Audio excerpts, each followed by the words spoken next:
Okie dokie. Hello, everybody. Welcome back. How is it going? We are missing our little top corner preview for some. There we go. We're back. We're at it. We're here. We've got some Valheim today. We finished up our. Oh, I don't have my little light on. Things that I should remember to do before. Is that too much? That's too much. Let's see if we can tone that down a little bit. I don't know. I don't know what I'm doing. as per usual. Here, let's try this. I don't know if that helps or not. The overhead light is the big glare on my forehead. I think maybe that helps. We're gonna try it. We're also gonna try some Valheim today, which is a game I've played before, so this is not gonna be a blind run. However, I did have an idea for what I think is going to be a fun little challenge for us, which is going to be, because I really love the sailing in this game, and I think it really adds to the vibe of a Viking adventure. So in order to maximize sailing, I have gone through, I've scoured discussions online. I've spent over an hour generating random seeds of my own to try and find a tiny island spawn. And we are going to couple that tiny island spawn with no portals. Just to try and force myself to really sail as much as possible in this game. I've got a list of a couple spawns that I wrote down with very minimal notes so that I don't actually remember what any of them will look like. And hopefully one of these works. We might have to go through 2 or 3 before we find one that really suits our needs. Hopefully not. Maybe we'll nail it on the first try. Wouldn't that be awesome? Hold on. Is the game music way too loud? I feel like the game music is being real loud. Hopefully it's not too quiet now, but it was very loud. I can turn it back up again if people want. We'll tweak that as we go until we find something that works. But yeah, I think my ideal spawn for this challenge run is going to be a tiny island, only meadows, as small as we can feasibly get it. I want there to be trees and ideally boar spawns. And I don't want it to be swimmable to any other landmass, because the idea is I just have to spend the first part grinding to be able to build a raft from wood and leather scraps in order to actually get anywhere in the game. And then from there we go raft, and then we try to, we work our way up the ships. But I want this to really be a boat heavy run if I can. I don't know if anyone else will think that that's fun or entertaining. But I also don't really care, because I think it's going to be super fun. I love the idea of a no. I was even dabbling, and I might get some opinions on this. I was dabbling with the idea of no map, but I don't know if that's too much. I floated it by a couple people, and they were like, no map is too much. Let's not do no map. And I was like, yeah, okay, I hear you, but maybe no map. I don't know. That might be far too much. But definitely no portals. I don't love portals in this game. I understand why they're there, and there's definitely a point late in the game where they become pretty necessary. However, I don't love the way they're balanced. I think that they are too easy. Once you get to the point where you've got the material, like, you can just have a pocket portal You get in trouble in a fight, you switch to a hammer, slap down a portal, and dip out of there. I don't love that. I think it takes away from the feeling of the adventure. The, like, you know, sailing across the seas and stuff when you're just portaling back and forth across the seas. So there are a couple things tweaks that I would personally make that I think would fix portals in this game. And maybe I should look for a mod that does some of that. So the best one I think I've come up with so far is that portals should require a certain comfort level to function.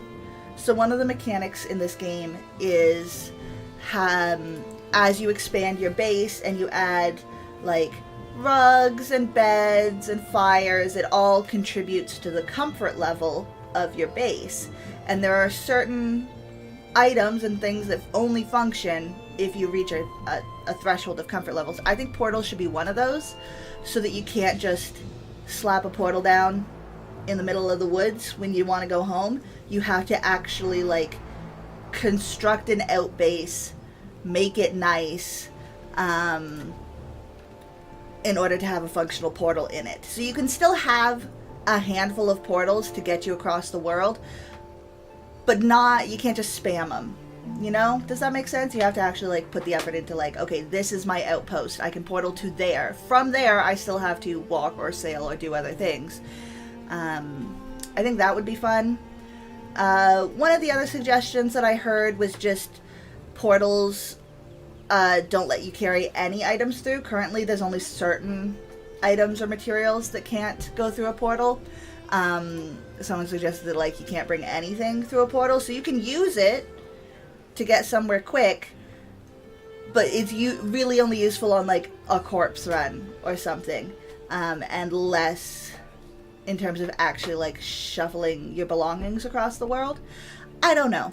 These are notions that I've had, and maybe I'll look to see if other people have had similar notions. Maybe there's some mods out there that would fit my needs. I just don't know. But for now, we're giving people a little bit of grace period. I was today and yesterday, I was a late starting stream both days, and I do apologize for that. Like I said yesterday, my cat Mimir is under the weather, so I have to medicate him in the mornings, and he's starting to get wise to it, so it's becoming a little bit more of an endeavor to medicate the boy. But he's pretty good about it. Once I find him, he sort of accepts defeat and sits there, takes his meds, but he's started to avoid me around medication time. I always give him some treats afterwards to try and bribe him, to be like, look, it's not so bad, but that doesn't seem to be working too well. So, we'll see. Anyways, that's my excuse for being a little bit late to stream. I apologize for that. Other than that, I'm kind of just cycling through some more spawns right now, just to see if I can get another one or two to add to the list. However, it's pretty uncommon. This game doesn't really favor tiny little islands, especially not for spawn. So it's a difficult ask, but it's what I want, so I'm going for it. But it's a fun game.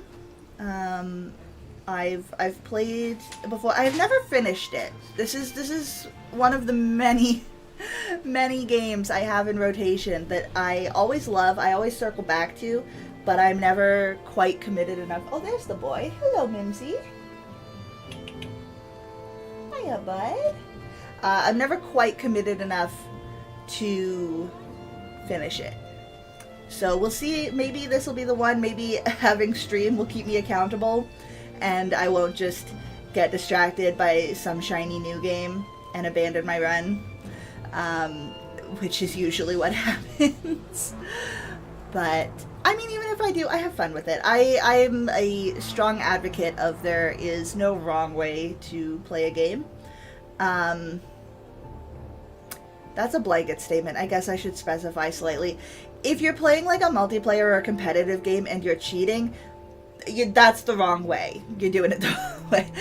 But in terms of like finding enjoyment in a game, I don't think you have to necessarily, like, you know, you don't have to complete a game. You don't have to 100% a game. You don't have to follow necessarily the intended storyline of a game. If you find something that is engaging to you and entertaining to you, and you get enjoyment, and you're like, wow, I love playing the game this way, then do it. That's great. That's what games are for.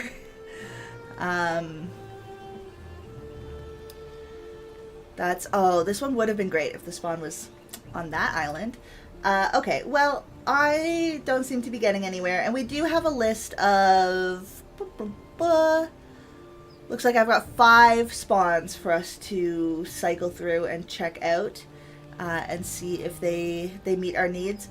So I do want to specify that on my little seed visualizer, I am trying to get as little information as possible. I've turned off all the markers except for spawn. I don't want to know where the bosses are. I don't want to know any of that. And I'm zooming in as much as I can so that I only see what the very spawn itself is to determine if it's a small island. I'm not looking at like where the other biomes are. I'm not looking at these things. And in my little list of potential spawns, I did write them down with very minimal notes. I've written down, like, you know, the spawn might be swimmable, spawn 2 islands instead of 1. And this kind of thing. So hopefully there will be no spoilers, no impact on the game. I'm gonna just load one more. No. Okay. In that case, we are going to close all of these. And we do have microscapes going, so we've got microscapes still. I don't know if we have the Pokemon thing still. We'll see if that comes up in chat. I'm experimenting with some of these things. Please do let me know your opinions on that, on if you find it helpful, impactful, whatever all. And we will try to see. All right, let's switch over to here. We'll do a little microscapes before we jump in. I was making some bronze bars because I want to make a bronze pickaxe. Oh, but it's smithing level 2. Okay, what can I make at smithing level 1? Bronze dagger. Great. I don't think there's an anvil here for us to actually smith on. So we're gonna go to our map, and we're gonna go, I think there's one over here. Yeah, there's an anvil over here in this little trading town. So we're gonna head over there, and we're going to do a little bit of smithing. I mean, a dagger makes, I do want a weapon. I want a pickaxe. I've got a ladle. I found a ladle already. Let's see. Yeah, that's level 2. I don't think I have. I don't think I can. Oh wait, I'm level 3 in smithing? How am I level 3? What did I smith? I haven't done any of these things yet. Well, that's fine. I want to get, let's make like one of everything, and then we'll farm the last one. Because this game really is about just like, just idle grinding. But I don't need to grind all of those different items. Just a few of them. Alright, we've got our bronze dagger. Let's get our bronze axe. And then once we've got one of each of them to help us with our stuff, we will just leave that to idle and jump on into our Valheim. Forging a bronze axe. Love to see it. Here we go. Pickaxe.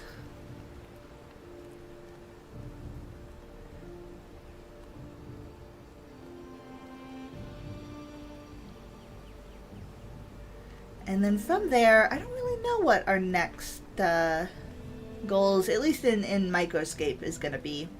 I'm kind of still figuring it out as I go. I've ended up with a very diverse and kind of random set of skills. I did level up some of my attack and strength and defense a little bit.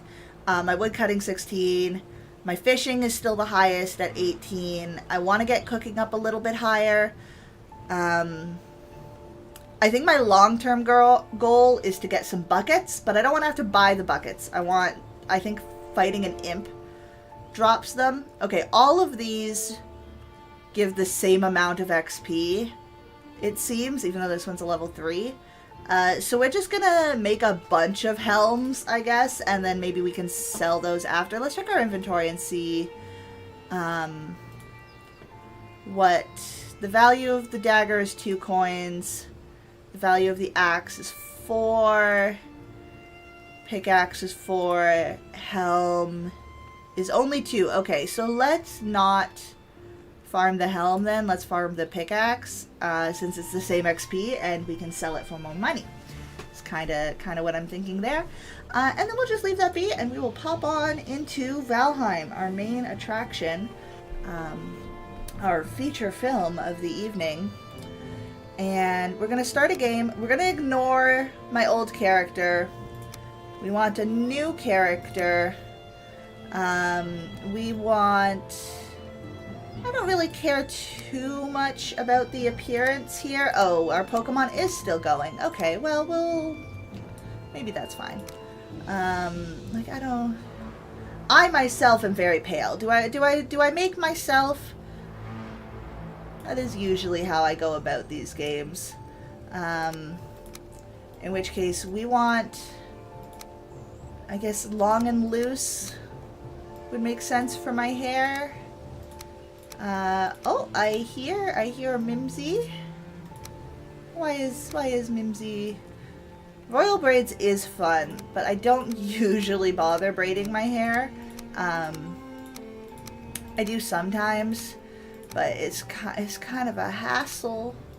There's a lot of hair. I don't know if you've noticed. Kind of a lot of it, and I'm often too lazy to actually do too much with it. So I think long and loose is our best bet.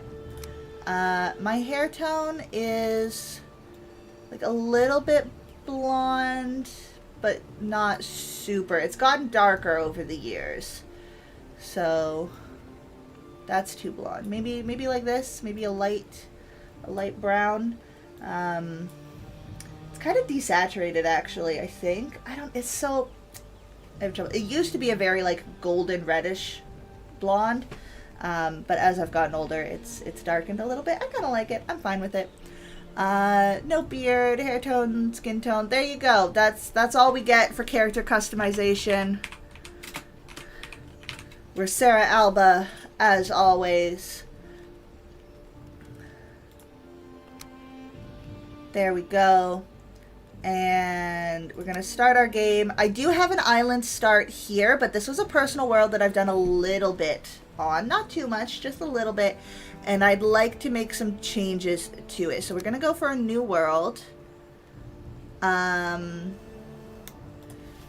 go with Island Stream, since this is our streaming one. And this is where my list of seeds comes in.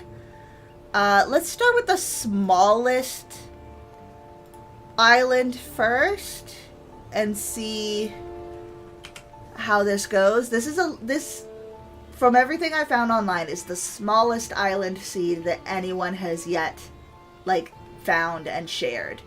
So we're gonna do that. We are going to modify our world a little bit because we've got, so there's presets, but what we want is actually, portals. No, we don't want to allow items. No boss portals. No portals at all. No portals. We want our death penalty to be... let's see. I'm fine with dropping our items, but I don't like the skill loss on death. Because I'm not great at this game, as with many others. I think that just dying repeatedly is going to be enough of a punishment without losing out on our skills. So I'm fine with that. I think the rest can just be normal. I think I'm fine with that. And then, okay, fire hazards. Wood can catch fire and spread throughout the whole world. That's interesting. That is definitely that would change a lot of how we build early game. Raids are based on the progress of each individual player. This is a single player world, so that doesn't matter. We don't want that. And then this is, do we say no map? It does make the game a lot harder. I think having no portals, is no portals enough? I think no portals is enough. I think we're okay with having a map. I think I'm gonna turn on fire spread though. It's gonna change a fair bit of early game building until we get like stone construction. We're gonna have to be very careful with how we build things. I'm tempted. I'm tempted to try that. Okay. I think these are going to be our settings. We've got our seed here for anyone who is curious. This is a different seed that was a decent one. Is that on my list of potential seeds? It is not. Okay, so we could try that same seed, but I don't want it. I want to find a different different seed. We're not making this a server. We are just going to jump in and see how this goes. Oh, Mimsy, you've fallen over. You've got a little cat bed. You don't need to be on the floor, cat. Man, I don't know what to tell you. Don't know. Here we go. Valheim. Ooh, I love it. What a fun game. All right. I mean, we've given people a chance to pop in. We'll see if anyone does. Perhaps everyone's busy. What is it today? Tuesday? Busy Tuesdays. Who knows? This is going to take a little bit longer, this first load, because it's actually generating the world. So do bear with me for a bit while it's loading. And I'm excited. From what I saw in discussions, this should be the tiniest tiny island to start. The only concern is that it is too tiny. If there are no trees, I don't think it'll work. We need trees to make the raft. I guess in theory, if there are branch spawns, that would take so long though. And we do need, okay, the actual essential thing is there needs to be a boar spawn on the island. Even if it's only a single boar and I've got to wait and farm that one boar spawn, I can live with that. But there has to be a boar spawn for us to actually build a raft and get off the island. Otherwise, we got nothing. So, we'll see. We'll see. This one's... We might have to do this a few times. We might have to cycle through a few different seeds to find the one that's going to work for us. But I'm hopeful. Fingers crossed. All right. Long ago, the All-Father Odin united the worlds. He threw down his foes and cast them into the 10th world, then split the boughs which held their prison to the world tree, and left it to drift unanchored, a place of exile. For centuries this world slumbered uneasily, but did not die. As glacial ages passed, kingdoms rose and fell out of sight of the gods. When Odin heard his enemies were growing once again in strength, he looked to Midgard and sent his Valkyries to scour the battlefields for the greatest warriors dead to the world. They would be born again in Valheim. Sorry about the pace there. I didn't match the scroll quite well enough. So here we are, being carried by Valkyrie Lady. This is us down in her talons. I do love their Valkyrie design, I will say. I think it's great. I love her tail is like majestic, but also kind of feels like a cloak, and awesome. Anyways, we're flying in through the storm, and she should drop us. Okay, so there is a coastline there, but it looks like we are not getting dropped on that coastline. We are getting dropped on this island. Okay. Well, there aren't trees on this island, although we are pretty close to that coast. So I wonder if we're too close. This might be a swimmable one. Welcome to the 10th world, warrior. I am Hugin, sent here to guide you in your travels. The megaliths surrounding you are the sacrificial stones. They represent the Forsaken, which you must slay in order to ascend to Valhalla. Thank you, yes. So we've got, oh, hello, hail warrior. This stone is this one here. Vejvizer. I don't know how to pronounce that, I'm so sorry. These magical stones were scattered throughout the lands by Odin as signposts pointing towards the ritual grounds of the Forsaken. If inspected closer, this one will reveal the summoning place of Eikthyr, your first prey. He is a mighty beast, so you need to properly arm yourself before even attempting to defeat him. Yes, thank you, Hugin. So we can see on our map, here's our little island, there's our coast, Eikthyr somewhere over there. I'm worried that this is going to be swimmable. Yeah, there's some rocks cropping out. It looks like there's a sandbar that goes kind of the whole way, in which case this isn't quite what we're looking for. We do have another tiny island that's got some baby trees on it. And a boar. Okay. I mean, maybe we can make this work. Let's grab some raspberries. Some branches. This is an impressively small island, I will say. I want to investigate how swimmable it is to the coast there, because that does kind of defeat the purpose if we can just swim it. Granted, we don't have much stamina right now.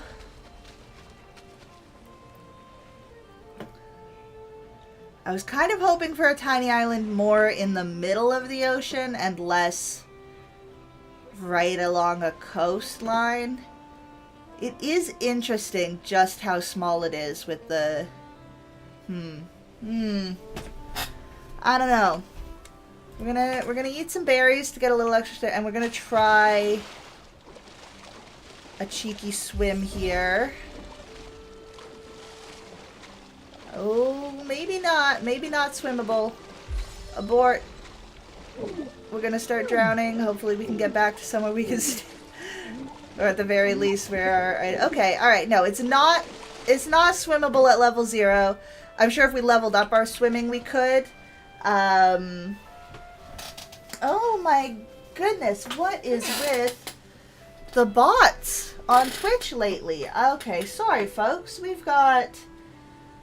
No, I don't want AI viewers. Why would anyone want AI viewers? Go away. Okay, sorry about that, folks.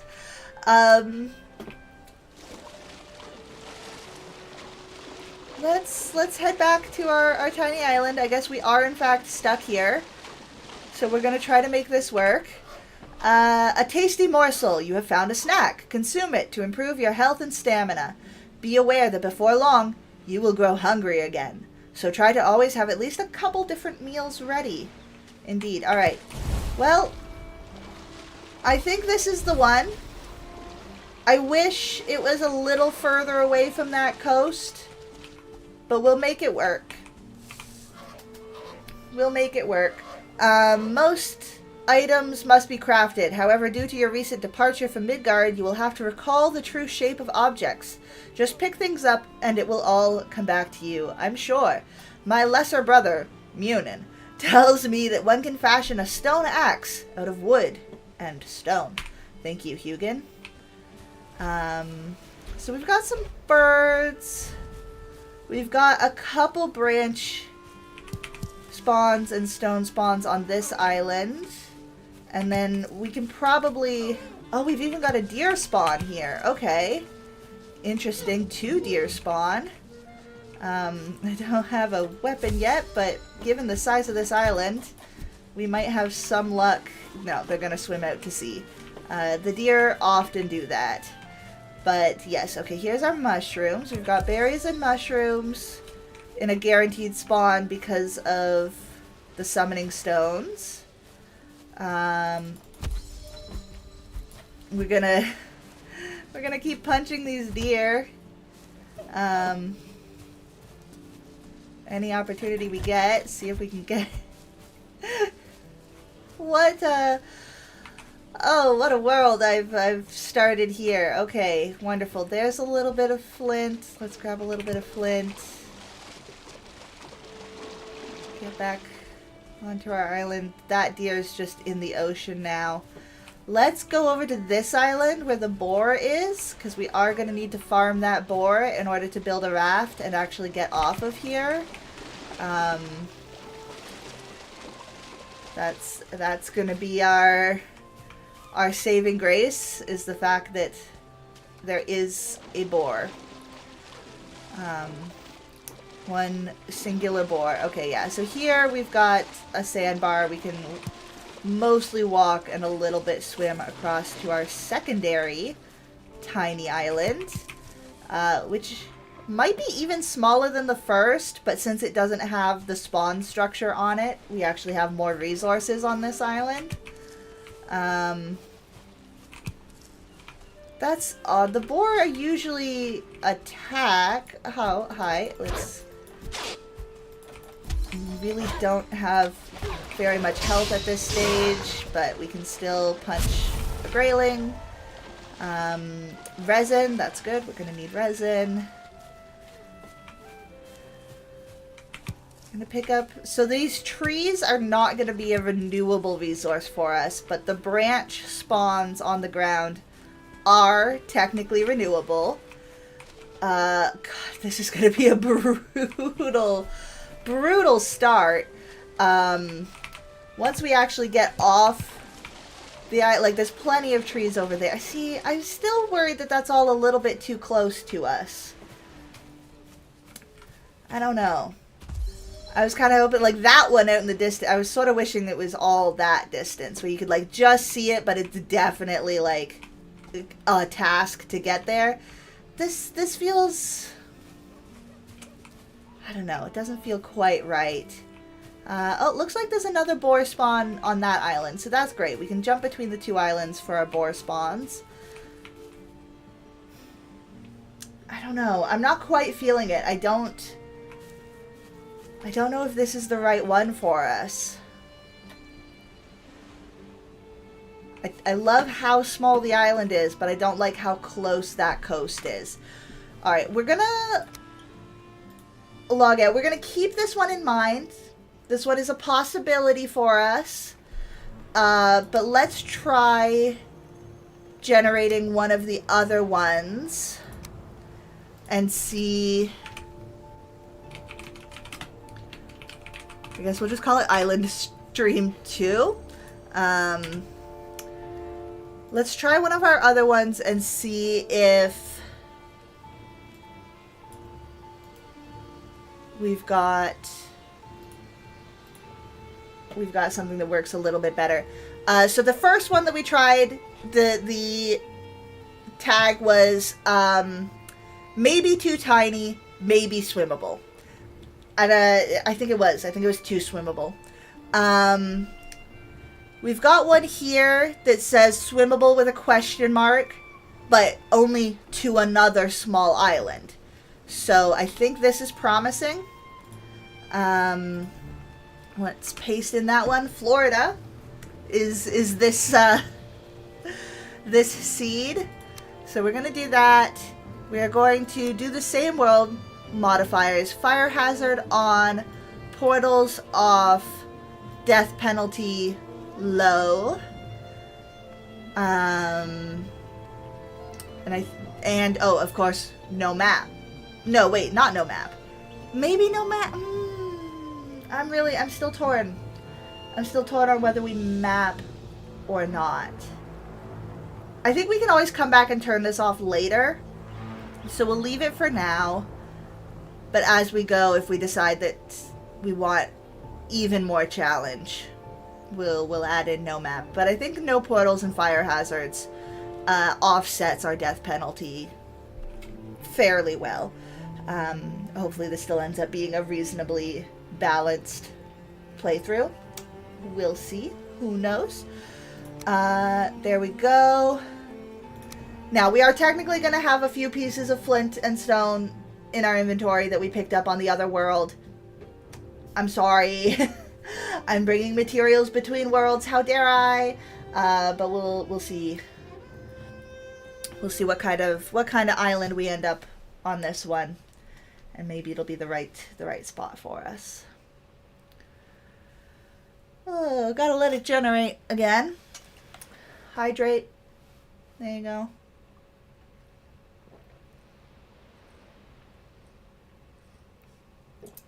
I'm trying my best to drink more water.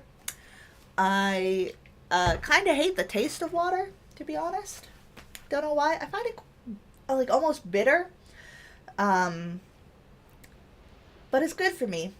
And I have a little bird app on my phone, and my little bird gets sad if I don't drink water. They don't actually get sad. They just get happy when I do drink water. So now I joke with my friend. I'm like, well, the bird told me to. So here we go.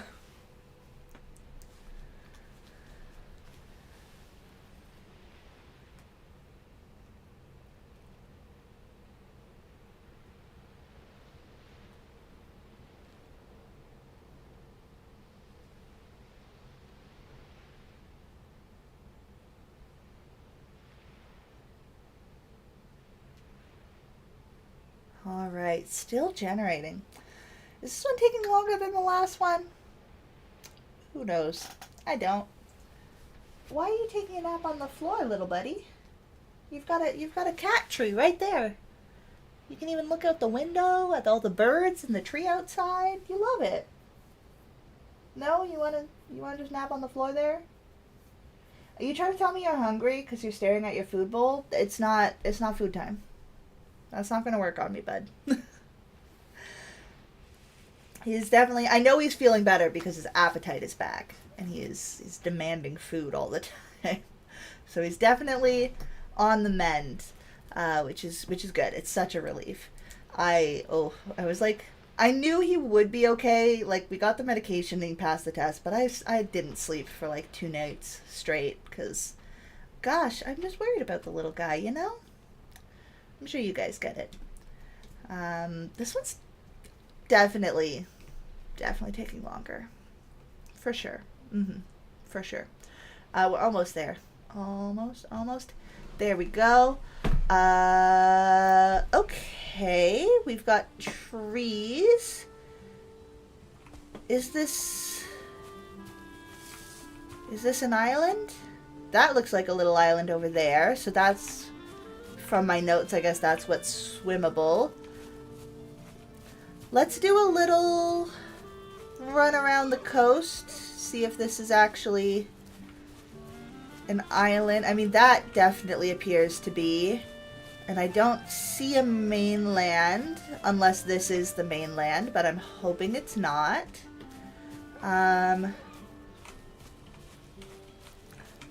This island is a little... If the first one was too small, this one might be a little bigger than what I was picturing. But if it's remote enough, then I think that's fine. So we're gonna see... Okay, definitely feels like an island. And the mainland definitely seems to be far away. We've got a couple little swampy areas here. We've got some necks. There's deer. There's definitely, this is a big enough place, there's definitely going to be boar spawns here somewhere. So I don't think we need to worry about that. We've even got a little campsite ruin. Okay. Alright, I'm convinced. This is indeed an island. What kind of structure? Okay, we've got a little structure there. There might be a chest in there with a little bit of loot for us.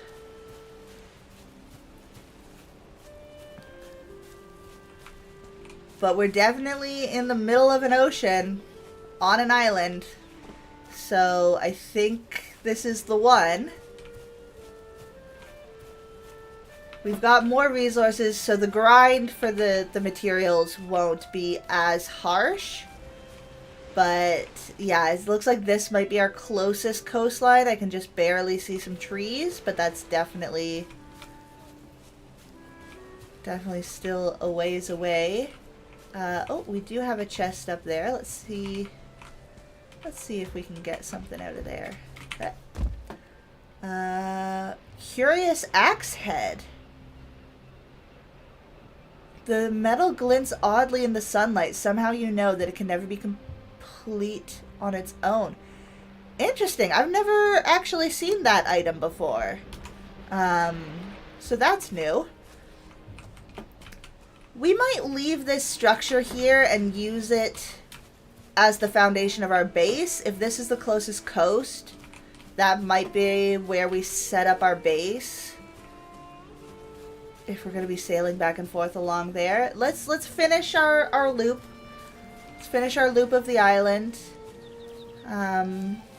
Get our lay of the land. And then we do have that second island that we can go back and forth between.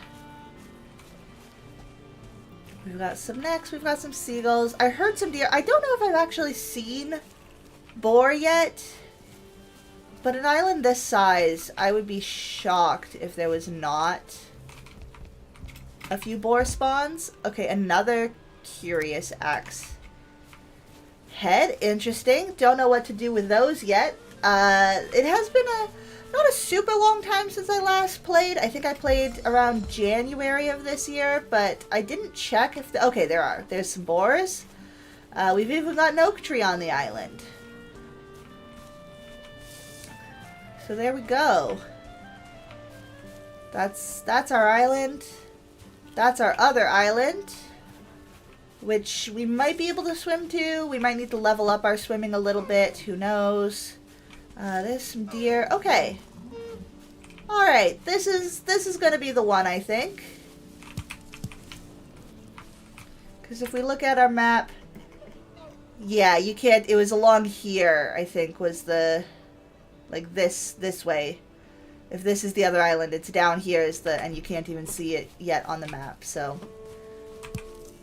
I think this is gonna be the one. We could eat another bite. All right, there should be some mushrooms behind one of these stones. Part of the spawn structure is that it always spawns in with mushrooms and the raspberries to give you a little bit of starting food, which is nice. We appreciate that. All right, and where Ichthyr's over there. Okay, so we definitely have to sail across the ocean to get to Ichthir. I think this is what we want. I think this is it. Is that island even smaller than this one? It might be, but I also don't know if we can get there quite yet. So I think for now, we're gonna munch. Let's make our stone axe. Let's make our hammer. And let's... Task 1. We need a raft. There's enough materials here that we definitely can start making some stuff on the island. But we're definitely gonna need a raft to actually get over to a mainland and progress, which is exactly what I wanted. We've got some raspberries here. Oh, I don't want to damage the bushes because we want to leave the raspberry bushes for renewable food. There we go. First boar, first leather scrap bit. That's the start. Hello, Hugin. You've crafted a hammer. With this tool, you will raise mighty halls and towering fortifications. Start by building a workbench. This, in turn, will enable you to construct other things. Alright. I just want to grab berries. Nom. Some branches. Yep. And then, yeah, I think... Because we have fire spread on in this world, and that's not something I've experimented with before, I think we actually, yeah, building over there away from the forest is probably a good idea. On an island especially, we cannot afford a forest fire. If these trees burn down, I'm pretty sure not completely screwed. Again, the branches respawn after storms, so there are ways to get renewable wood even when all your trees are gone. But we'd still like our trees to not be gone. We're going to have to be pretty careful about managing our wood consumption, especially early game. Yeah, because we'll have to find a black forest across the ocean before we can even plant new trees. So we have a limited number of trees here, folks. And then let's see what we can do about this. Did I grab enough wood to make a workbench? No, I need a little bit more wood. Okay. We're gonna head out. We'll start by cutting down some of these stumps and stuff. There we go.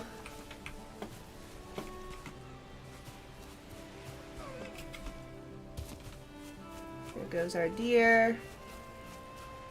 Alright.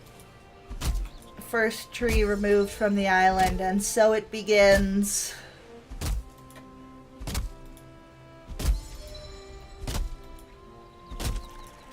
I'm a little bit nervous because you do go through a lot of wood in this game, especially when you're building bases and stuff.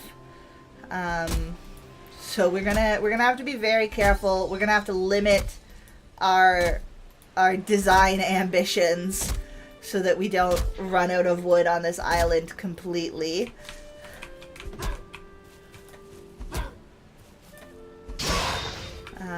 We want the resin from these guys because I think we need resin for our raft as well. I'm gonna go to the other side of this log so that I don't get crushed by it rolling, because I think it'll roll downhill that way. Yeah, there we go. Don't roll back into me. Gotta be very careful about the physics of trees in this game. Turns out, don't know if you know, a helpful life tip, if a tree falls on you, it hurts. It hurts bad.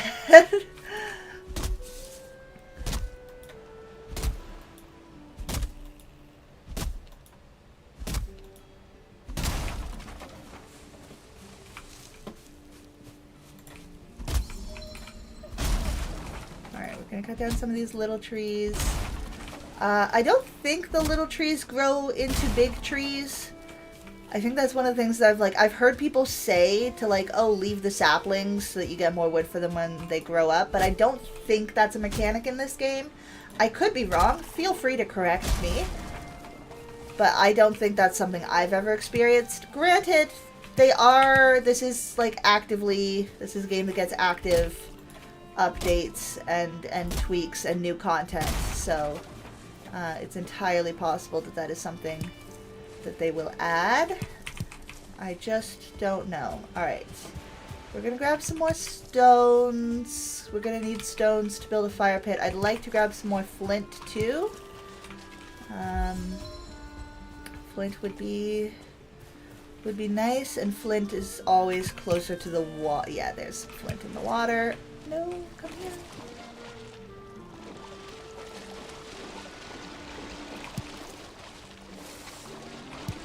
We should probably also spend some time leveling up our swim a little bit. Again, since we're on an island, it feels like a non-zero possibility that we get stranded in the water at some point. So we're gonna spend some time doing that at some point. But for now, let's...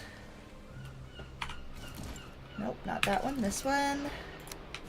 Workbench. Boink. And now we should be able to repair this structure, what remains of it.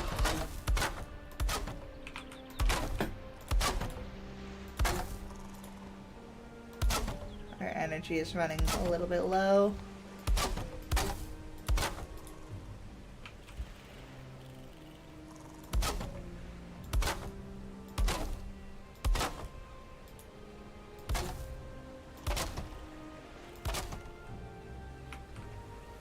Alright.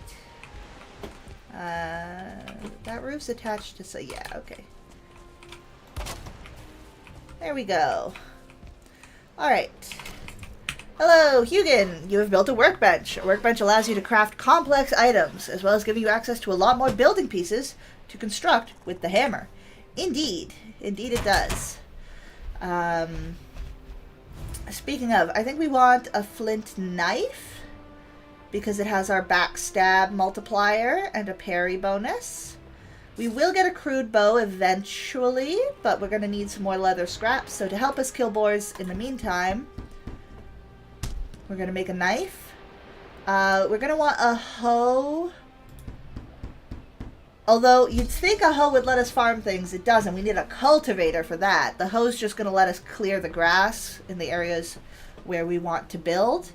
And we don't need to replace our stone axe right away, so this might be fine. So first of all, we're going to level some ground here to clear some of this grass that's growing up through our little tower. There we go. And then let's fill in some of these missing parts. Let's get a floor there.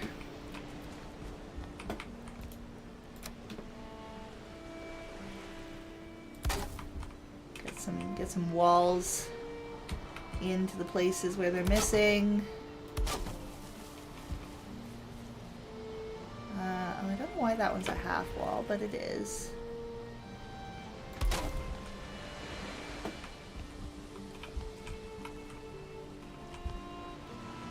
I guess we'll leave that as a window, but we want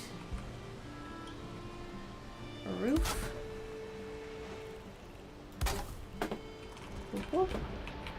Alright. It's a start. It's a something. We're definitely going to make modifications to this and expand as we go. I think probably we'll expand back into this area, and then this tower we might extend upwards to use as like a lookout, because I imagine we're going to be... If we want to set up our dock, if we expand that way, we can set up a dock here, because I think sailing across that way is going to be our first goal once we get a raft. But again, I can't be too ambitious. I've got limited trees on this island. You crafted a hoe, useful for landscaping. Perfect complement to the hammer. Use it to clear the ground and manipulate the terrain. It's easier to build Create buildings on level ground. Indeed, Hugin, indeed it is. Thank you. So, yeah, let's do a little bit of that. Let's try to clear our building area. We don't have a way to get rid of rocks yet, so we have to be careful and mindful about building around the rocks that exist. Since we will not be able to clear them.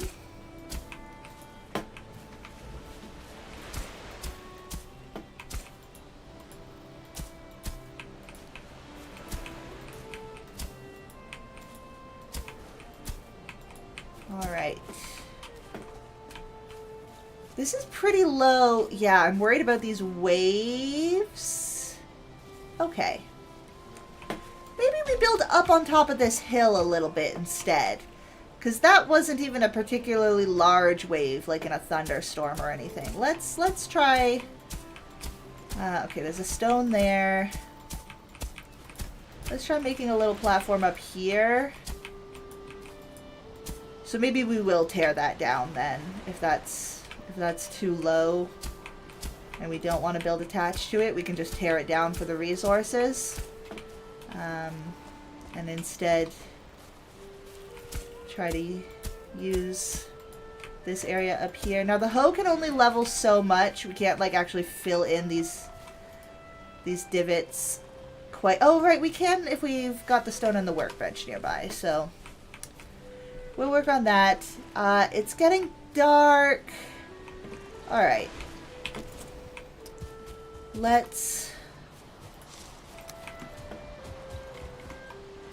going to throw down our workbench over here. And then we're out of wood. But if we come back here... I know we just repaired and built this, but we're actually now going to tear it all down.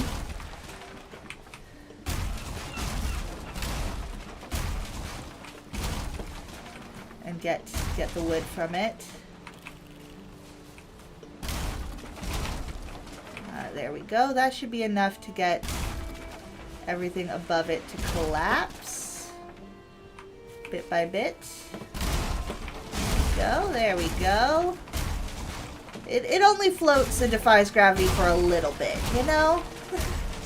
Not forever.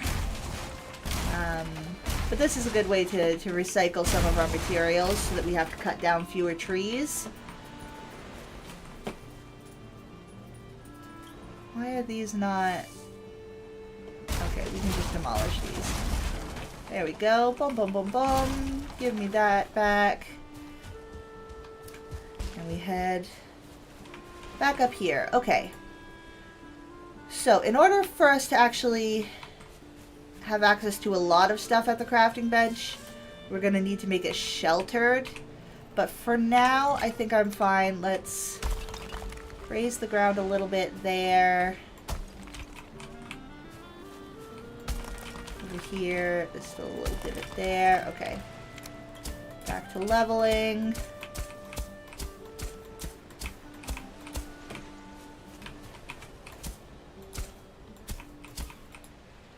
We feel cold. Indeed. Indeed we do. It is nighttime, and we are cold. Where's Hugin to tell us about the weather? Hello! Be wary of the weather! When the temperature drops at night, or if you are wet, you will suffer from being cold. This reduces your stamina regeneration.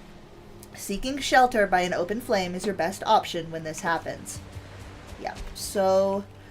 because I don't actually know how far fire can spread, we're gonna be pretty careful. Where's... Oh, we used up all our stones raising the terrain. Okay, we gotta get new stones to make a fire.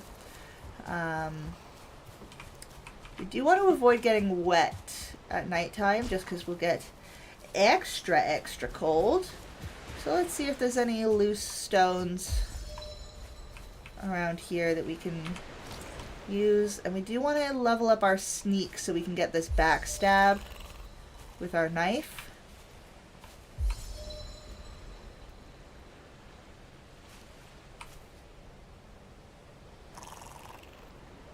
Our sneak's not great yet, but give it time.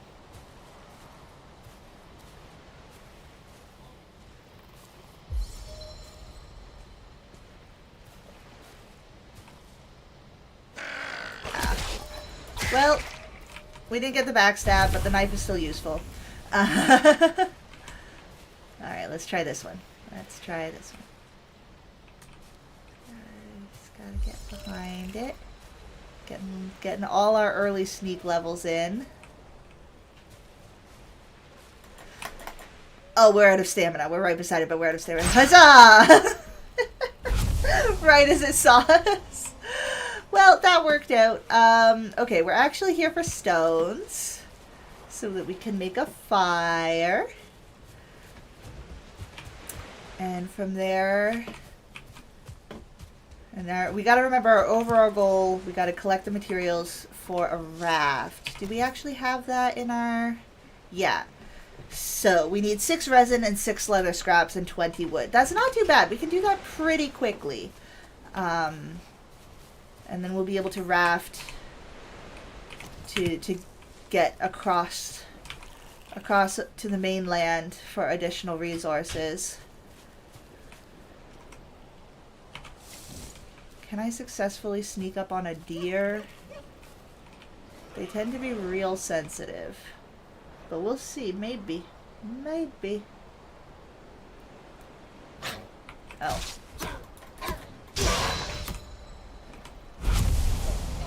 Back to sneaking. Sneaky, sneaky.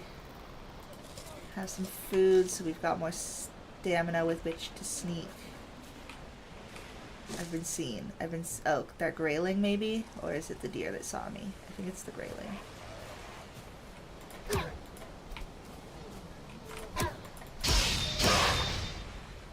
Okay, now we're completely hidden. Oh, we're coming at the front of... No, we're behind the deer. It's that silhouette thing where I can't tell if the deer is facing towards us or away from us. Alright, don't make the same mistake as with the neck. Let our stamina come back before closing in for the kill. And... Wabba! Nice. Okay. This is actually really useful. We're able to kill deer before getting a bow. Usually I have to wait till I've got a bow to kill deer because I try to kill them from a distance. Good to see you, Monster Girl! Hello, hello, hello. How is it going? Wonderful to see you. I hope you're having a good day. We are out here doing a little challenge in Valheim. We've got ourselves an island and we're not allowed to use portals. So there's going to be a lot of sailing in our future. But right now our first challenge is to actually build a boat with the limited resources on our island. And I guess additional to that, our challenge is to build a base without using up all of the trees on our island. Granted, this is a decent sized island. It's not the tiniest tiny island. We found a tinier one. We had a different seed that was a much smaller island. But we decided it was too close to the mainland. So we didn't love that. Oh my goodness! You're on a 5-stream streak! Congratulations, Monster Girl! Thank you so much for popping in so regularly. I really do appreciate it. Oh, and bad luck not getting the Electabuzz. Hopefully next time. Haven't seen this game before, but it seems interesting. Oh, this game is so great. So it does have multiplayer. I would love to host... Actually, yeah, that could work really well if we host a community server in Valheim. That would be so fun. So it's a Viking Norse game. We haven't quite made it to Valhalla, basically. I think we're in, like, I guess, Norse purgatory. We've got to prove ourselves to Odin. So we were selected by a Valkyrie, but instead of being sent to Valhalla, we were sent to... Oh, hi, Mr. Skeleton. I think I'm going to die. This is going to be a really tough fight at this level. I've got, like, no armor. Okay, he's distracted. Get some hits in with our knife while he's fighting the grayling. Almost. Ooh, okay. Thank you for the help, Grayling. I'm also gonna kill you, though. Awesome. I did use a Pokeball, so not a high catch, right? Fair enough. Yeah, so instead of Valhalla, we are in Valheim. And Valheim is a world, it's a branch of the world tree that has been cut off. So it has been severed from the world tree and set adrift, and it houses many of the enemies of Odin. And our task is to survive and go through the world, find these enemies of Odin, and slay them to prove ourselves so that we can make it to Valhalla. So if I go up here to the standing stones, I'll be able to show you a little bit more about that. Oh, they're this way. So yeah, we do have another island beside us here. We haven't been to it yet. I should level up my swimming and go over there. But we have not yet swum over to that island. Alright, so here are our standing stones. Each of these represents one of the bosses that we will have to defeat. The first one here is Eikthyr. His antlers are branches of iron. They crack the rocks and bring down mountains. His hooves are the sound of thunder. His voice a howling gale. And we've got a... Sorry, these Greylings are kind of annoying. So he's the first boss, and then you progress through. After Eikthyr is the Elder, which is this guy. And then it's... Eikthyr, Elder...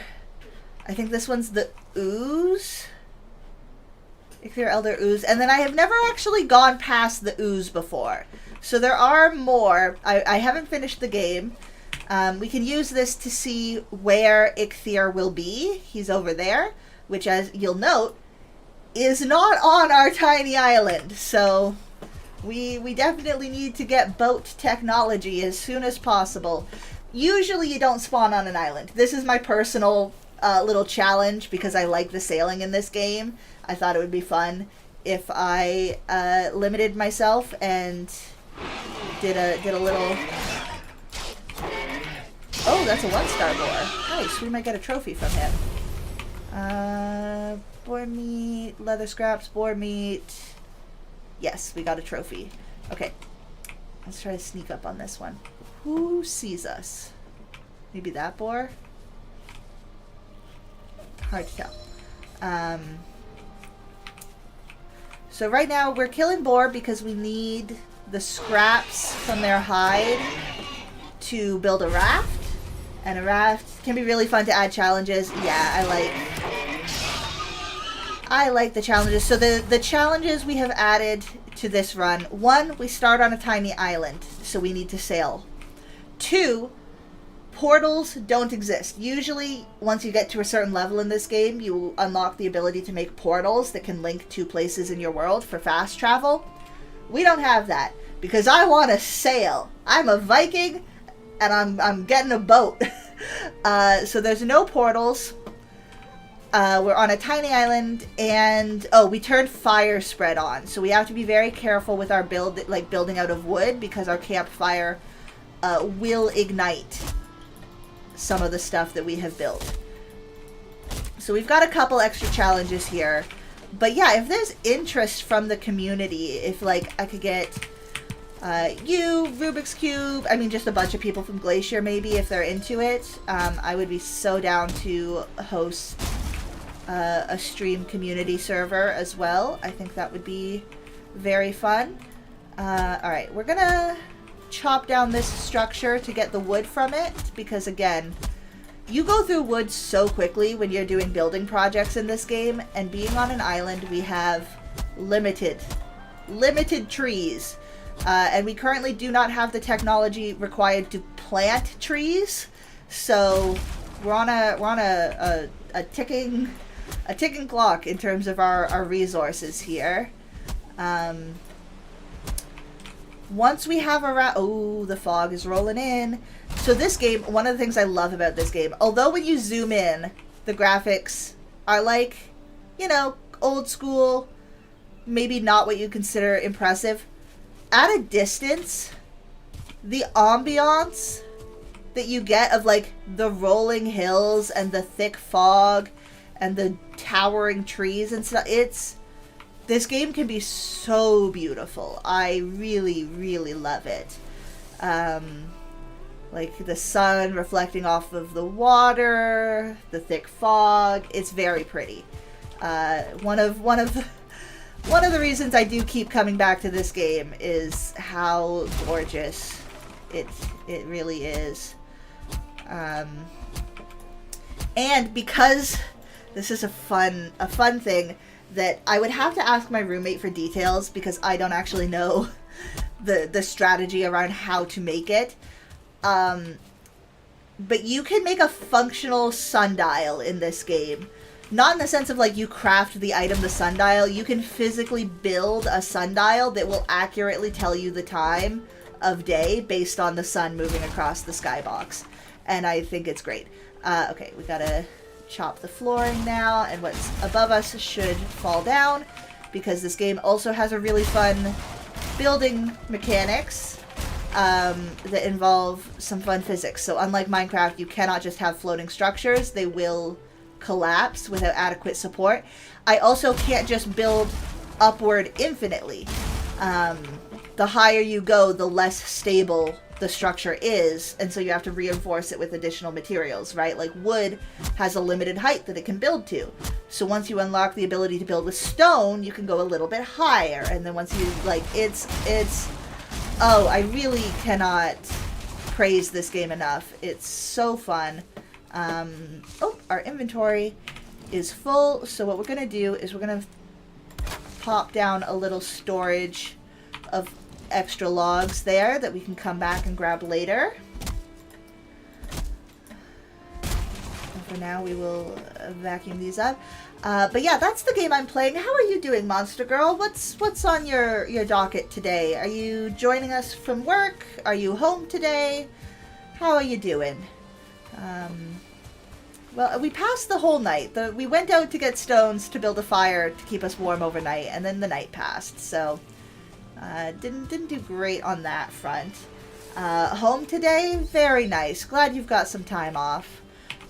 But we can, and I am, because we've got fire spread, and I don't know exactly how flammable wooden structures are, I might need to do a test.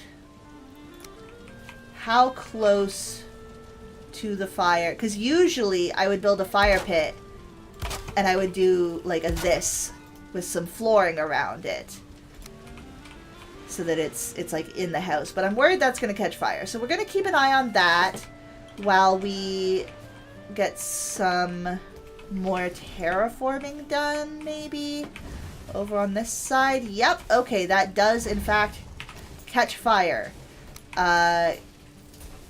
How do I... We're just gonna yeah, break that to try and get the materials back before they all disappear.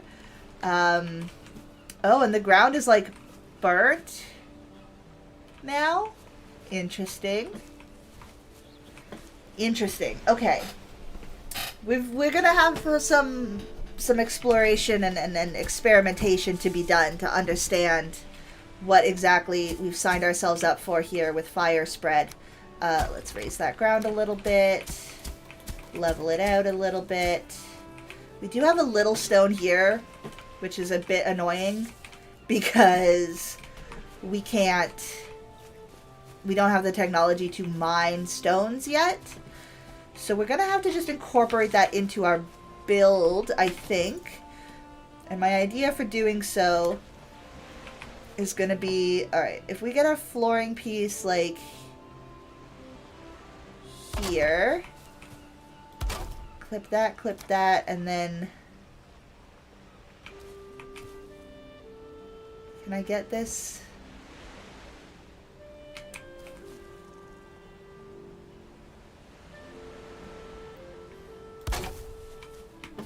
Is that in line? I think so. I think that's like a support beam through the stone. Is going to be our best bet.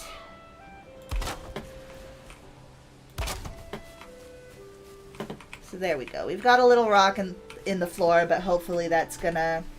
I got my hours cut, so it kind of sucks to be home, but hopefully things will work out. Oh no, I'm so sorry to hear that. It looks good, thank you. I'm sorry your hours got cut. That's happening, like, a lot, unfortunately. The economy seems to be not doing the best. I know at my former workplace, there was a lot of hours being cut. I know,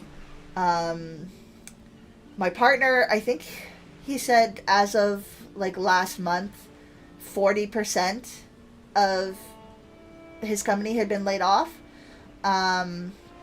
which is very alarming because he works in the trades, which is usually, like, things still need to be built even when the economy is bad. So it's rough everywhere. Yeah, it's rough everywhere. Scary rough. Yeah, yeah, it's bad with, between him having, like, 40% of the workforce at his job being laid off, and, like, at my place, a bunch of people got their hours cut. I didn't have my hours cut. I did resign, but there were cuts across all departments, and it's really not looking good right now. Not sure what we're going to be looking at going forward. Okay, let's see how...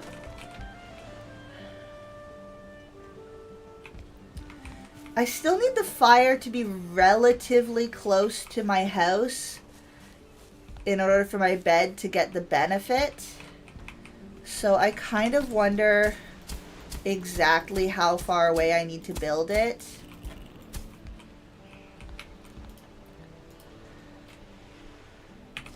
Like, is this gonna be...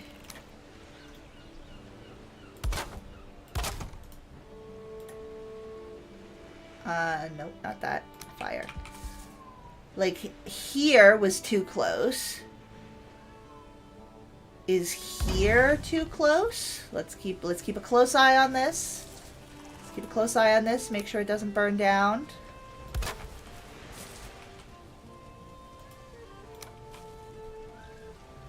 Oh, Mimsy. I can hear it. Why are you... Hey, buddy, what's the matter? Where are you? He's been very vocal lately. Which I think is a good sign, because he's usually very vocal, so I'm hoping that this means he's feeling better and is not a symptom of him being ill. But also my anxiety is, like, real high because of him being ill, so I apologize if I'm going to be distracted a bit by the boy today.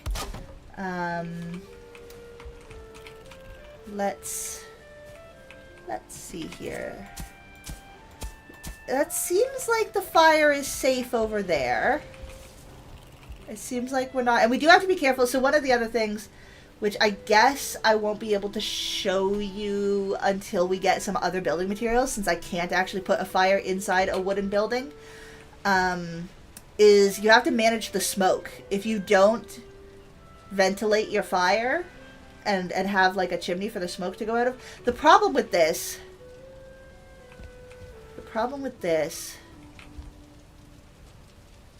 is it's going to be extinguished if it rains. So let's... If it's in the middle of, like, a 2x2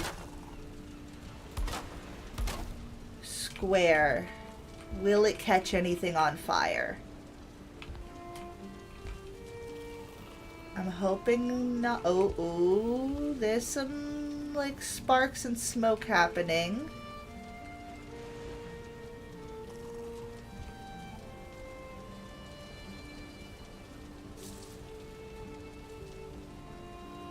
Maybe we're okay, though. Because I do need to be able to build some kind of roof over it to keep the smoke out. No worries about kitty stress, I get it. Did you find some... Yes, so I couldn't get the website that you had recommended to me to work. It was rejecting my card and it was rejecting my partner's card, so we don't know what was up with that. But we found it at a local store, the one that we had discussed. So he's on the Purina Pro plan, and we're working on introducing that into his mix right now. We haven't done a hard cut, so he's on a mix of the old and the new right now. But he seems to like it just fine. So he'll hopefully be on the new one. Okay, the flashes from this fire are making me worried that it is in fact going to ignite some of this. But maybe I'm overreacting.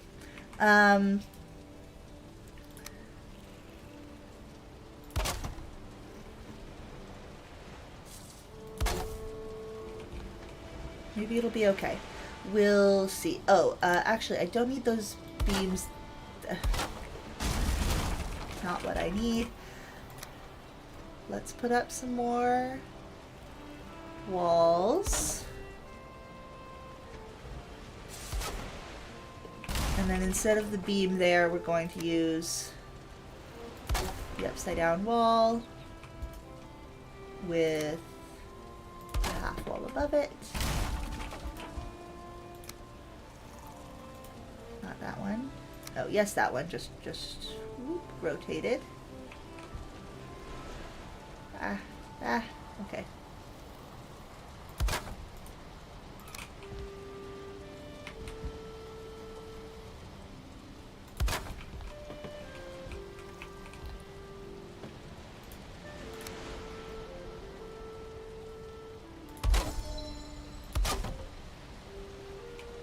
Keeping an eye on the fire. The building is interesting in this game. Yeah, I like it. I guess it's a little bit like Ark. Lots of options. So many options. Lots of different like angles to build everything on. So you can make things pretty round if you want to. Lots of like, yeah, different... You've got your classic 45-degree roof. You've also got a 26-degree that you can work off of. You've got like steps versus ladders. You can make like really little floors. I often actually use these as shelving, which I'll probably do along this wall beside the fire here.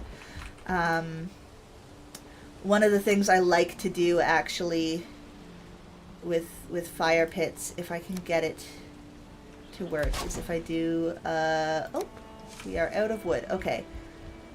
I'm a little bit scared to leave this set up, but the other one caught fire pretty quickly. So the fact that this hasn't caught fire gives me hope that that is in fact safe. So we're gonna pop over and grab some more wood.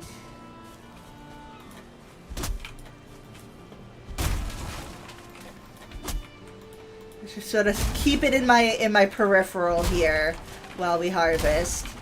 Oh, hello, Greylings. There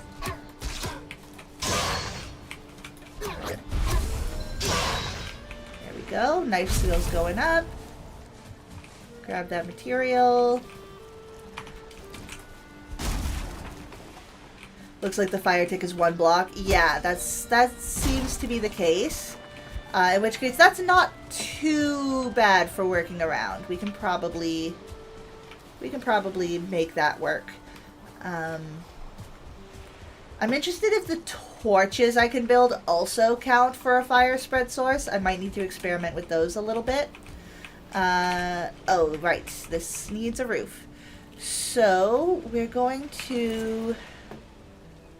I think we're going to do the shallow roof. Across like that.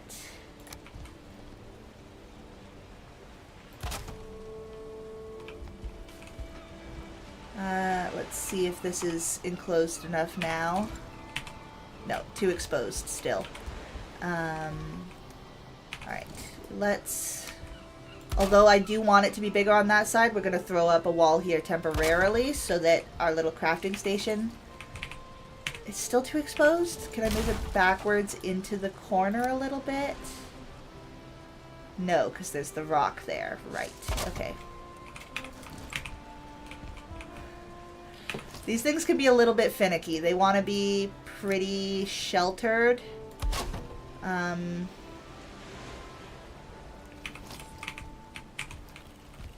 we're gonna move these materials back. Thank you, thank you. We're gonna go for the temporary but functional approach, which is just really enclose just this wee area. There we go. Which will allow us to repair our tools, because we need a repaired axe to actually go and harvest some more stuff. So that's a temporary solution, the quick and dirty answer.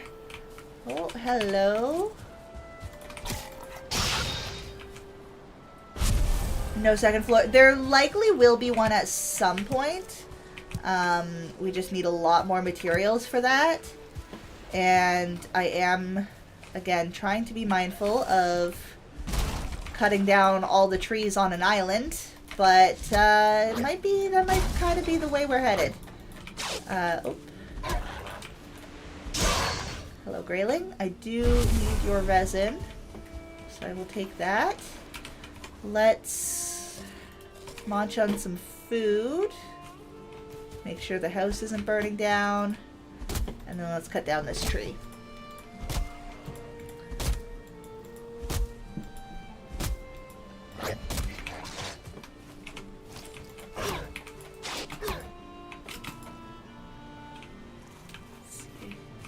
I heard that a jumping attack... Okay, that didn't really work. I've heard that a jumping attack with a knife does a lot of damage. So we're going to experiment with that a little bit too. Which way is the tree falling? Oh, oh. That way. Okay. Gotta be careful when you're cutting down trees in this game. They can and will kill you. If they fall the wrong way or land on you, you're in for a bad time. Go.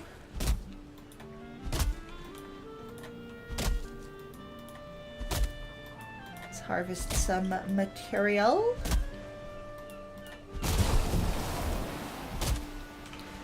That one, okay, that one's not so far in the water that it's floating away, which is nice, because they do that as well, which can be frustrating. And we just got to be careful and manage our little stamina bar down at the bottom. There we go.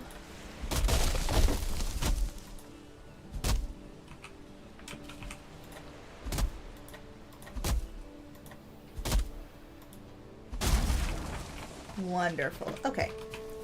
How much have we got? Oh, right. We left a stack of extra wood over here, didn't we? We should go back and pick that up before cutting down too many trees.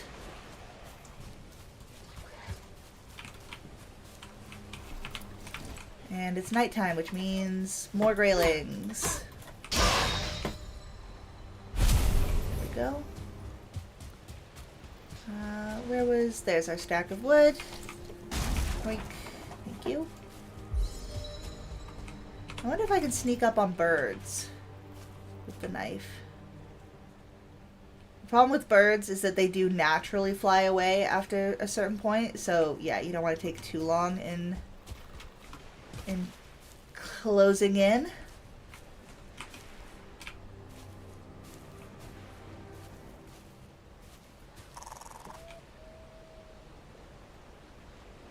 But the sneak attack with the knife should do a whole lot of damage.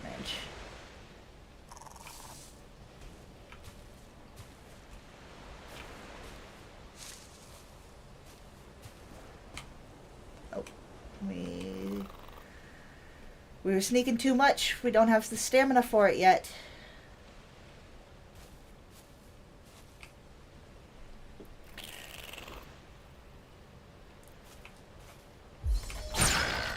There we go. Oh, got a bird. Nope. I don't think sneaking up on the birds is going to work. Alright, now that we've got more materials, let's head back. I think I'm confident at this point that things at this distance are not going to combust, so we can start building up the supports for the roof. Oh, hello, birds. Alright, and then I know I shouldn't be really doing like decorative flares at this point, but I really like doing them in this game. And plus it makes it safer so I can't accidentally walk into the fire pit. So we're gonna go ahead and do some decorative. Hi, buddy. Mimir. Where are you, bud?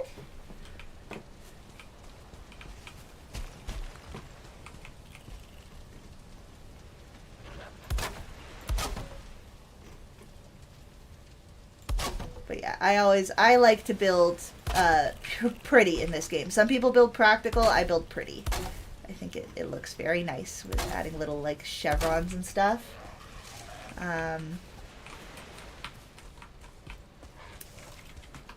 Very, very cute. Okay. Alrighty.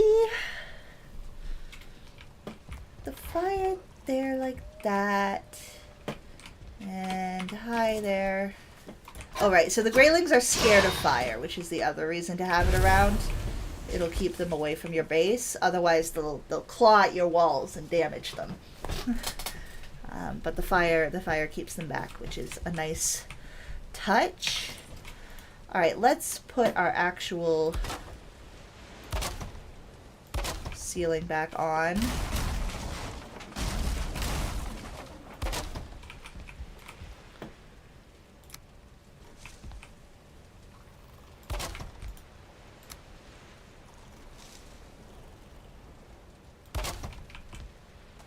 And then, do I want a second floor at this stage? It's hard to know.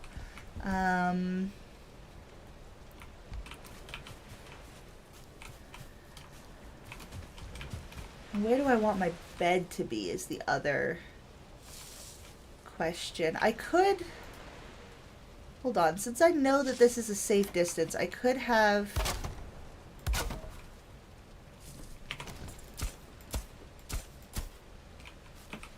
additional structure over here.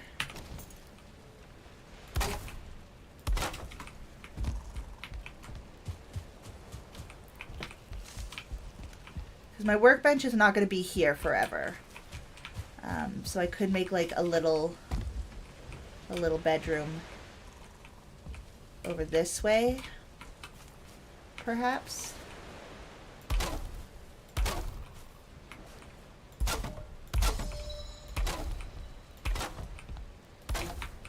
And then where do I want my door to be? I think we want it to face this way and then have like a dock extending that way because that's where we're going to be sailing to first. Oh, congratulations on the Porygon. So yeah, I think we want the house to extend this direction.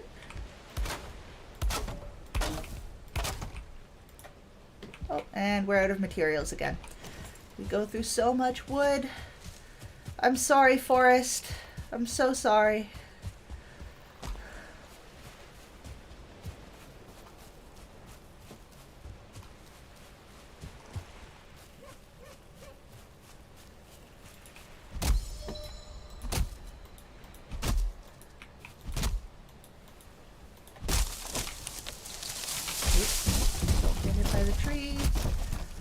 Always clear your stumps. It's just polite. Oh, we're running out of food. We can start cooking the meat here soon.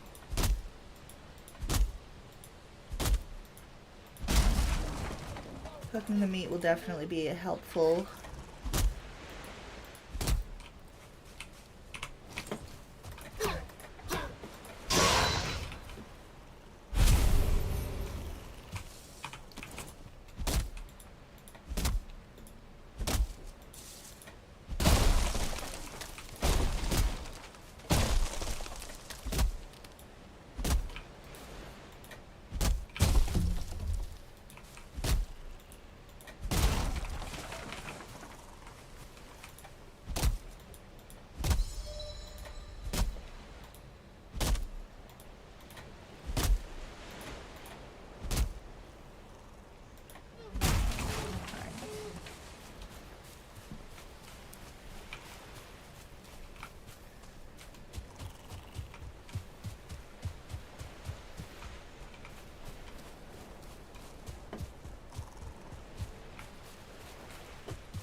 I don't know how far over we want it. Maybe not any further. Maybe that's wide enough.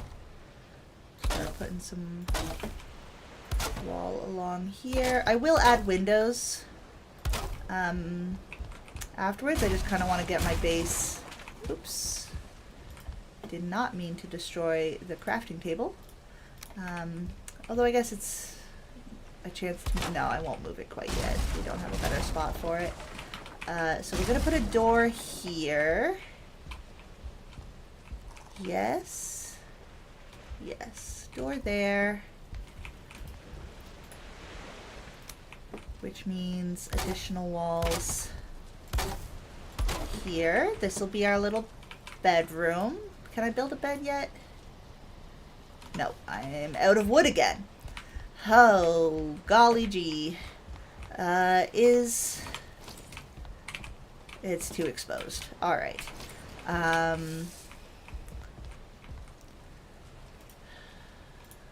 We don't have enough. Okay. Maybe if I put it over here. Oh, collect that wood. It won't be too exposed. Too exposed. It's fine. It's fine. I think we have just enough wood to add a little bit of extra roof, which might be what it needs. There we go. Okay. Repair everything. We might add a back door off of the bedroom at some point. We'll have to see about that. But yeah, this is a pretty, at this stage at least, this is a pretty chill game. There is like the boss fights and adventuring that are intense moments. But I find it pretty relaxing, the building part of it. You go out, you gather resources, you build. I have a lot of fun with it. Okay, I really don't want to cut down too many trees here. I kind of think I have to. Reminds me of Minecraft. Yeah, it's definitely got a kind of sandboxy Minecraft feel to it. Obviously, it's not voxel based. And there's a bit more of an actual story to it. But otherwise, a lot of the... Oh, okay. We've got a bit of a chill. That was a close one. Cutting down trees is dangerous, friends. So that's some good life advice. But yeah, it definitely has a Minecraft-y feel to it, which is part of the reason that I keep coming back to it so much, because I love Minecraft so much. But it's got like a skill system in it that Minecraft doesn't. You get better at actions the more you do them. So you might have noticed me pinging a little bit as some of my skills have been leveled up. And we can see here that like my woodcutting skill has gotten pretty high because I've been doing a lot of that. My crafting, my knives. I don't have any bow skill yet because I haven't used that. I don't have any skill in like clubs or swords or blocking. I should level up my running, jumping, and swimming more as you level them up, your mobility gets better. So the more you run, the faster you run, the more you jump, the higher you jump, the more you swim, the longer you can swim for. These kinds of things. Which is a nice little addition. It also means that on a multiplayer server, you can like specialize. Instead of everyone having to level up every skill, you can have like, okay, this person's gonna do the cooking. Their cooking skill level gets really high, so that they get the bonuses from high cooking, and they don't have to worry about like, oh, well, I could be spending that time and experience also leveling up my crafting, because you've got someone else who's like, no, I'll do all the crafting, I'll get the crafting bonuses and do the crafting for everyone, and someone else does the cooking for everyone. So you can kind of set up a little village where people have their different jobs, and it actually impacts the gameplay, because like the cooking, for example, the higher your cooking level is, the higher yield you get from cooking. So it's more efficient. You use fewer resources and get more meals if you have a lot of practice in cooking. So it kind of makes sense to have someone who's like, I'm going to be the chef. Of course, there are skills that everyone will want to level up. Everyone wants to level up your mobility skills, your running, jumping. Not everyone likes to level up swimming. I like to level up swimming personally. Everyone should level up their running and jumping. Everyone should level up some type of combat, but you don't all have to level up the same combat. I often focus on bow, whereas I know some other people will focus on knife or swords, or fists or axes. So you can have different people who have different combat specialties. Everyone should have at least one type of combat specialty, because on a server with multiple people in your village, ranger versus swordman, yeah, basically. Because, when you're in the village, you're like, oh, this person's going to be doing the farming, this person's going to be doing the cooking, this person's going to be doing the crafting. But when you're all ready for a boss fight, you need everyone to kill the bosses. They scale based on the number of people who are on your server. So you're like, all right, everyone, gear up, let's go. And you all go on a grand adventure together as a group to find and kill the boss. Bosses do be spoopy. They do, but they're fun. It's part of the reason I like to be a ranger, is I stay much farther back. And there's different things that you want to focus on. So I can show you. This stuff will come up as I play the game, but I do like explaining it. So the food gives you two different things when you eat food. It gives you health, so it increases your max health, and it also increases your max stamina, but only for a duration of time. You can see that the raspberries increase health by 7, stamina by 20, but only for a duration of 10 minutes. So after that 10 minutes, those effects go away. They actually slowly decrease during the 10 minutes, but then at the very end they go away completely, and you're back to your base minimums. Different foods have different ratios, and depending on what your fighting style you like, you gravitate towards different things. So as a ranger with my bow, I am far enough back that I don't usually take aggro, so I don't need a whole lot of health.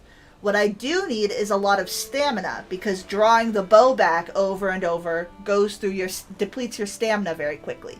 So I, my gear and my food choices are based around minimal health, maximum stamina. Whereas someone who is out there with a sword is a bit more of a tank role, and so they need a lot of defense and a lot of health because they're taking aggro. So it's got a lot of different elements in it. It's got like the Minecraft sandbox resource and build. It's got almost some MMO in terms of like you set up your party with like a tank and a DPS and you like these kinds of things. I really, really love this game. I think it has a lot of very fun elements to it. We might just do this as like a really small little room here. Just kind of off the back of the house. Let's put in a little post. Let's throw down Oh, if the bed goes there, it blocks the door. We'll have the foot towards the fire. We'll put the bed... I kind of wanted to put a door here. We could have the bed directly parallel to the fire. We'll put the bed parallel to the fire. That's fine. We put the bed there. Hi, Hugin! Hello! This guy also appears sometimes to give you helpful advice. Hello, Hugin. A headrest for the weary. Sleep the night away in your bed and awaken feeling refreshed and full of energy. Another improvement to your home would be some chests where you can store items. It is good practice to always have some spare equipment if something unfortunate should happen while exploring. Thank you, Hugin. Jump scare? Yeah, he does kind of do... I don't think he's trying to jump scare, but it does have that effect. Let's put our door... Maybe we put our door here. Oops. Wrong button. We could put our door here. Some little stairs out this way, because we can extend our roof over it.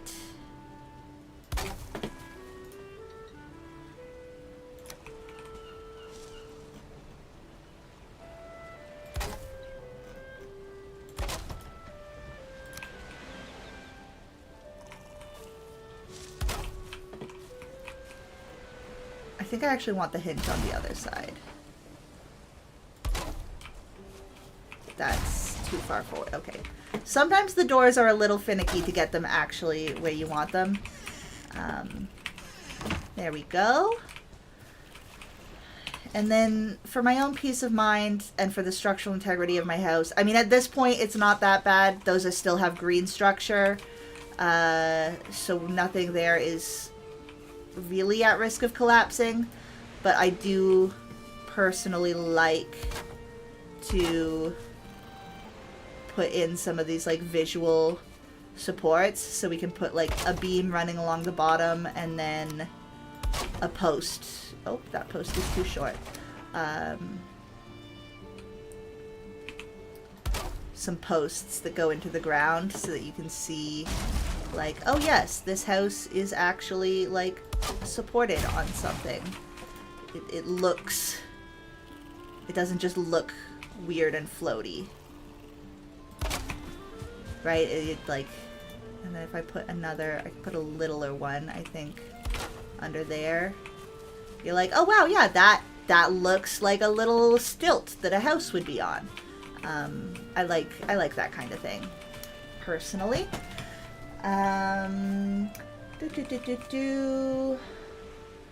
Let's see. Speaking of posts and support, I think I will... So you can see this one is color yellow now. Anything that is directly touching the ground has this blue color. That means it is touching the ground, it is fully supported. Green is usually reserved for things that are like, these are structurally stable. They're close enough to something touching the ground. They have enough points of contact that they are nice and strong.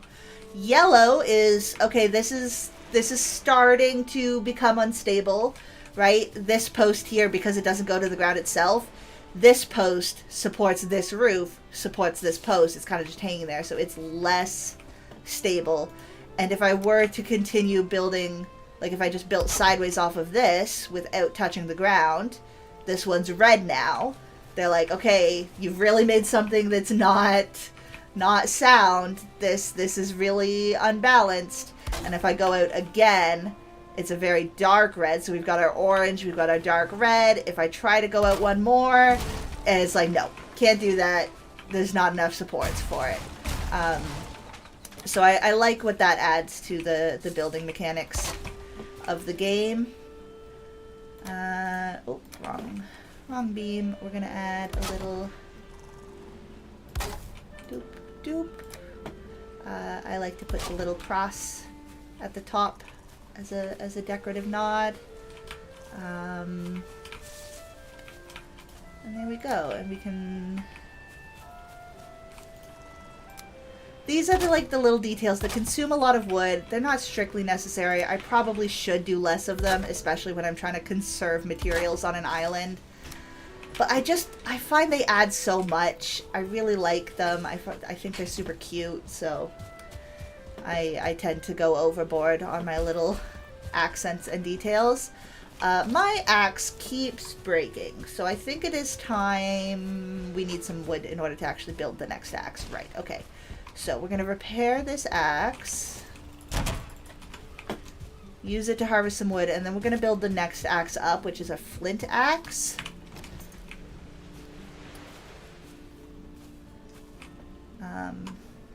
Let's grab some more stamina as we stock this little boar. What do you need for a miner boat? So I need the hide from some boars, which is why I'm okay. We don't actually.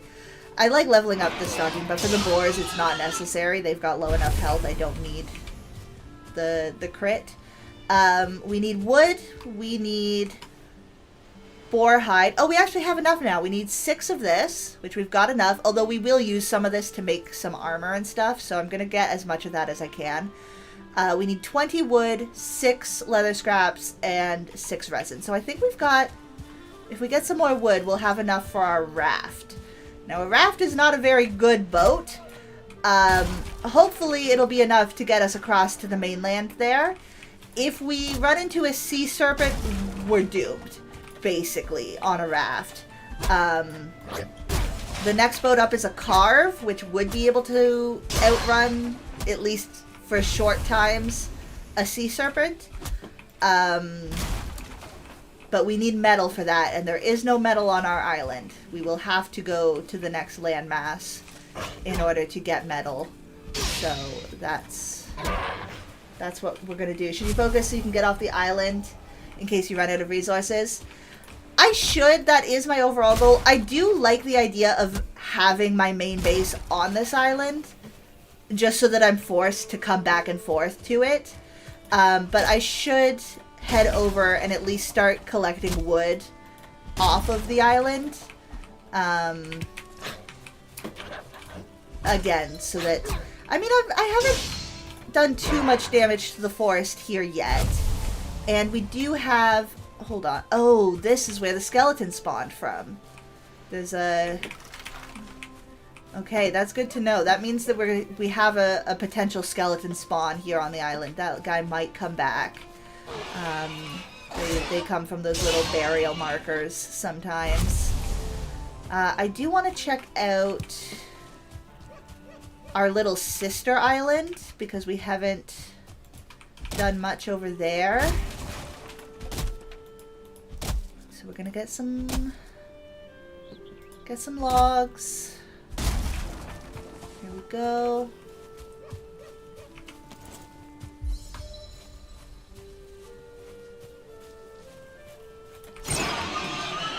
Get the sneak attack on that boar, even though we weren't sneaking. Because we do have our sister island here that we've not actually been to yet. So we could try to check that out. Oh, some flint. Let's grab some flint. Alright, we do need to be careful swimming. If we don't have enough stamina to make it across, we will drown. We've leveled up our swimming a little bit, but not much. Okay.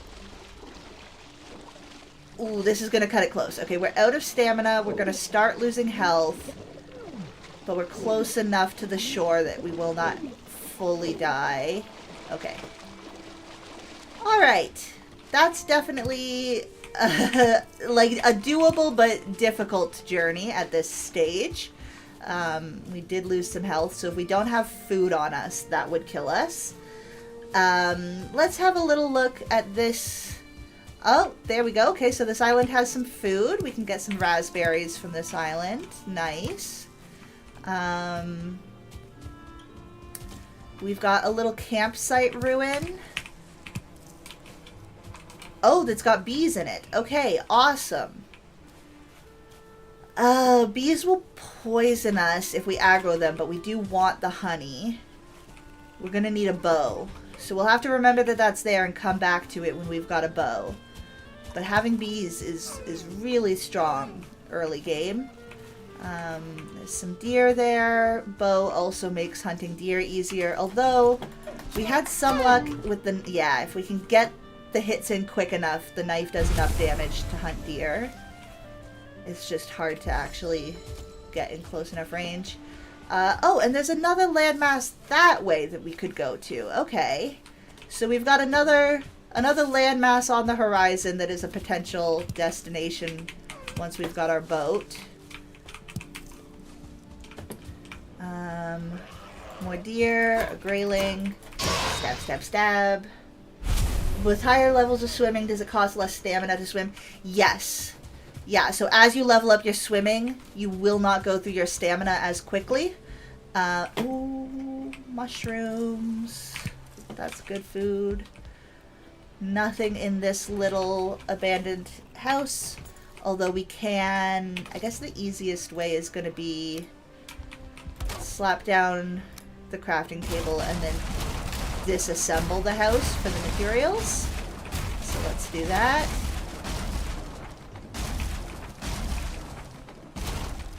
Get rid of the posts so that everything above it will fall down. Thank you, thank you.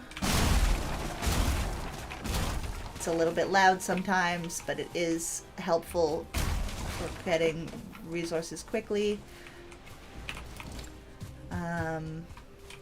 Yeah, as our swimming levels up, it'll be easier. Oh, we've got a little pond in the middle of this island. That's actually really cute. I like this island. This is adorable.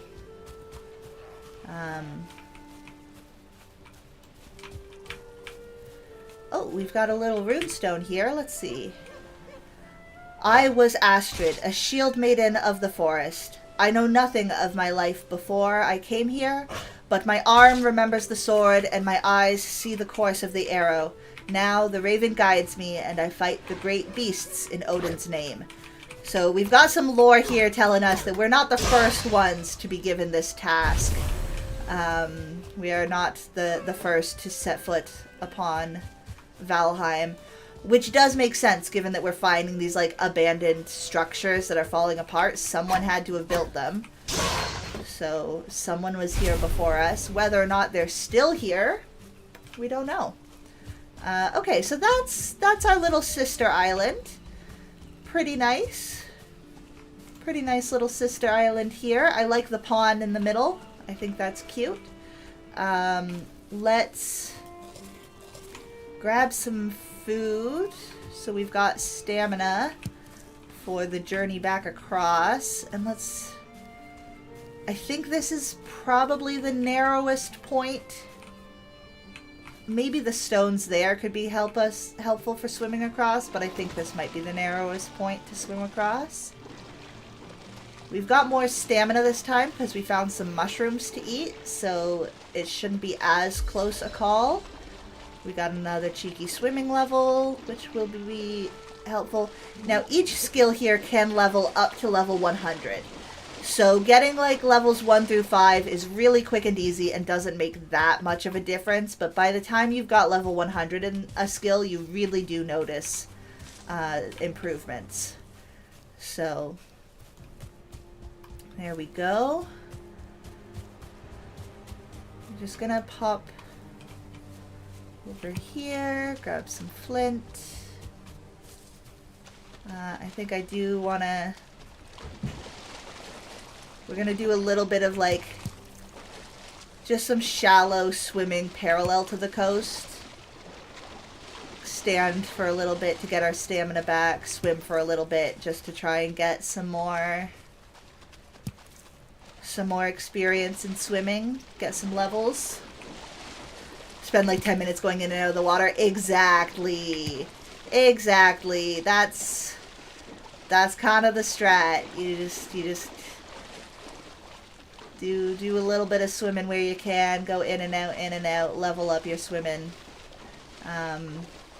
Oh, okay, this rock here has made it a little bit awkward, because now we don't actually have somewhere to stand. There we go. Get our stamina back. So yeah, there are points in this game that are a little bit tedious. You grind for some of your skill levels at various times. There's... eventually you can make a little target dummy, and so you honestly just spend like half an hour in front of the target dummy punching it over and over to level up your fists and these kind of things. But I don't mind too much of that.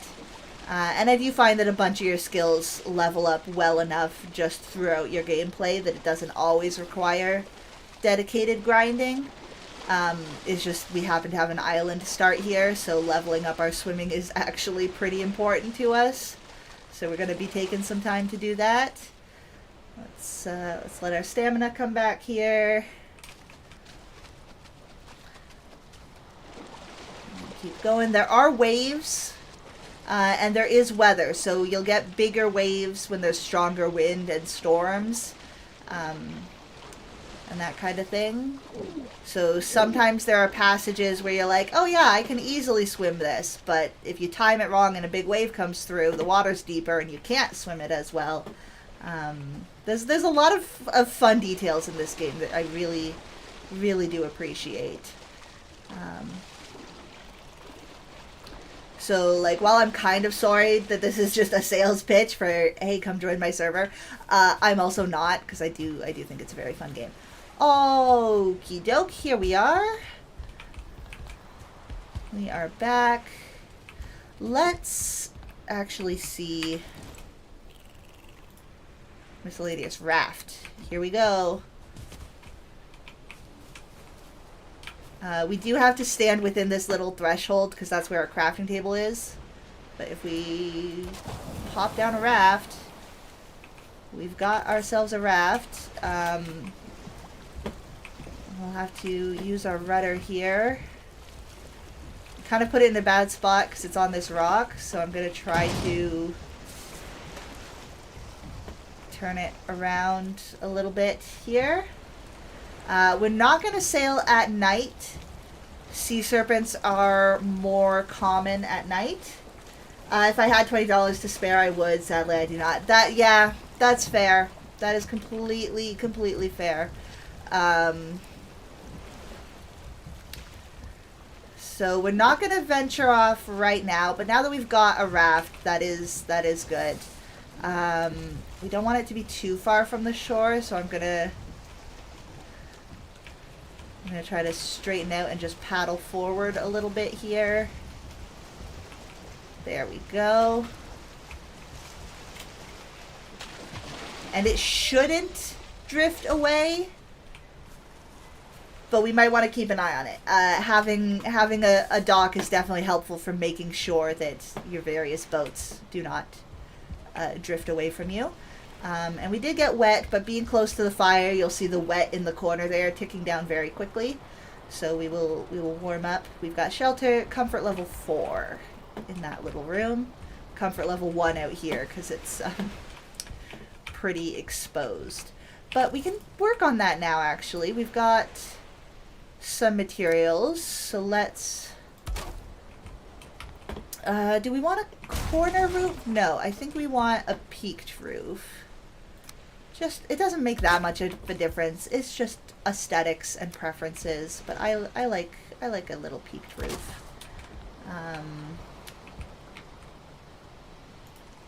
And let's see. Although maybe the roof should run this way lengthwise. If our main door is going to be at this end, I think I want the roof running the other direction, actually. So let's do some adjustments. I changed my mind a lot through the course of building my bases. I'll build something and then go, no, I don't like the way that looks, and change my mind. So we're gonna do this instead, because I think what we're gonna do, since I make sure I've collected all the materials that we just recycled.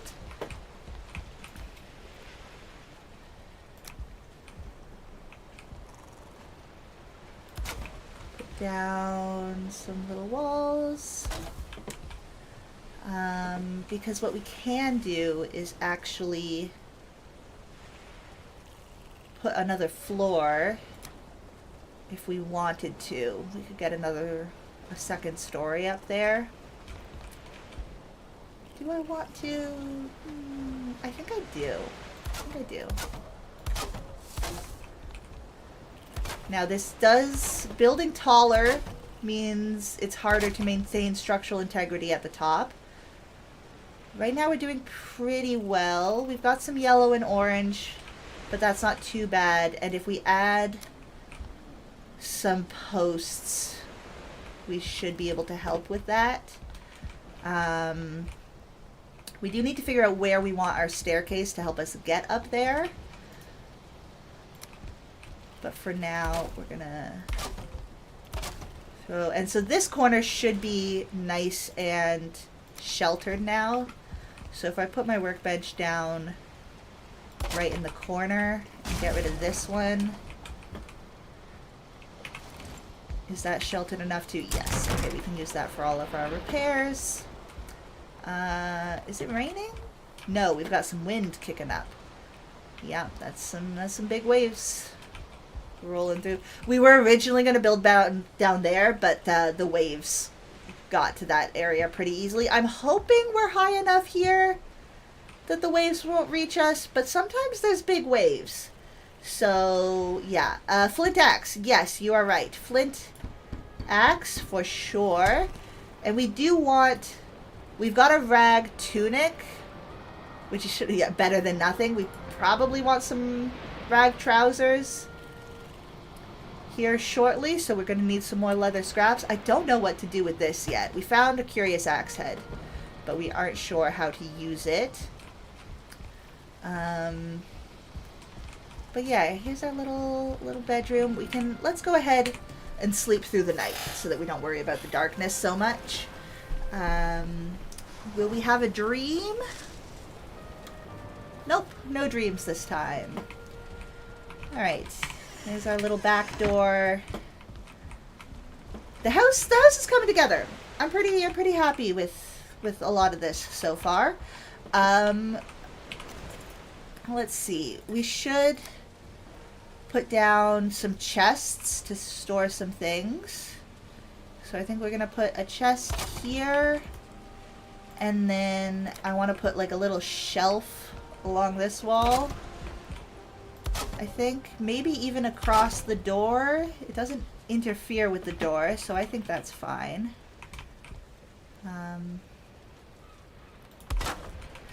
Having some shelf, and I can go all the way to like there. And we don't have enough wood. Okay, that's fine.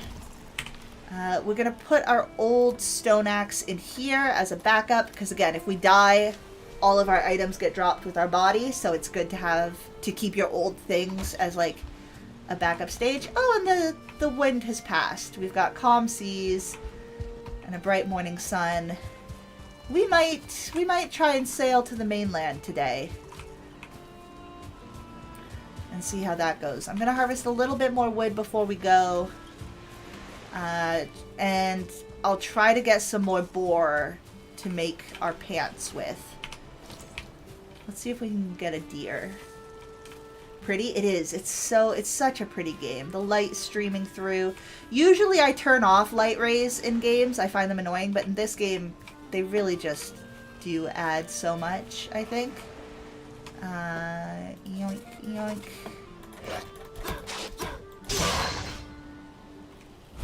Back to hiding. We don't want to spook our deer friend. I kind of feel bad calling them a friend, because... ciao. Backstab. And then we wait for their body to explode into resources. Okie doke. How's our inventory doing? We're not too bad. It's not filling up too much. I want to avoid cutting down too many living trees, so I think we're going to chop some of these like stumps and logs on the ground. One shot is nice. Yeah, the knife, when you're sneaking, does like 6 times damage. So it one-shots a lot of the early things. Which is very nice. But it just means you've got to take the time to sneak up to them. Which... There we go.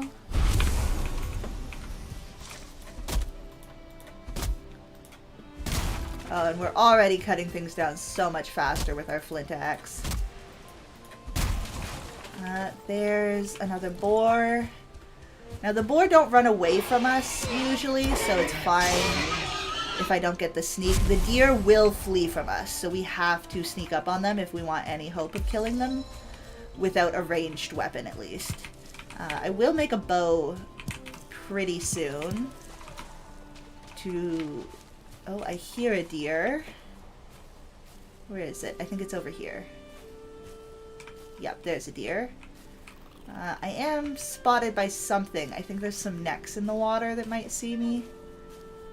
But I'm focusing on that deer. Oh. But I need to make sure I don't... The stamina goes down as you're sneaking, but if you stay still, it goes back up. So I just need to be careful about not using all of my stamina at once. Gotta take it slow and patient. To sneak is to be patient. You can't rush sneaking. Hi there, dear. Yeah, you're about to see me because you were facing me, but this one still hasn't noticed. So we got that one at least. Oh, and it dropped a trophy. Nice. We're gonna need those. I think the other deer has, like, actually bolted, so don't think we're gonna have much luck tracking that down. I don't know why you didn't see me. I came at you from the front, but I guess as my sneak levels up, it becomes more and more effective. Leveling up sneak, it'll take a little bit less stamina, but it'll also become the angle at which you can approach and remain hidden gets wider. I think is the best way to describe it. So you don't have to be as careful about coming up directly behind them. Some mushrooms. Some logs. I heard a deer, but I don't see it, and I see a boar over here. We're gonna stop for a second and get some more wood.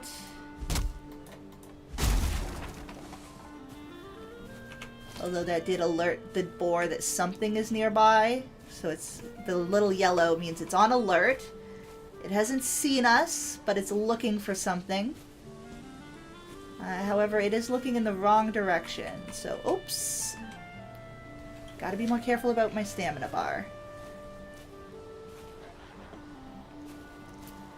Come on, stop walking in the opposite direction of me. Oh, hello, Grayling. Don't know how you saw me.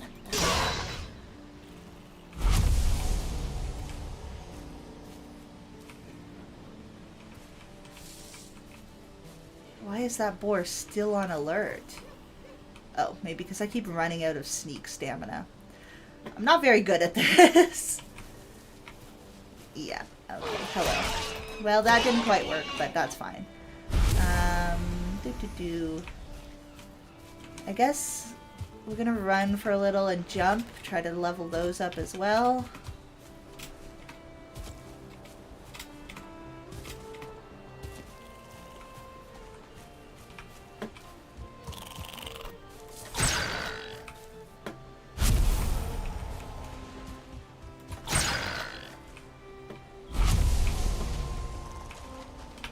Did you not drop your tail? Guess not. Okay. Up. Up. Up.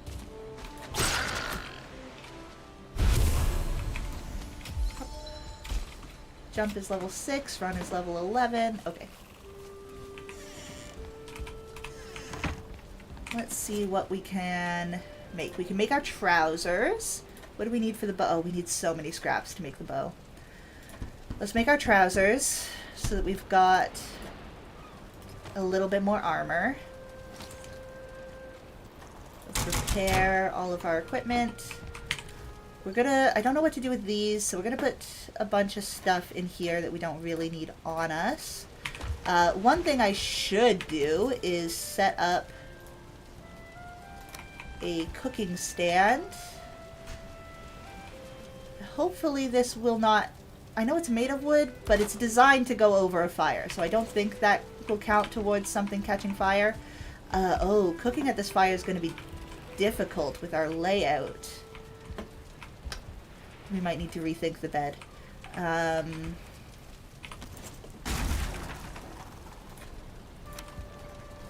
Maybe we put the bed this way after all, because we need to get close enough to that fire. I could just remove these and that would make it easier, but I like these. I think they're cute. So, sneak on those shrooms, they may run away. They might. You never know. We're gonna cook up some food here, because the meat is gonna be a big improvement to eating berries and mushrooms all the time. We will still occasionally eat berries and mushrooms, so generally speaking, meat is a good health food. This will give us 30 max health and 10 stamina, whereas berries, like plants, are better as stamina foods. Mushrooms are balanced. Mushrooms are like even down the middle. Berries are more stamina. Meat is more health. So, and there we go. We've got level 1 cooking. Very nice. Very nice. Mimsy, you keep kind of chirping from over there. What's up, bud?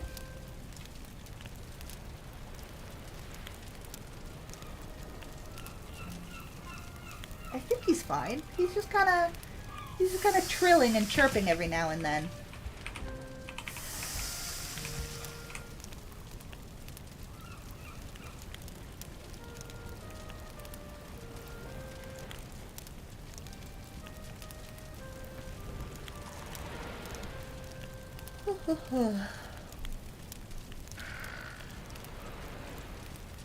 Are there complex metals that you can make that mix... Oh, complex meals that mix meats and veg... Yes. Yes, there are. So as we get further into the game, we'll unlock cooking stations and various ingredients, and we can start making various meals that incorporate different ingredients to get increased bonuses in various things. Some of the meals will also have unique bonuses. That will, like, while this meal is active, you've got, like, extra points in a certain skill or various things. So there's definitely... Alright, we're going to start organizing this so that we've got our food slots down here. We don't need to be carrying money around with us. I should just spend time and cook all the raw food. But this feels like we're pretty well midday. It's nice and sunny, clear skies, calm waters. I kind of want to make the trip. Let's make the trip over to the mainland there. Oh, I parked this in a bad position. The ladder's on this side. No? Where's the ladder's on the back? The ladder's on the back. There we go. Get on, use this. Turn this way. And we've got some wind, so let's go ahead and lower our sail. Now, those trees indicate to me that that's a black forest right there, and we do not actually want to touch down on a black forest yet. That's going to be a biome that's too dangerous for us. Does food spoil? No, food does not spoil. However, as you can see on the bottom left, I only can have 3 food slots active at a time. And it has a limited duration effect. So they've all got their little counters ticking down how long they're going to be active for. Okay, let's see. Those pine trees tell me that that's Black Forest. And Black Forest has a lot of things that it will kill me right now.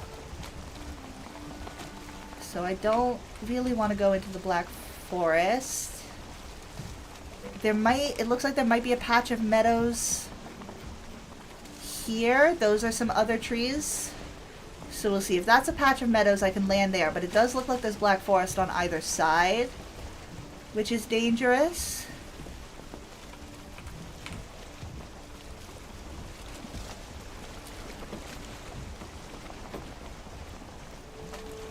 Our island doesn't feel like it's that far away now.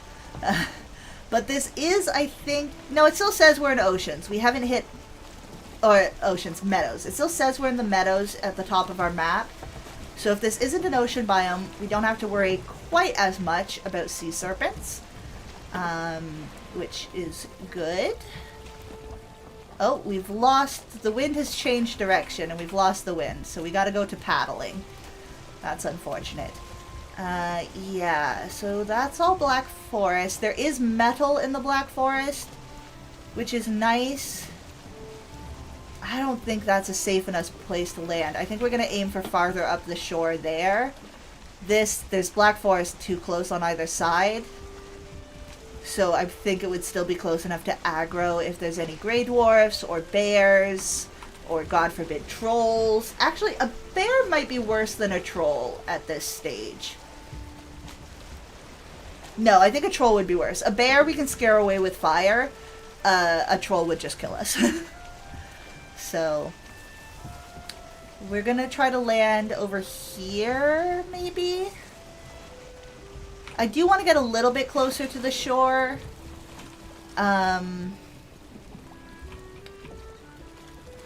Because it's not actually coming up on our map yet. We're not close enough to have this being mapped. So I want to be a little bit closer. Just want to be careful not to be too close. Because there's gonna be skeletons are a risk, and they have ranged weaponry. Grey dwarfs can throw things at us. Bears aren't ranged, so that wouldn't be the worst if we see one from the boat. Yeah, this is like a tiny little pocket of meadows surrounded by black forest, it looks like. That's not a safe place for us to be. But you can see there's structures made out of stone here.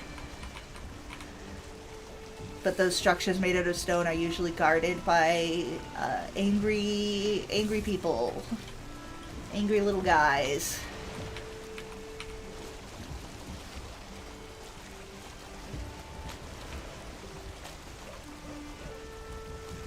So, okay, yeah, we're close enough now that they're starting to spawn in. You can see there's a guy. There's some guys there. Those are gray dwarves. They'll have glowing blue eyes. And we're in the black forest. Wow. Hugin is probably going to appear somewhere to yell at us. Yeah, that we shouldn't be here yet. This is dangerous. Should make sure we are well armed before we venture into the black forest, which is why I'm not. I'm just tracking the coast. Don't worry about me, Hugin. Oh, we got some fish. We don't have a fishing rod. It'll be a while before we're able to catch fish. We might get lucky after a storm. Sometimes there will be fish that have washed up in a wave onto the shore after a storm that you can get. But we will not be able to catch our own fish for a little while. Yeah, I know you bring tidings. I can't actually land the boat there to talk to you because that would be going further into the Black Forest, which I don't want to do. But this area looks safer. I think I should be able to land over here. Is that our island? Oh, goodness. So yeah, although the journey across is not actually that far, the journey to safe crossing, it looks like it is further. So that's something we'll have to keep in mind. Okay, there's still black forest trees there, but I think if we land over here, we'll be okay. So let's cut in a little bit towards the shore. There's some ruins there. They're really close to those pine trees, though, so I don't know if those are Meadows ruins or Black Forest ruins. If they're Black Forest ruins, I want nothing to do with them. If they're Meadows ruins, we could figure something out. Oh goodness, there's more Black Forest trees on that side. Okay, so this is a pretty mixed biome area, which means we gotta be very careful exploring it. There we go. We've made footfall on what I hope will turn out to be the mainland. But we'll see. Yes, okay, I can talk to you. Turn back! This is a dangerous place! You have wandered into the Black Forest. This place can be very dangerous for those unprepared for it. Prove your worth by slaying Ichthyr. Yes, I know. I'm not supposed to go into the Black Forest until I have slain Ichthyr. I will do my best. Hi, why are you over here? Well met. Rumor has it that some traders have found themselves into the 10th world. If you find yourself in need of special commodities, you might want to seek them out. One of them should be somewhere in a forest such as this. I'm terribly sorry I can't be of more help. You'll have to keep an eye out. Yeah, so somewhere in a Black Forest will be a trader. Okay, so we have Black Forest surrounding us on all sides here. This is not actually a safe place to land and harvest resources. Also, it's starting to get dark. I think we go back to the island for now. I don't think we can actually harvest resources here safely yet. So let's turn our little boat around.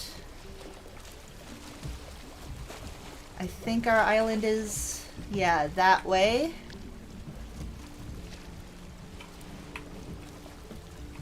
We've got a little bit of wind we can catch. Hopefully more as we continue. Okay, yeah, I'm leaving. I'm leaving. Thank you, sir, for throwing that at me. Don't worry, I will be out of here. I am leaving. You don't need to tell me twice. Mini Lake Island might be a good place to gather for a bit. Yeah, I'm thinking maybe we spend a little bit more time on the island. For now, at least. You are really persistent, huh? So that is one of the things. The other entities in this game do not have stamina the same way we do. So he might follow me all the way back to the island, which I don't love. I don't really want him to do that. But I don't think I have much of a choice. Unless the wind decides to change to be directly behind me, I'm not going to have the speed to actually... I seem to be outrunning him a little bit. Okay, maybe we will. Maybe we'll get far enough out that he'll de-aggro. There we go. Okay, he's headed back. He doesn't want to swim across the ocean for us. However, I am a bit worried by how I wasn't planning on sailing back. I was hoping that we would land somewhere with meadows and I could, hang out there gathering resources until tomorrow and sail back during the day tomorrow, because sailing at night, it is a higher chance of sea monsters, sea serpents, and that would be a pretty bad thing for us to encounter right now.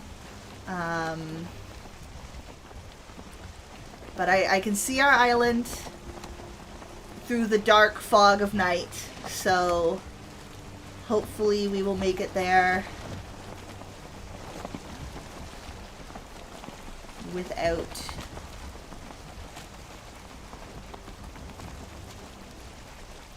spooky, dark, cold ocean. Didn't want to see that crop up. Was really hoping we would avoid actually entering ocean biome. I can see... Oh, I could see our fire in the distance, but now it's... Oh, goodness. Oh, no, it's storming. Oh, it's nighttime on the ocean and there's a storm. We're gonna get eaten. Okay, no, we're so close to the island. We can make it. This is prime sea serpent weather.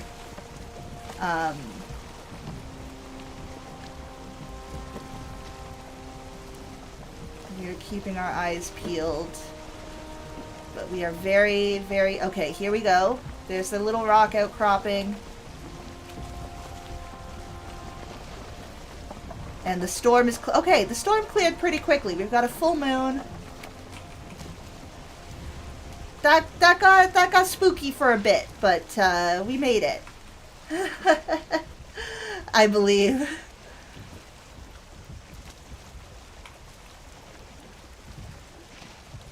Back safe and sound. Yep, that's... Huh. For such a short crossing, that really did feel quite dangerous. I am looking forward to getting the next boat so that I don't have to worry about my dinky little raft quite so much. Alright, let's turn the raft so that we're facing out, or at least parallel to the shore, I think would be nice. There we go.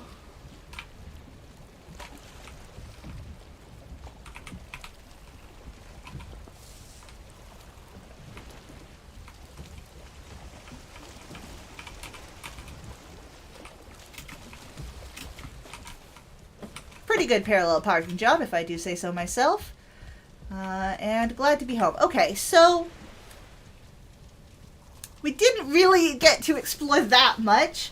Maybe we try going this way next time, or I think the answer might be that we stick to our little island for a bit longer, perhaps. I'm gonna go ahead and sleep through the night here.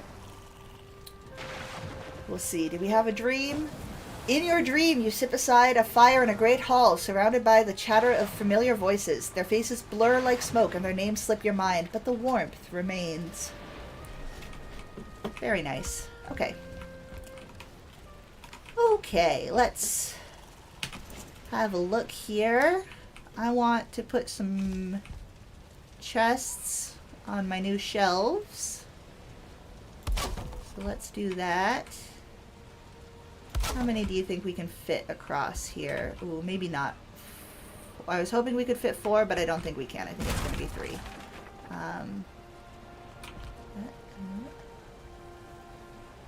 Okay, you into the corner, but not clipping through the wall too much. Go. Alright. How are we looking this morning? The early fog is rolling in off the sea. The sun's just trying to break through the clouds. The necks are angry.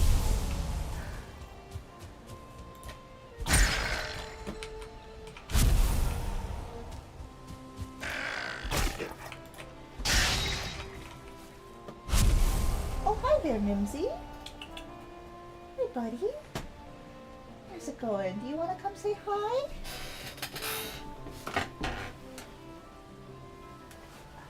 There you go. Oh, you're okay, buddy boy. Ah! I've got my headset cable caught on my chair. Whoopsie days. Here's the little guy. I'm not actually going to kiss you because I'm wearing lipstick. But you get little kisses. Hello, hello, sweet boy. Yes, I know. I usually give you forehead kisses, but I'm wearing lipstick. I can't. All right, let's. Where did I get this cable caught? There we go. All right. Now I'm actually able to move my head again. There was a little free kitty for you all. A little visit from the Mimsy. I just saved you. I don't remember how many channel points it is. I think it's a lot. Do I have Kitty as a lot of channel points right now? I think I raised it since he was feeling sick. I didn't want to bug him too much, but I can probably lower that again.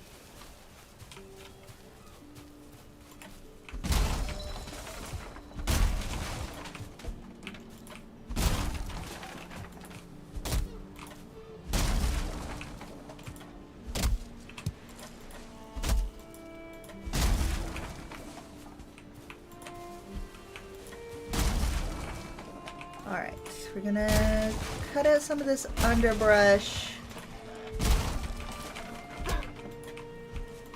Continue the deforestation of the island, considering the mainland is Black Forest. And we should do some hunting too. We're gonna need more. I want a bow for sure. So we're gonna need more boar scraps.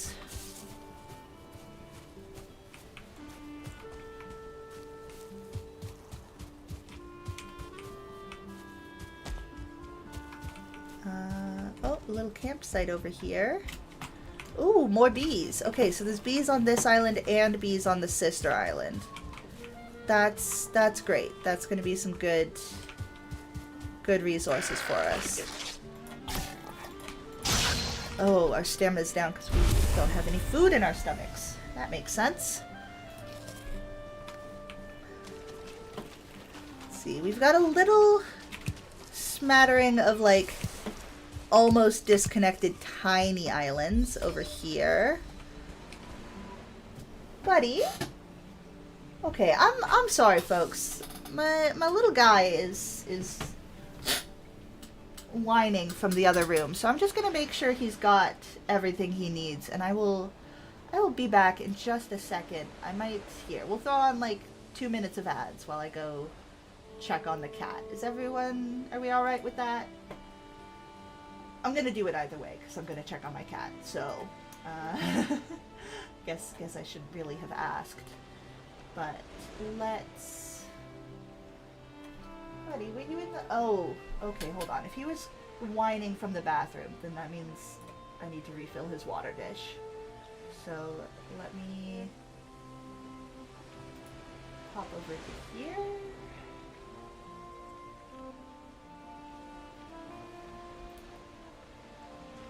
Do this.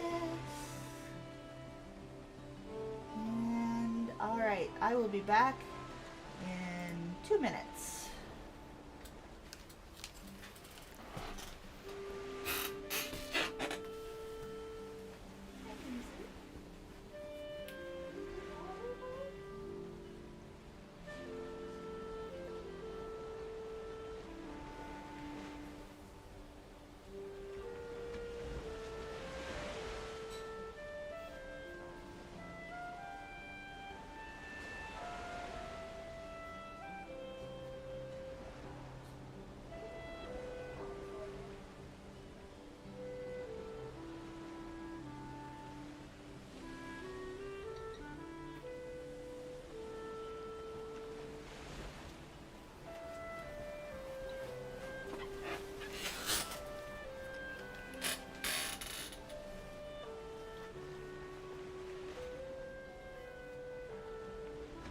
I should update the tags on my stream.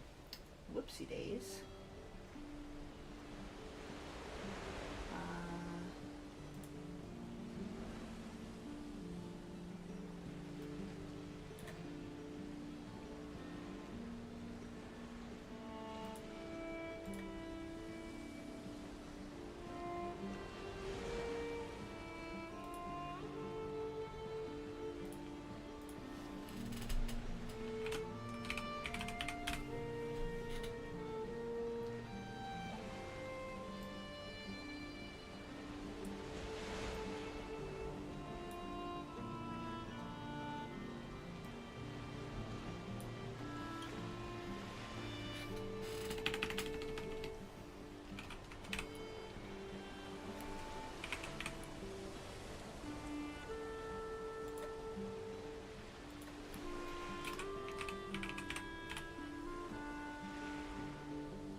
Okay.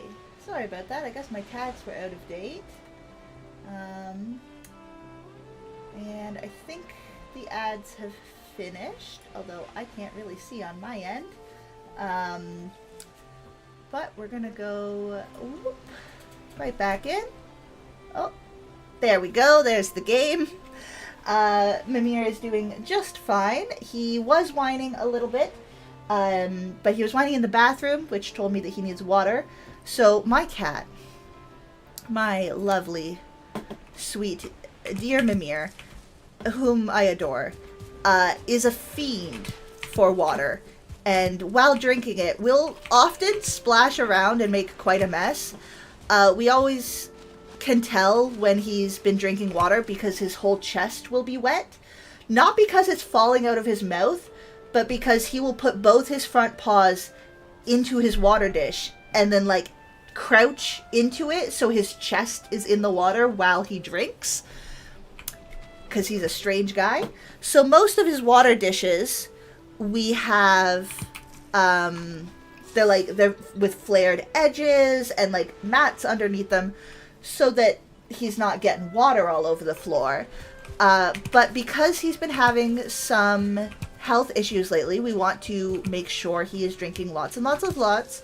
So we have lots of we want to have extra water available to him. So he's got one big water dish downstairs on a mat, one big water dish upstairs on a mat, and a small water dish that was originally put down just to be a temporary dish. And so because it was just a temporary dish, we didn't have the same like wide-brimmed dish. We didn't have the same mat to put under it. So we're like, that's fine.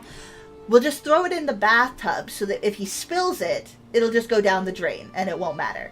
So we put a temporary dish in the bathtub when no one was using it. He's now obsessed with this water dish, and when possible will choose to drink from that one primarily over his other water dishes, even though we refill them, like they're all fresh. We do all his water dishes every day. That one's his favorite. And so if someone goes and takes a shower or a bath, they have to remove the water dish, obviously. So they move it. And usually we put it back, right? You move it, you take a shower, and then you put it back in the bathtub. But sometimes people forget, and he will let us know if we have forgotten. He will sit in the bathtub and yell until someone goes and puts the water bowl back for him. So he's definitely a communicative cat. He can tell us what he wants. I think that's a boar over there. Oh, let's see if we can sneak up on... Nope, okay, couldn't sneak up on the bird. We will sneak up on the boar then. Because we want to make a bow. Making a bow will make hunting deer easier than sneaking up on the... Oh, okay. We did not do a good job sneaking up on that boar. I got distracted by looking over my shoulder at the deer. Which is... there, okay. Let's let our stamina come back. We don't want to rush this.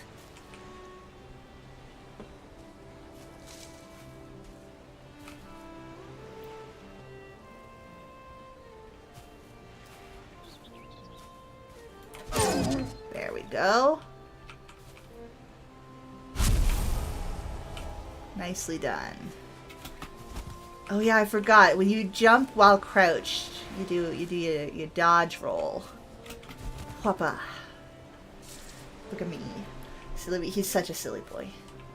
Such a silly boy who, for some reason, only... And I wonder, see, part of me wonders if it's because the dish in the bathtub is a ceramic bowl, and if maybe he prefers that because his other dishes are stainless steel. But I heard that stainless steel was better.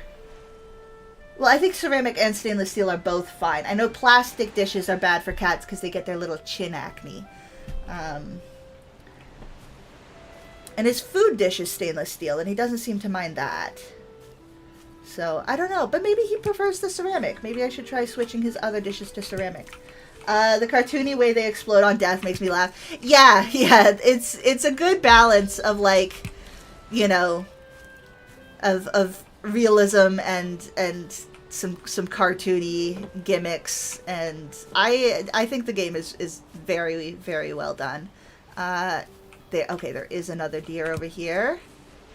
We're gonna get our stamina back. We're gonna eat another mushroom. We're gonna come at him from behind.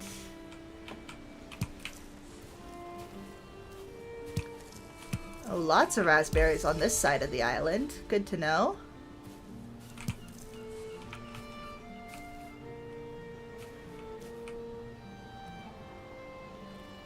Don't look at me. Whatcha? Yeah, they just kind of fall over, and then after a minute they go, ha! In purple smoke.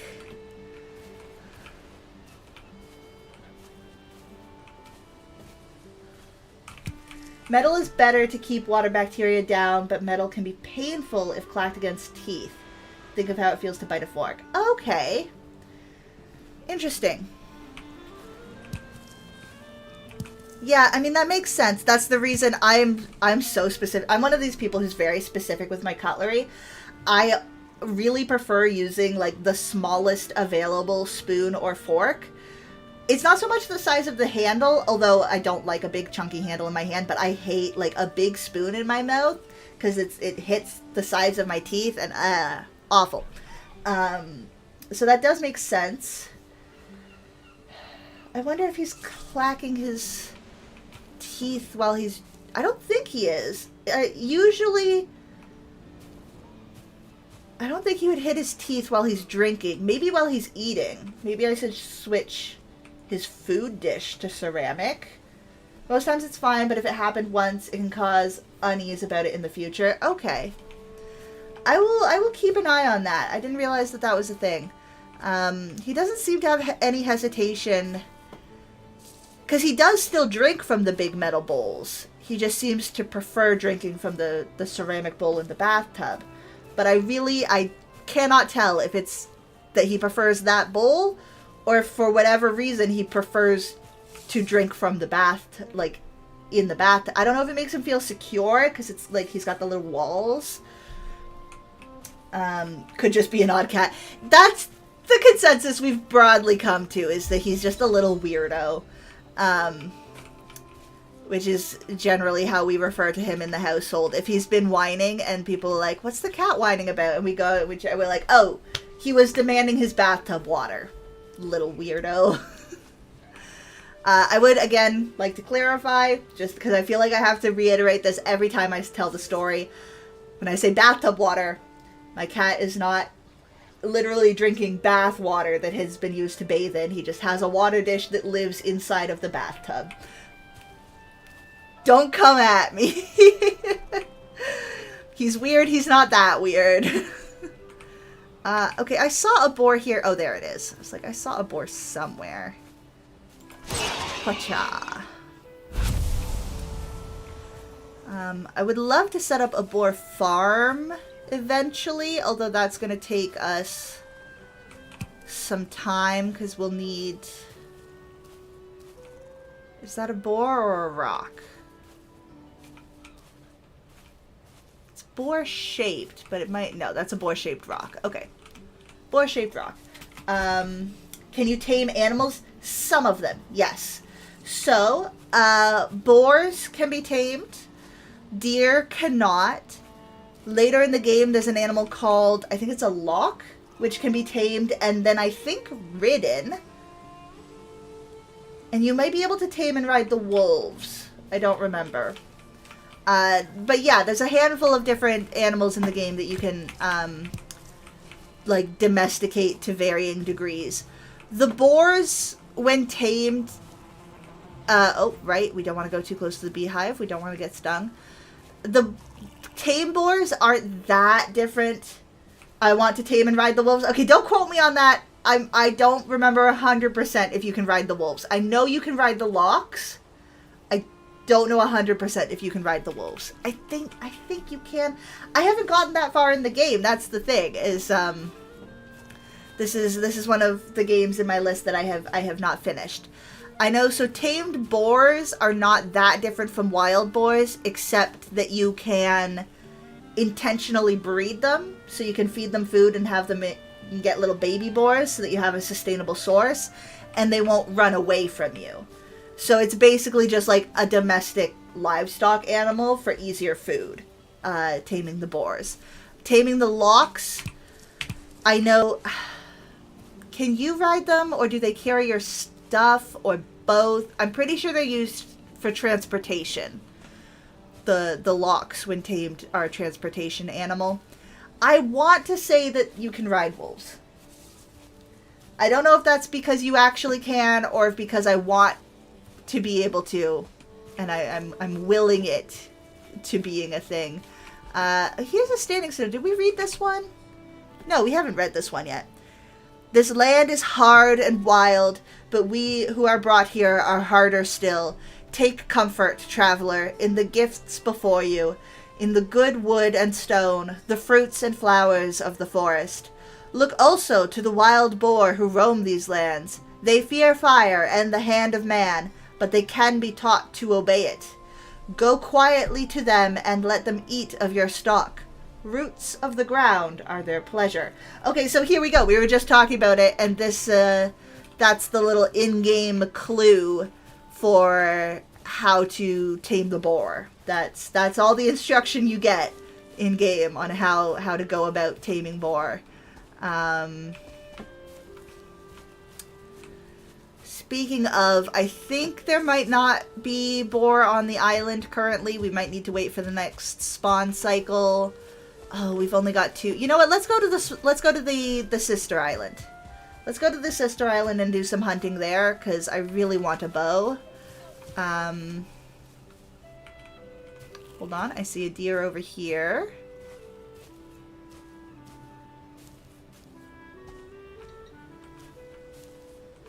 Let's see. Wolves can make powerful allies both when following a player and when roaming around the built structures. Nighttime wolves try to despawn during the day, so the taming of starred wolves must be started during the night. Tamed wolves will not retaliate against the player when they or other wolves are attacked or killed. A wolf attacked by a player will be frightened, running around the nearby area for a few seconds before returning to their normal state. Once the taming is started, they will no longer try to flee and will also eat during the day. Taming a wolf takes 30 minutes. If given enough food, I don't see... Okay, yeah, so I misremembered. They can be an attack ally, but not a riding. So, boars are food, wolves can be an attack ally, and lox are for riding. My bad. I'm sorry, Monster Girl, to disappoint. It seems like we cannot go riding off into the sunset on wolves. Alright, we're gonna kill the deer first, because it'll run away if it gets spooked. Oh, we didn't quite get the double sneak. But that was pretty good, and it brought us over here, so let's go across to our sister island. Let's check if this crossing point up here is better, actually. Between the stones, I'm wondering if we're gonna have more places to stop and catch our breath, perhaps. Currently, the two official rideable creatures are the lox and the askvins. I don't know what that is, but it's cool that there's 2 different mounts. That definitely makes me want to get both to compare and contrast. I wonder if like one of them's a speed mount and one of them's a stamina mount, because the lox I don't think are very fast, but I think they can carry a lot, which there is encumberment and weight in this game, so carrying stuff is important. Okay, let's do our swim. Oh, we're not very good at swimming. Our stamina still goes down so fast. But we know we can make the crossing even if it hurts a little bit, so... Giant lizards? Oh, I'm so down. I love lizards. Okay, yeah, we're... Yep, ouch, ouch, drowny, ouch. Ooh, that took like half our health. Yikes. Okay. I don't think this is a good crossing point. I think this is a bad crossing point.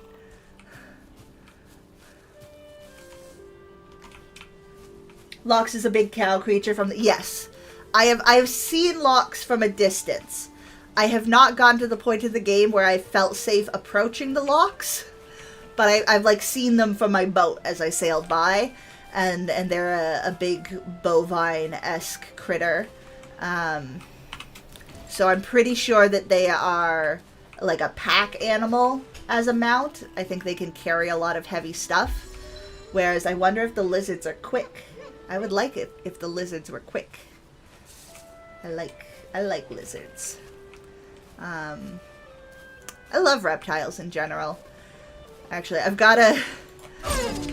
My dad recently moved, and at his new place, he's got a pool. And I guess he was out there doing pool maintenance, and he found a snake skin in the gravel surrounding his pool. And my dad hates reptiles. He gets very freaked out by them. So he sent me a message immediately being like, hey, can you relocate this snake? Because I don't think he wants it to be close to the house. And I was like, I didn't know how to tell. I'm like, I just said yes.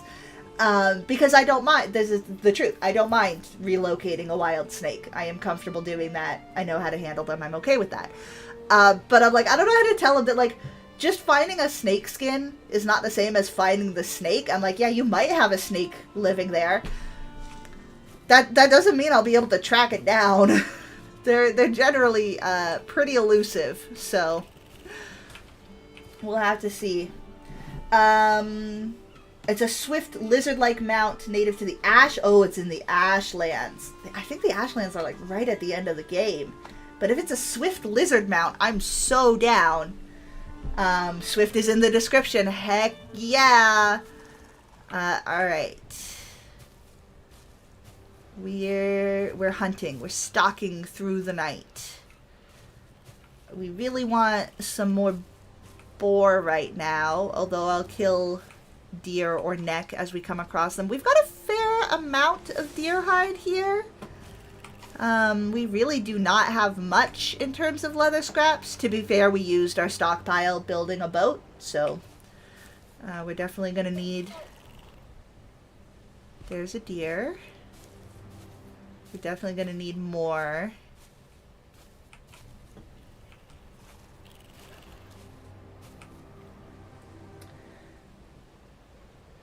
For a creature with no legs, snakes are crazy motile. Yeah. Very, very fast, very evasive. But also, all of that is assuming I even find the snake. They hide in, like, tiny little crevices. It's not like... I mean, I'm like... Because in my head, I'm like, okay, yeah, maybe the snake, like, has a burrow next to your pool. Snake burrows, especially from the skin, it looked like it was like a garter snake or something. Their burrows are not obvious. This is not like a gopher hole where I can be like, oh yeah, that's where the snake is. It'll just be like in some little crevice of stone or underbrush or something. So I'm going to try. I'm going to look for a snake because, one, I like finding snakes. And two, I know that my dad would probably sleep easier if he wasn't thinking about the fact that there might be a snake nearby. But, yeah, I'm going to have to probably let him down easy on the, like, yeah, there's probably a snake in your yard. I don't know where, though.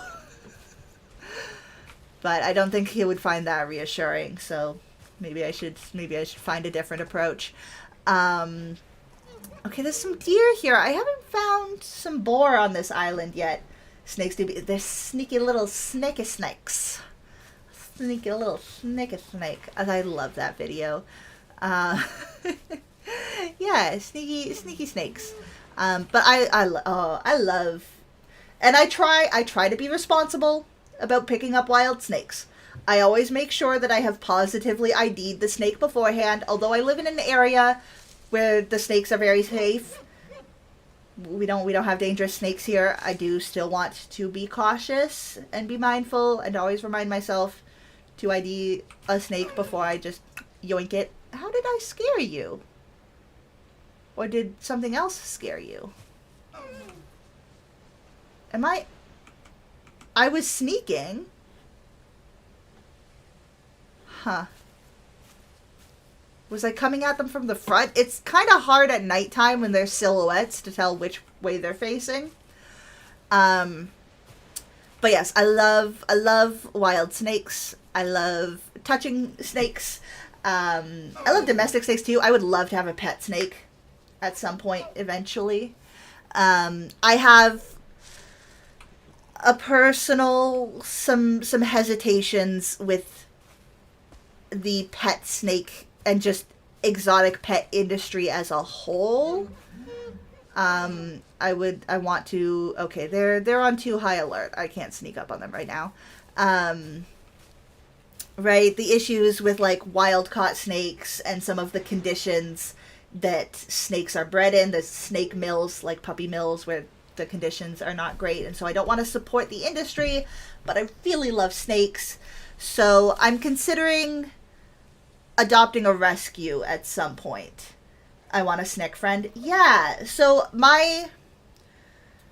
the thing that I have come to terms with for myself, I think, is going to be keeping my eyes out at local rescues to see if there are any like forfeited snakes to be rehomed, because I think that's going to be the way that I feel like ethically and morally comfortable. Exotics are hard in that sense. Exactly. So I think rehoming a rescue is going to be the way that I feel comfortable approaching exotic pet ownership and like snake ownership.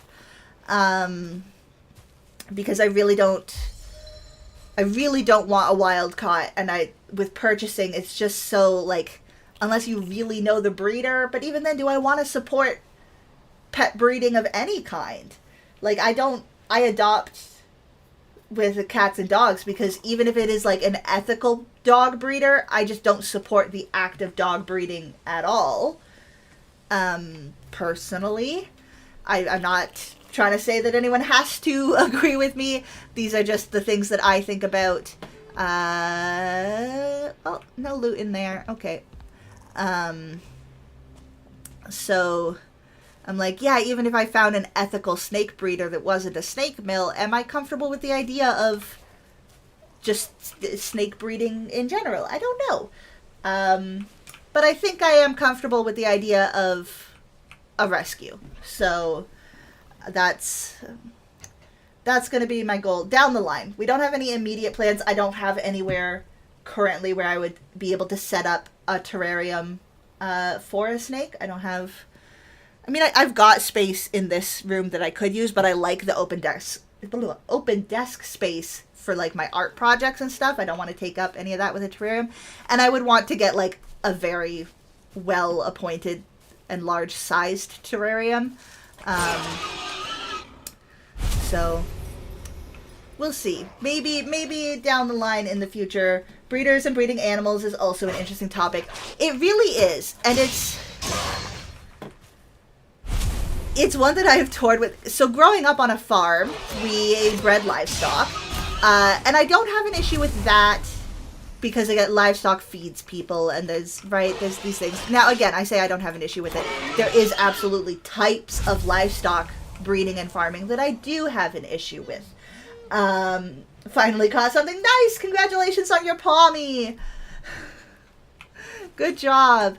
Yeah, there's a lot of nuance in all of this stuff when it comes to farming and animal breeding and livestock and all this kind of stuff. I will say I am not a vegan. I do eat meat. I am comfortable with the fact that I eat meat. I think it is natural for humans to eat meat. That being said, I do think the conditions in which we keep our food livestock matters.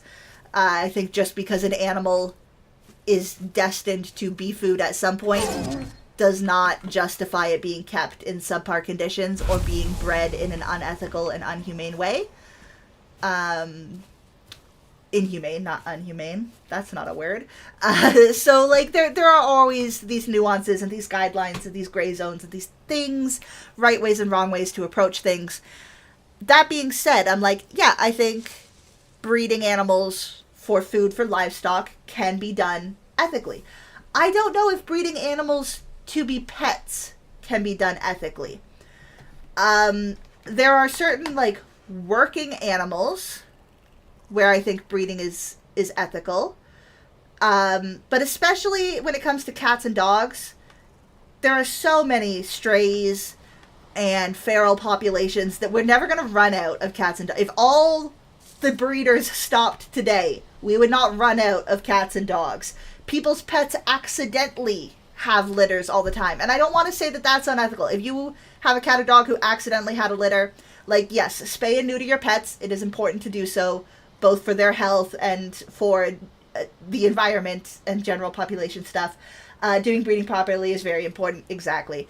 And so, yeah, I don't...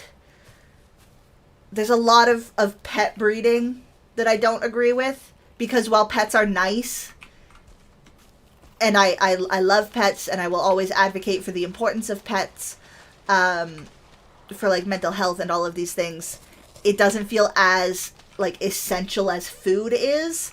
So it's like, can we really justify breeding en masse an animal if it is not essential to do so? I don't think so, but I don't know. I do definitely disagree with, like, breeding for breed, like purebred dogs and stuff. Count me out. Mutts all the way. I disagree with the concept of purebreds entirely across the board. I think, I don't know. I'm not an expert. I hesitate to make too many broad, sweeping statements. But from my understanding and experience, I don't think there's a justification for having purebreds. I know some working dogs are specific breeds, and that factors in. Like, we had a sheepdog growing up. A rescue. Again, we didn't support it. We had a rescue. Granted, he became more of a pet. We didn't really use him much as a sheepdog. He was of a sheepdog breed, because we did farm sheep. But Charlie, he was just a sweet boy. He was just a pet. Which is fine. I'm fine with that. But yeah, I don't know. And so then, especially with exotics, I don't think... I'm like, yeah, wild caught is bad, but I don't know if we should even be captive breeding these animals that are not domesticated in any way. Pets are important. My tuxedo saved my life, giving me a purpose and love I didn't have before I got him. But he's also a rescue I got and not bred for anyone. Yes, exact. My tuxedo also saved my life. That Mimir was intentionally... Okay, no, to be fair, his mother saved my life. I went out. I was in a really bad time with my mental health journey. It was scary. And I needed a reason to get out of bed, because, like, I wasn't feeding myself. I didn't care whether I had food to eat.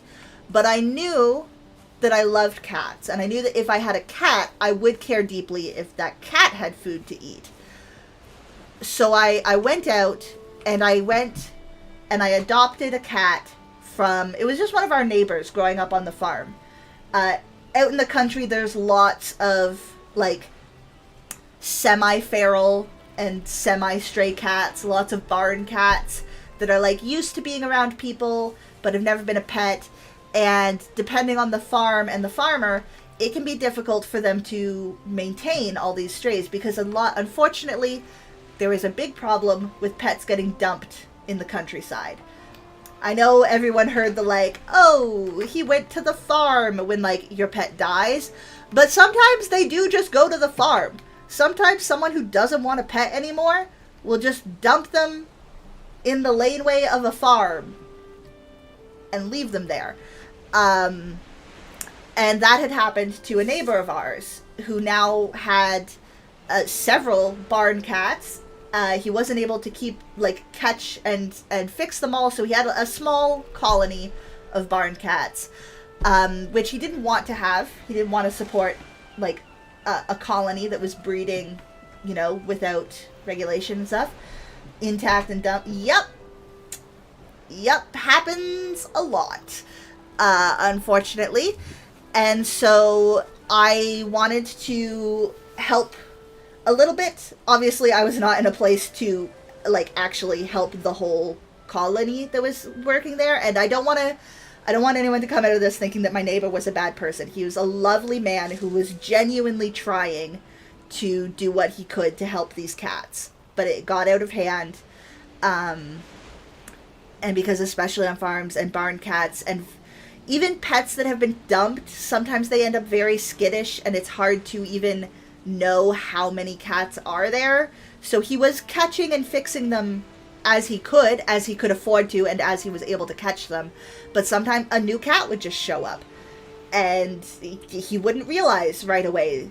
And then there'd be a litter of kittens again, and the whole cycle gets out of hand. So he did what he could to try to keep their population down and to keep them healthy and fed. But I was like, you know what? I am in a really bad place. I really think I need, something else to get out of bed for. A litter of 10. Sometimes gets very hard to work with. Yeah, that's just, it starts with 2 or 3 cats get dumped, and you go, okay, all right, we'll deal with these. And then before you know it, those 3 cats, if it's 1 Tom and 2 queens, suddenly you go from having 3 cats to having 12 cats. And then less than a year later, those kittens can have kittens, and it really gets out of hand. So I was like, look, I can't help the whole problem. I'm just not in a place financially, emotionally, any of that. But I want a cat, so I will go to this neighbor and say, hey, and I got 3 cats from him. I said, hey, we don't have any barn cats at our farm right now. We used to growing up, but since we don't have any. We've had some rat problems in the barn and some vermin I am going to try to do a barn cat transplant. I'm going to take 3 of your barn cats and move them to our barn. And because it's only 3, I will be able to get them fixed and make sure that this doesn't expound into a bigger problem again. So we picked up 3 cats, and we brought them to our barn, and we started making appointments to get them fixed. And the problem with cats is they don't necessarily follow your schedule for when their appointment is. So 2 of them ended up pregnant before their appointments came. And we're like, great. So we isolated them. We couldn't bring them inside because they were adult, semi-feral barn cats. They weren't pet cats. They didn't know what to do with being inside. But we had instead of putting them in the barn that was very open that they could get in and out of, we had a large shed that was heated that was enclosed. And so we're like, okay, we moved them in there. 1, so that they would have a comfortable, warm place to give birth. And 2, so that the 3rd one wouldn't also get knocked up. The appointment came. We were able to get the 1 that hadn't gotten pregnant fixed. The other 2 had their kittens. 1 of them gave birth prematurely and only had 1 kitten.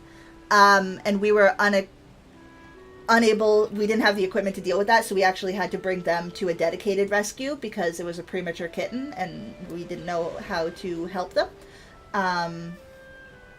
So we had to bring them to a rescue that had the equipment to handle premature kittens.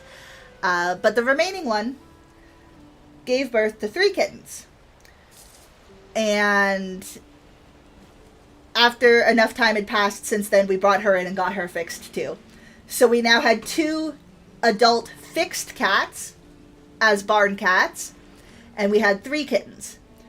We kept the kittens once they were with mother until they were old enough to be weaned, and they could get a proper home too. Exactly. So 2 adult female cats, now fixed, free to be barn cats.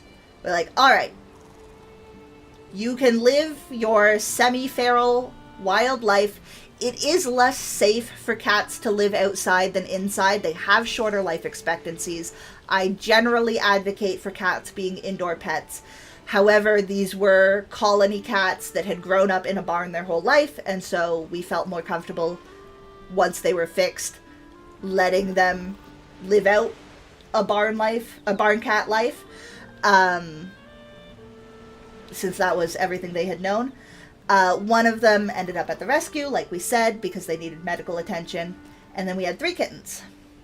2 of those kittens we adopted out to a friend of ours together, because kittens do better when they're together. So that was the brother and the sister, 2 little orange kittens. They went to this lovely retired couple. We did make them promise that they would get them spayed and neutered. That was part of our, like, hey, if you want these kittens from us, you gotta, we gotta make sure that you're going to take good care of them. That includes veterinary care. That includes spay and neuter. And they were absolutely down with that.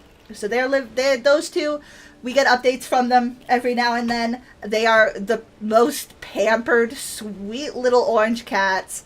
They're bonded as brother and sister, and their owners are both now retired, so they get all the love in the world. And then Mimir was the 3rd little kitten. And we had to... He, like I've mentioned before, had that eye infection as a kitten, so he had some medical issues early on. And so we held him longer to deal with his eye issues. And during that time, I bonded with him.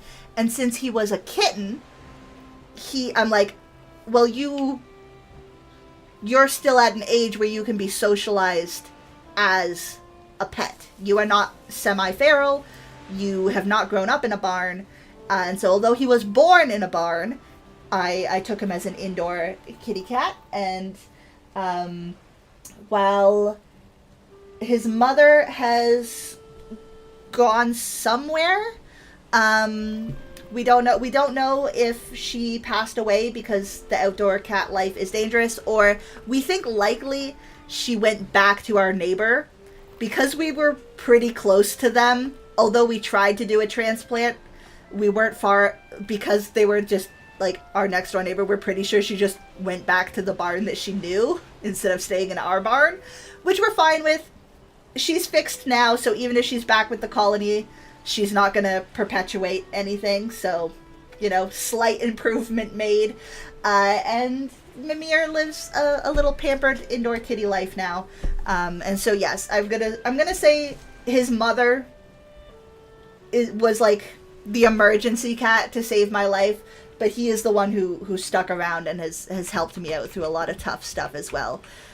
Which is, again, through all my rambling about the ethics of breeding and pets and these things, I never want anyone to think that I don't think pets are important. They absolutely are. Pets are amazing. They're incredible. It's so important to have pets. You just don't have to get a purebred. Some little barn kitten or a rescue mutt or any of these things will work magic on your mental health just the same. Anyways, sorry for the rant. That happens here sometimes. Our fire has gone out. So let's throw some fuel in our fire.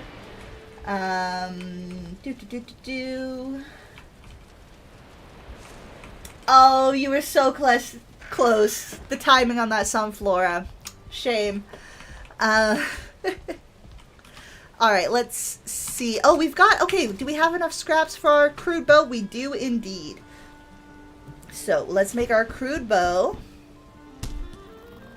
Let's repair everything. And we need to level up our crafting table.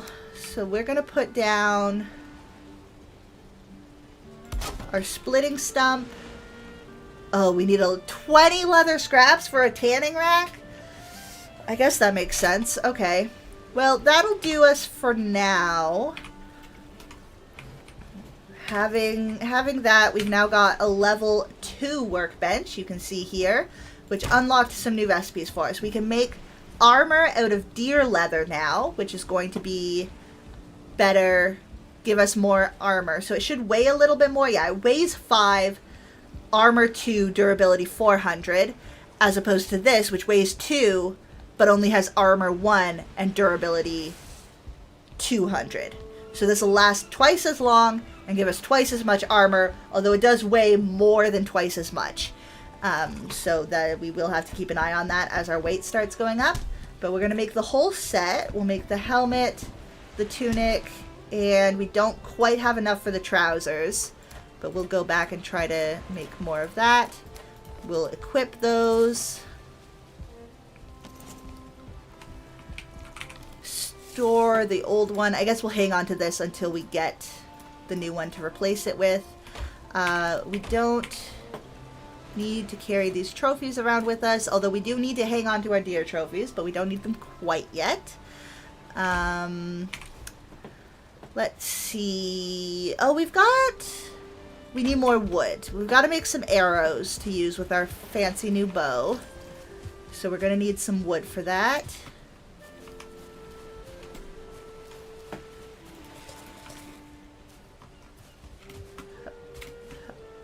Try to get some jump levels in as we once again push back the edge of the forest. Sorry, forest.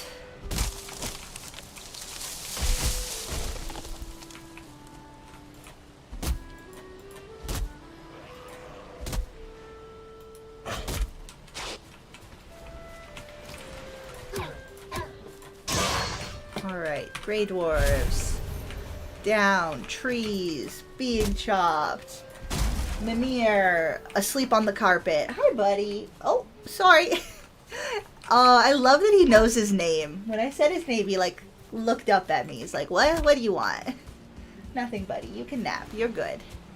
You're a good boy. Okay, that Greyling's just running away. Don't know why. Ooh, we got a lightning storm. Cheeky little lightning storm.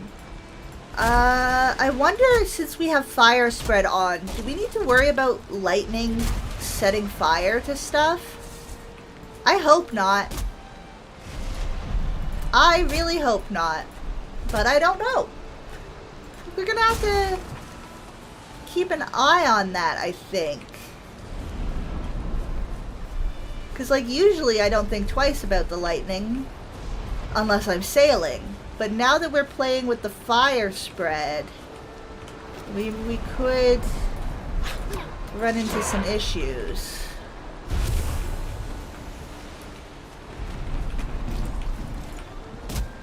Oh, I didn't mean to equip the torch, but that does work. No, we're gonna put the torch away. Oh, okay, the tree knocked down another tree. Alright.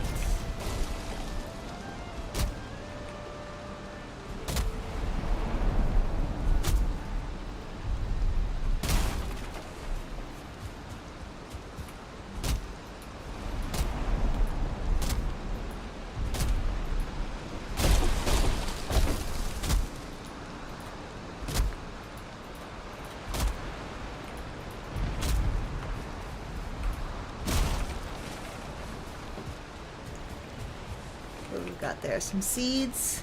We can't actually replant the seeds yet. Eventually we will be able to replant trees. So as long as we hold the seeds, our deforestation does not have to be permanent. But we don't have the tool we need to actually replant trees yet. Which is a little bit silly to me, because you don't need a tool to plant things.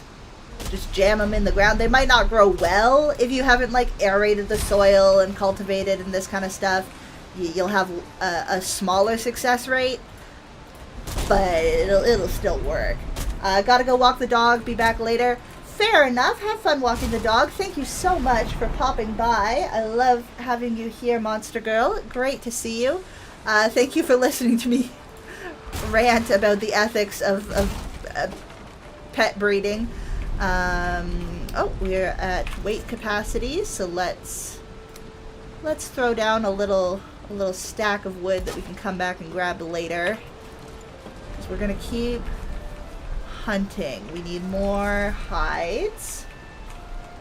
Lurk. I appreciate the lurk. I don't have a chat bot set up right now. If you want to do lurking and scaping, that exists. But I do not actually have a chat bot set up at the moment.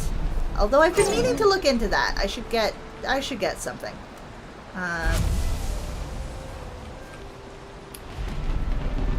All right.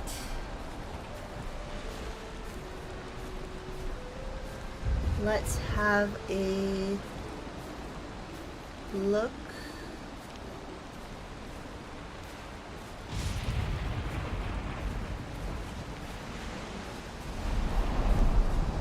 Oh, what a crazy storm blowing through. Let's actually head back to the house and check how the house is holding up with the potential... Oh, hello, boar.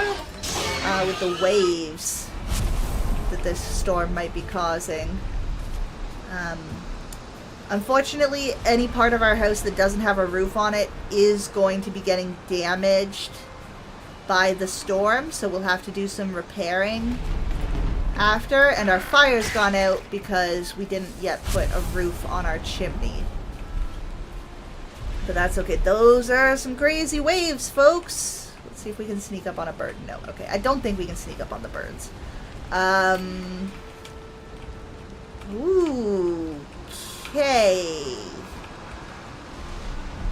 Well, it doesn't seem like the wave is actually hitting our house yet, although some of these, it feels like it's just because the angle's wrong. That one that went beside us, I feel like if it had hit us head on, would probably have reached this hill. Which is a little bit of a yikes. I don't really want to get swept away by the storms, but it looks like it's dying down a little bit, maybe. No, that was wishful thinking. We've still got some big waves coming through. Okay, well, the weather can be intense in Valheim. This is a cursed land forsaken by the gods, so oh right, we can't actually light our... and we can't sleep while we're wet, so I guess we're just gonna do some building. No, let's make some arrows. Flint head arrows. We're gonna make some of these to use for future hunting. And that was like all of our wood, so we gotta go back out and get more wood again. Ooh. Okay. Okay, no, maybe we're just high enough here that the big waves, they break on this and they don't actually make it all the way up to us. That's nice. That's good. Okay, we built the house in a good spot.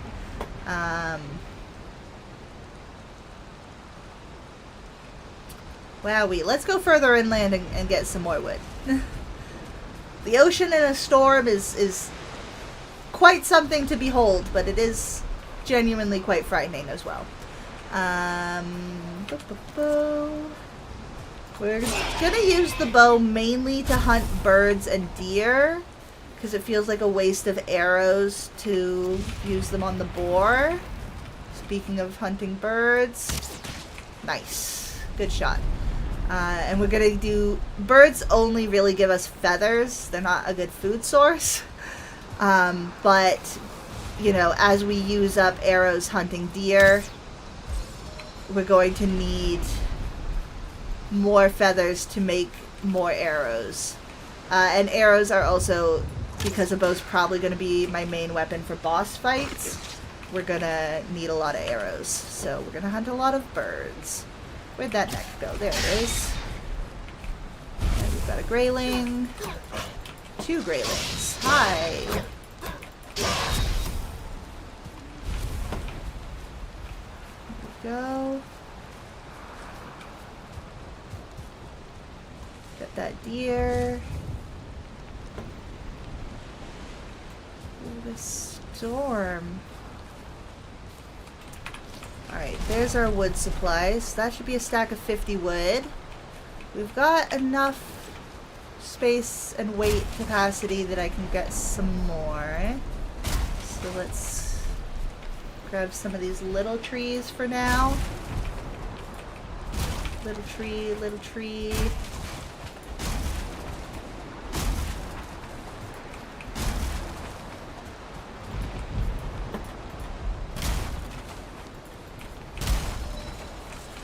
Okay, there we go. We're at our weight capacity again. Oh, what a crazy storm. I do love the weather in this game. I feel like they do a really good job on the immersive weather compared to like Minecraft storms and stuff. Like it really, oh, the gloominess. You can see the wind like whipping by, and it really feels like I'm getting drenched.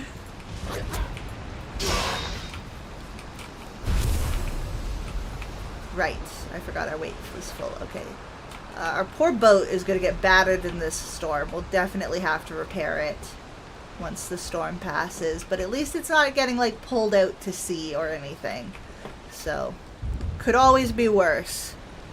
Could always be worse. I'm going to go ahead and do a repair. Oh, I've got an ant on my desk. Time to freshen up the ant traps.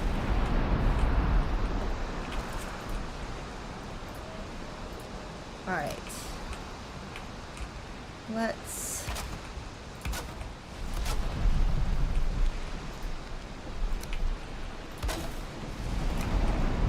extend our house a little bit here.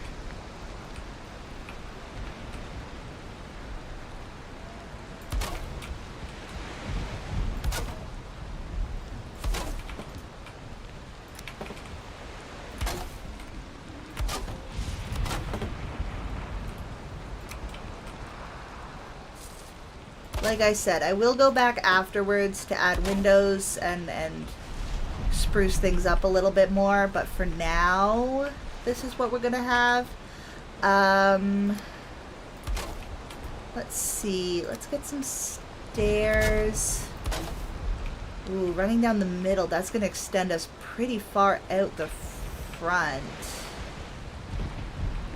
How do I want to do this? Okay, if I extend it only one further out, I can put... I'm going to need to put some... Yeah, that's not structural. Yeah, it's not structural. Okay, let's put a support post on either side. Let's build a little landing and then have the stairs loop back this way.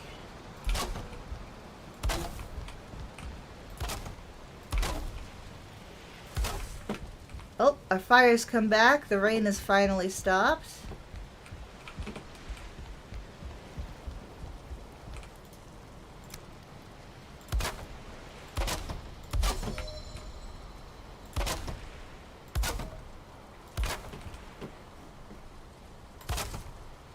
And we're out of wood. Alright, well, slowly but surely, we are expanding our house. We'll get there eventually. For now, there's going to be a lot more deforestation, unfortunately. Oh, don't want to just run into a stone. Hello, bird. Nice.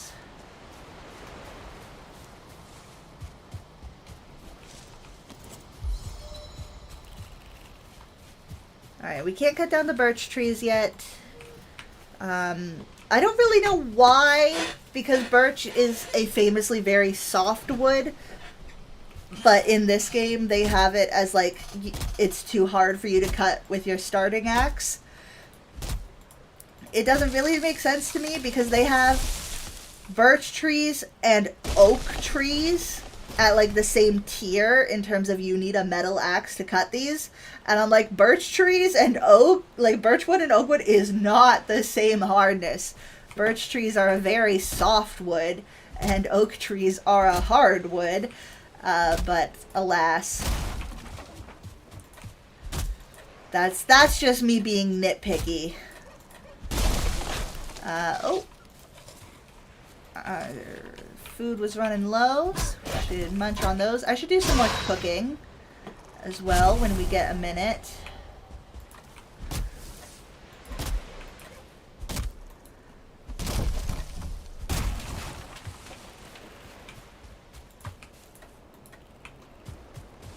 Because our stamina is pretty low, pretty quickly depleting at this point.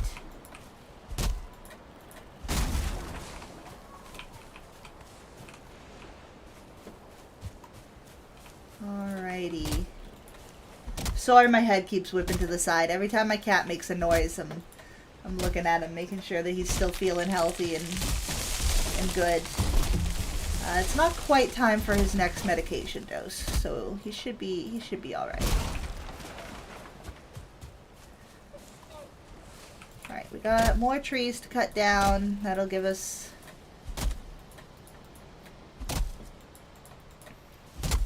some good supplies to build with. We haven't done too much deforestation yet, so I'm feeling good about that. I know we do have finite resources on this island. Not technically. Technically, we do have infinite resources. It'll just get a whole lot slower. So storms like that, when storms like that roll through, that is the catalyst to respawn certain renewable resources. So the idea, I guess, is like the strong winds and the ocean waves will like knock down branches and wash up or expose new like flint and rock on the shore. So we do technically have infinite resources because the little branches on the ground and the little bits of flint on the ground will respawn during storms. But gosh, if you had to build a whole house just out of the branches you pick up off the ground, it would take you so long. Oh, an ungodly amount of time. So we're gonna keep cutting down the forest instead. That's the better approach, right? Right? Alright. We'll head back up to our second story here.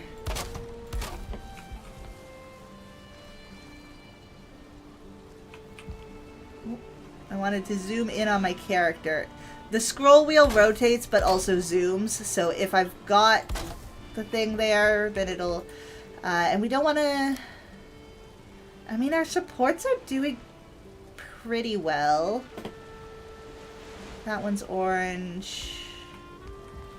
It's also the wrong direction, or all these ones are the wrong direction. Hard to tell. But I don't think we need a super high ceiling up here, so I think we're gonna do our next layer of roof just right away here. This will probably just end up being a lot of storage areas, if I had to guess. Which I don't have to guess. I'm the one in charge of building this. I can just decide. But, you know, if I had to guess. We might leave this as a little window. In fact, we might actually put like a half wall here.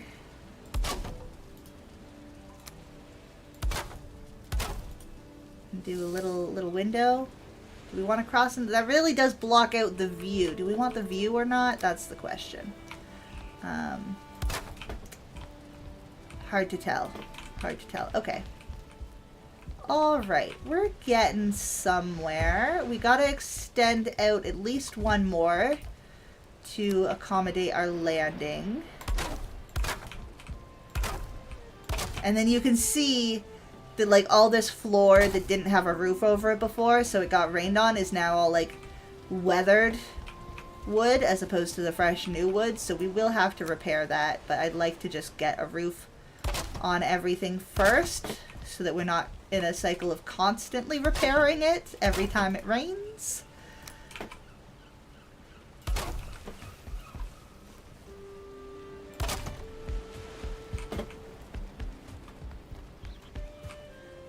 Oh, okay, this is a good... question. Can we actually have the floor go all the way here? We can. Do we want to? Or does that feel too claustrophobic? I think that feels okay. Oh. We're out of wood. Okay. Let's cook some food before we go get some more wood real quick. Cooking station. There we go. I haven't given myself great access to our cooking station here. But that's fine. I think I can live with it. I think I can live with it. I don't mind it being kind of a little tucked back there. I think that's fine. I hope that's fine. We gotta pay attention to our sound cues, though, for when things are ready. And, oh no, we can't reach that piece of meat. Oh, wait. Okay, there we go. Since we can't actually see the meat, usually there's a visual cue for when something cooks. But since it's obstructed... Hi, buddy. Yeah, you see, he seems to be a little bit restless today. We might not stream for as long. We might end stream a little sooner today, so I can check in and make sure that he's feeling comfortable. I do also have plans in the evening, so we'll see. We'll see. I say end stream early. We're still, I mean, we've been here for almost 4 hours, so it's not like it's a short stream. But maybe we won't go for the 7 that we did yesterday. Or, no, I don't even think we went for 7 yesterday. I think we did 6. Out of wood. Oh, wait, no. Not the fire. The cooking station. There we go. Alright. We're almost done cooking all the boar. Then we'll start cooking some of the deer meat. I guess we've got... Hold on. I want to make sure we cook the deer meat before the necktails. We kind of skipped over necktails in this run. They're supposed to be an earlier food source. But we've already started hunting deer, so we don't really need the necktails. I guess they're a good backup. They're definitely more plentiful, so you don't have to worry or feel like you're wasting it as much if you eat a bunch of them.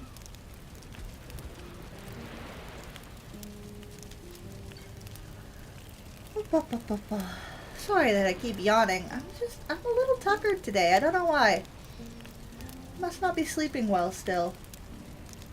Maybe we will wrap up stream. Maybe like 2:30-ish, 3 o'clock, somewhere around there. Oh, where'd that other piece of meat end up? I don't see it. Okay. Oh, it's cooking the necktails. Why is it cooking the necktails? Okay, whatever. That's fine. We'll. Oh. Where did that drop in from? Okay, sure. Sure. Alright. We don't actually really want necktails, so we're going to leave extra food here. We're going to... How do I split the stack again? Is it T? Not right click. Left click is the whole stack. Shift click? Shift click. There we go. We're going to split some of these stacks. We're going to stash some of these things that we don't really need to be carrying around with us. Bones. Don't need to be carrying around bones. Extra feathers. Oh, we've got a full extra stack of resin. That can go in here. Just to try to help lighten the weight capacity a little bit. And then let's go get some more wood. Nice sunny day today at least. Yeah, I see you, Mr. Neck. But right now, I frankly do not care. I heard a deer somewhere, but we're mostly here for wood. If I'm gonna hunt, I'll hunt some... Oh. I don't know why that deer took so long to run. I was gonna say I would hunt some boar. Actually, no, I guess we do need to hunt deer to make our new pants. What did we need boar for still? Oh, the tanning rack. We need it for the tanning rack.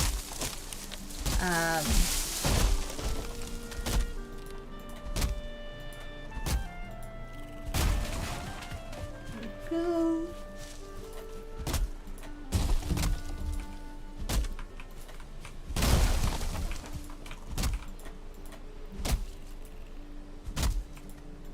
Chop, chop, chop. And this side.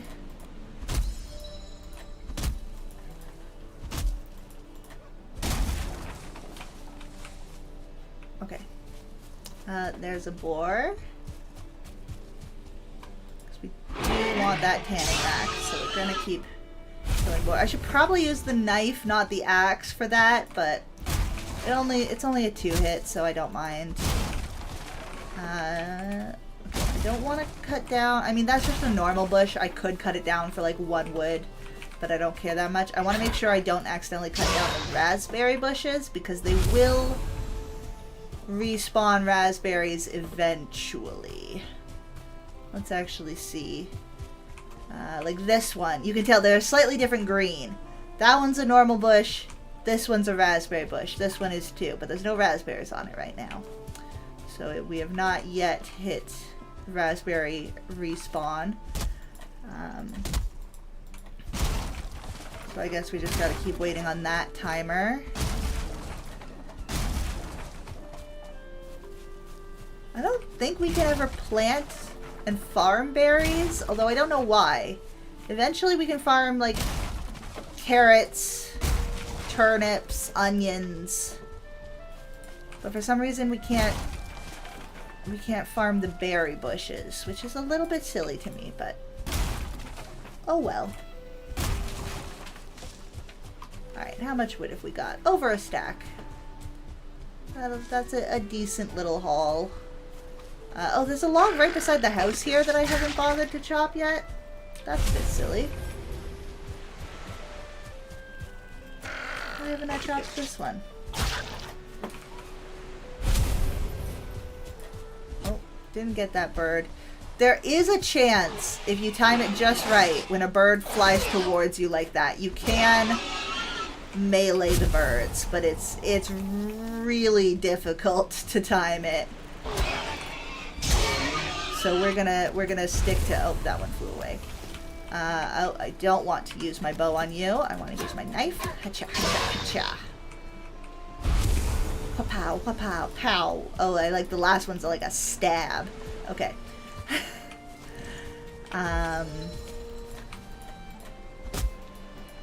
Grab. I wonder. Hold on. What's the power attack for? Oh, ho, ho, ho, ho, ho. Wow, that's a fun one. That's a power attack. I guess that's what they meant when they said jump knife. I assumed jump attack was like you had to jump and then attack, but no, I think that's probably the jump attack that does extra damage. If I had to guess. Alrighty, let's keep building this house.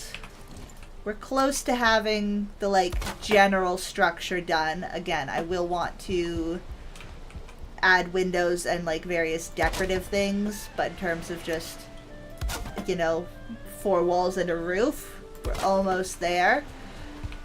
So, my question, I could just put this roof straight here, or I really do like, so I think I probably will. I like having it, like, just up a little bit, like that. I just think that really adds something visually. So we're gonna need a couple supports for that. Yeah, so the roof's yellow. That's orange. Yeah, we're getting to the max height that this building could be. We can always go through and add various supports from lower down. We can add like pillars that go all the way up if there's any specific area that needs additional support, but I think we've managed it Alright.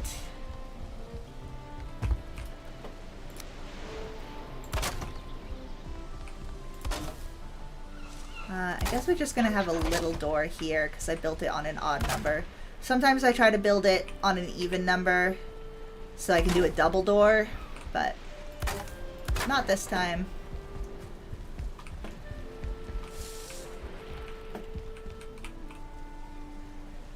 That needs a little angle piece. Boink. This needs a little angle piece. All the way in the corner. All the way in the corner. Come on. Nope. There we go. There we go. I guess I should put down these other flooring bits as well. I'm gonna replace some of these flooring bits so that they're all, the planks all face the same direction. Because that's the kind of thing that will bug me otherwise. So that's fine. Doop, doop.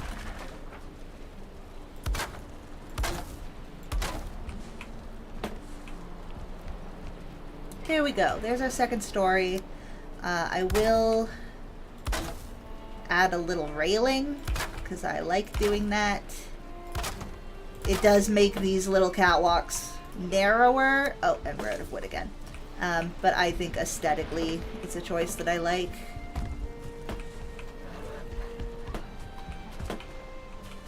And we're gonna need some stairs out the front. Oh, hi. Hello. Sorry, let me just get my knife. There we go. Okay.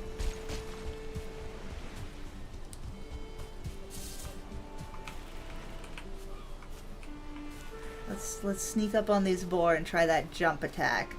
Apparently the sneaking jump attack is lots and lots of... I think they said it's like times... Well, here we can tell. Our... Oh, we'd have... So our knife has a parry bonus of 4, a backstab of 6. It's slashing and piercing. Okay. So it's times 6 on the backstab. And then... I don't know. Someone else can do the math. I'm not here for math. Where did those boar go? Oh, there they are. Am I blind? How did I not see them there? Alright. We're sneaking. We're sneaking. We're letting our stamina come back. We're sneaking. We're sneaking.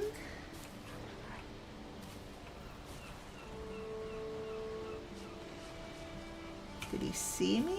Or is he just on alert? Oh, he saw me. What a maneuver.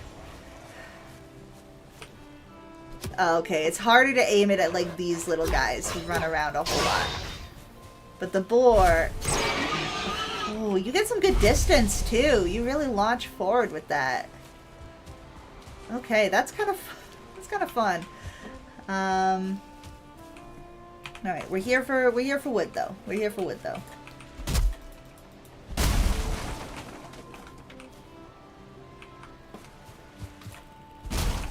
Clear out a lot of this underbrush.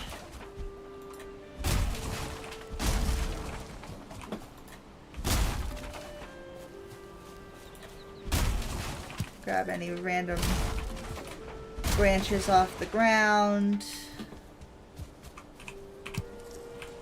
It's all wood.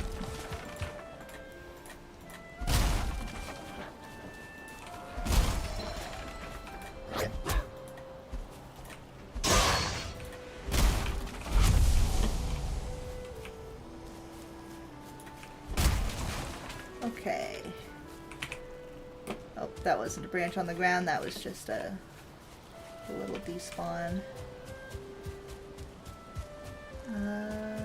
What's over here? Oh, some boar meat we left on the ground. Whoopsie days. So yeah, items on the ground will give off little sparkles so you can see them. Oh, we spooked a deer into the water. Okay. We could shoot it with the bow, however we will not because all of its goodies would sink. and then we'd have no way of getting them. So if we just leave him be, he should de-spook. He'll relax in a minute and come back towards the shore. In the meantime,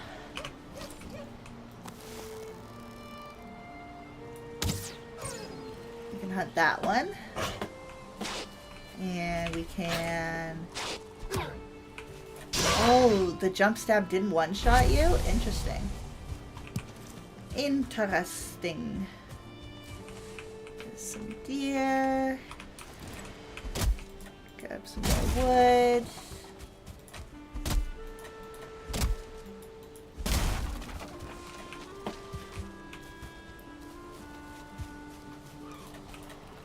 I'm gonna start trying to leave as many of the big trees as I can, because I do feel like we really are receding the edge of this forest. Granted, it's a decent sized island. Like, we've got forest left. It's not like we're running out.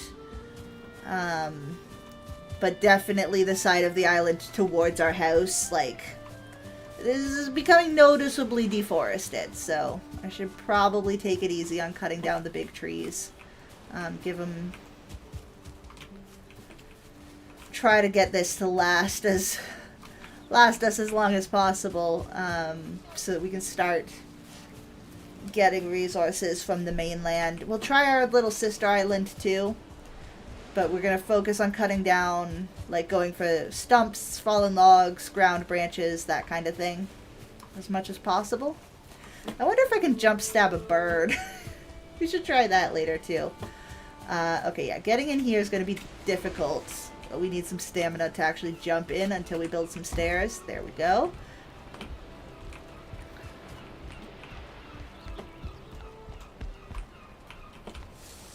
I guess I shouldn't focus on doing like the railing and stuff. I should focus on finishing this front wall.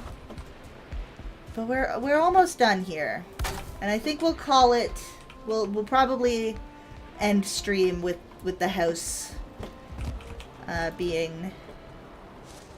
So we could just do one large wooden gate, which I think I might, because the wooden gate is actually like a block and a half, which brings it to that floor level, which I kind of like.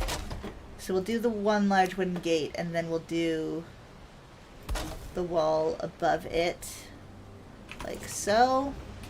And we need some stairs off the front here. There we go. These stairs are going to be a little bit vulnerable to rain. At some point I might build a little like porch roof to help protect those. For now, go up here. I think, hold on, I want a window here. This feels like a good spot for a window, so let's put just a half wall there. And then if we come up here, I do kind of like having the windows here.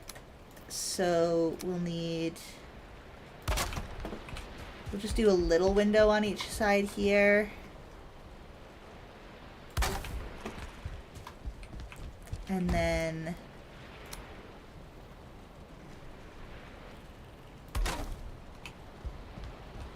does that look too much like a face of some sort? I don't know. I don't know how we feel about that. We'll have to see. Oh, and it's not it's not symmetrical front to back.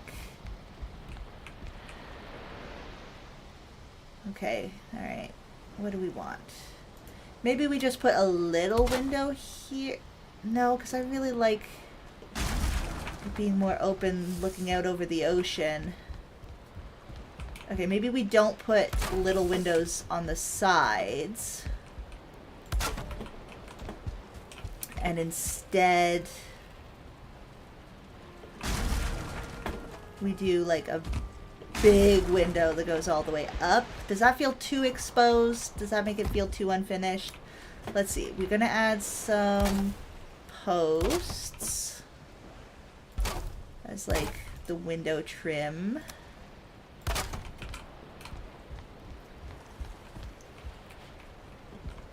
maybe, because like this one's a pretty long... What we could do...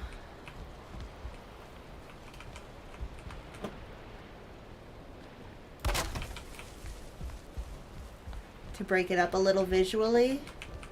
And if we want to, we could mirror that on this side. It'll interrupt the view a little bit. So that is mirrored now. Okay, so the details, the trimming and stuff is gonna be something that I'll come back to time and time again and make tweaks to. Knowing me, that's the kind of stuff that I'll want to constantly evaluate and change. But we'll add some little finishing touches here until we're out of wood. Okay, well, it's a finished house. Oh, we don't have a... Okay, we didn't finish the chimney quite yet.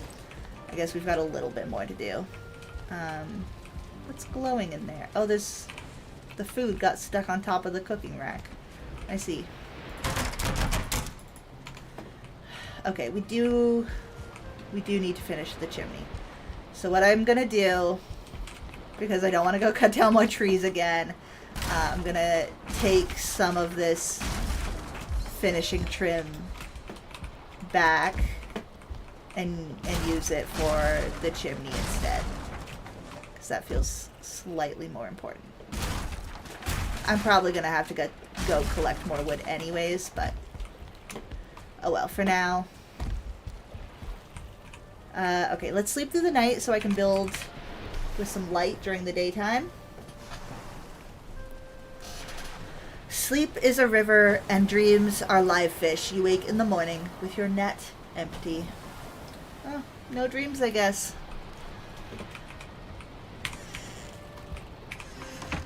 Let's see.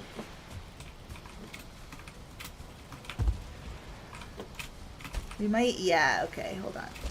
If we use this rock to like get us up a bit so that we can have a better perch here. And we want to slap a little roof on this. And I think we'll just have it as like an extension of the main roof, basically. So it'll be there, there, there, and... Ooh, how do I get an angle?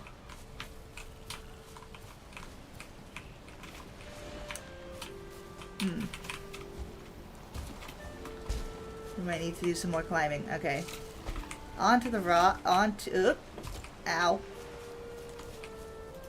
Munch. Get some more stamina. Up onto the rock. Okay, not quite. Up onto the rock. There we go. Do I have enough jump to get up onto the roof? I don't think so.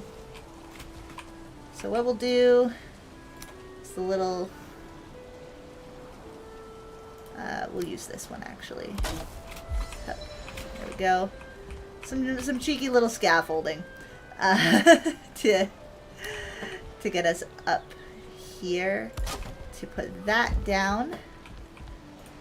Now we want to make sure we've got gaps for the smoke to actually leave through. So that's mainly going to be this side is, I think, where the smoke is going to leave through. But we're also going to leave these little triangles out of wood. But we can take this back from our scaffolding.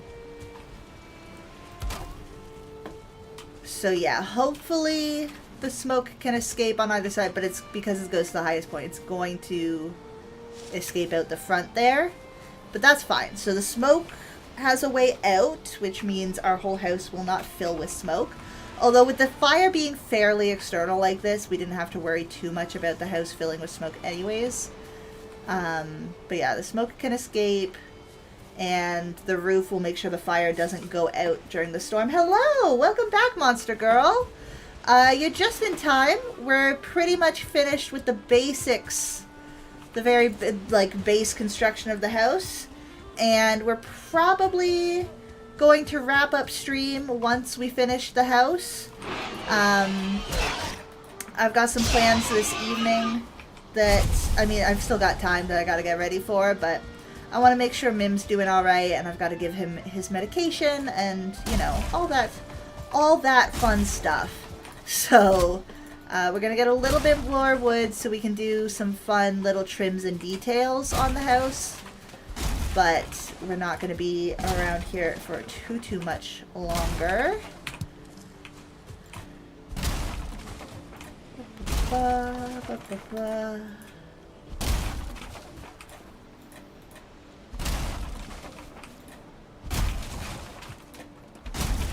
We're also doing our best not to cut down any more big trees. So we're focusing just on clearing the underbrush and any of the like stumps and fallen logs. I guess I could disassemble some of the, okay, so like there's a branch. We'll thin out some of these saplings a little bit. We do still have our whole second island of resources, so I'm not too worried. There's a lot of forest left here. And there's the whole second island, but you go through a lot of wood in this game. How do you start farming trees, like planting and replacing? So to farm trees, we need a cultivator.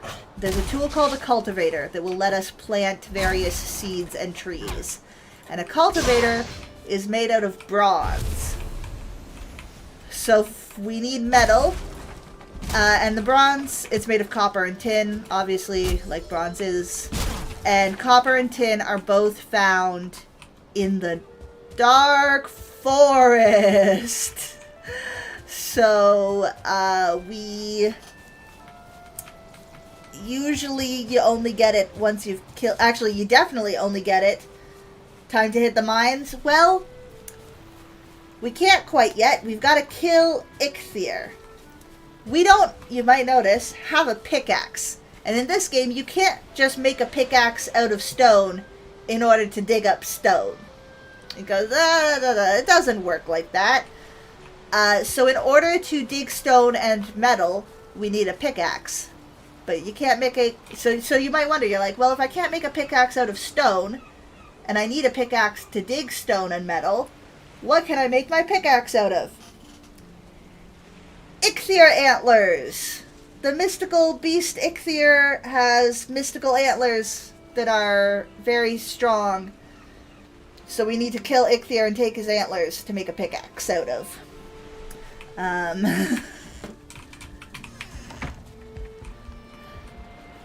So that'll take us a little bit of time. Okay, let's have a look here. I want that to just be this, and that to be this.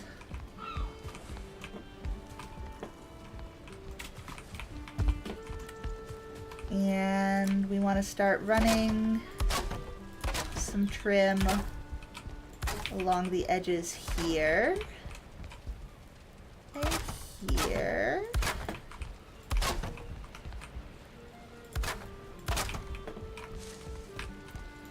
And I want to put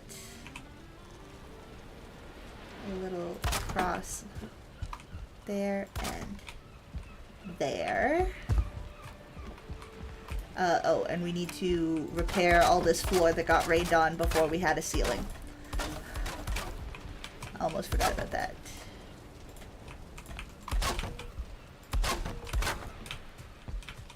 I like that you can visually tell which parts are damaged by the weather. Some of these walls got damaged too. And our shelf. Okay. Looks like everything's in tip-top shape.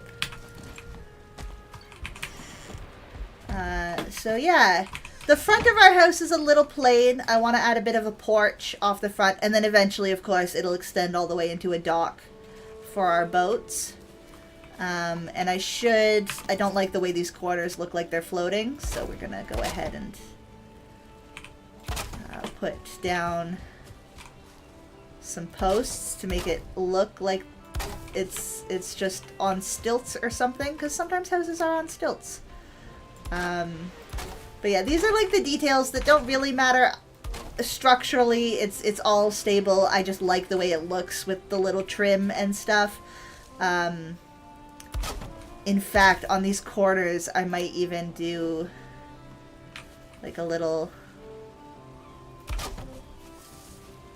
Yeah. Yeah, I like it. I love the details that you can add in this game to your builds. I really just think it makes all the difference. Oh, and we're out of wood again.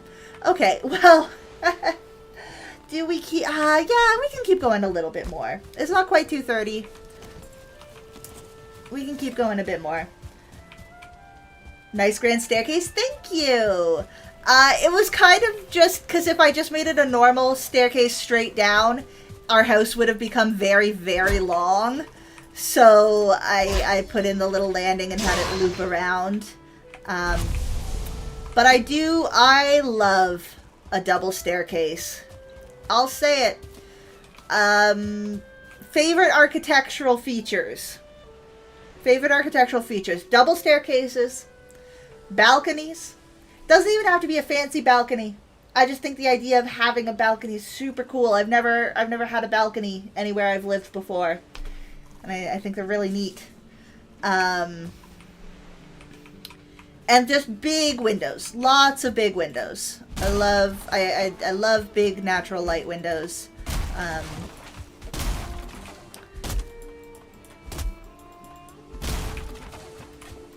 So yeah. If I ever had like my dream house, and this is the thing, my dream house is not big, so I don't think my dream house would actually have a double staircase in it. Although I think that they look really cool. Balconies and spiral stairs are really cool too. That's true. Maybe I could have a spiral staircase in my dream house. I specifically don't want a big house.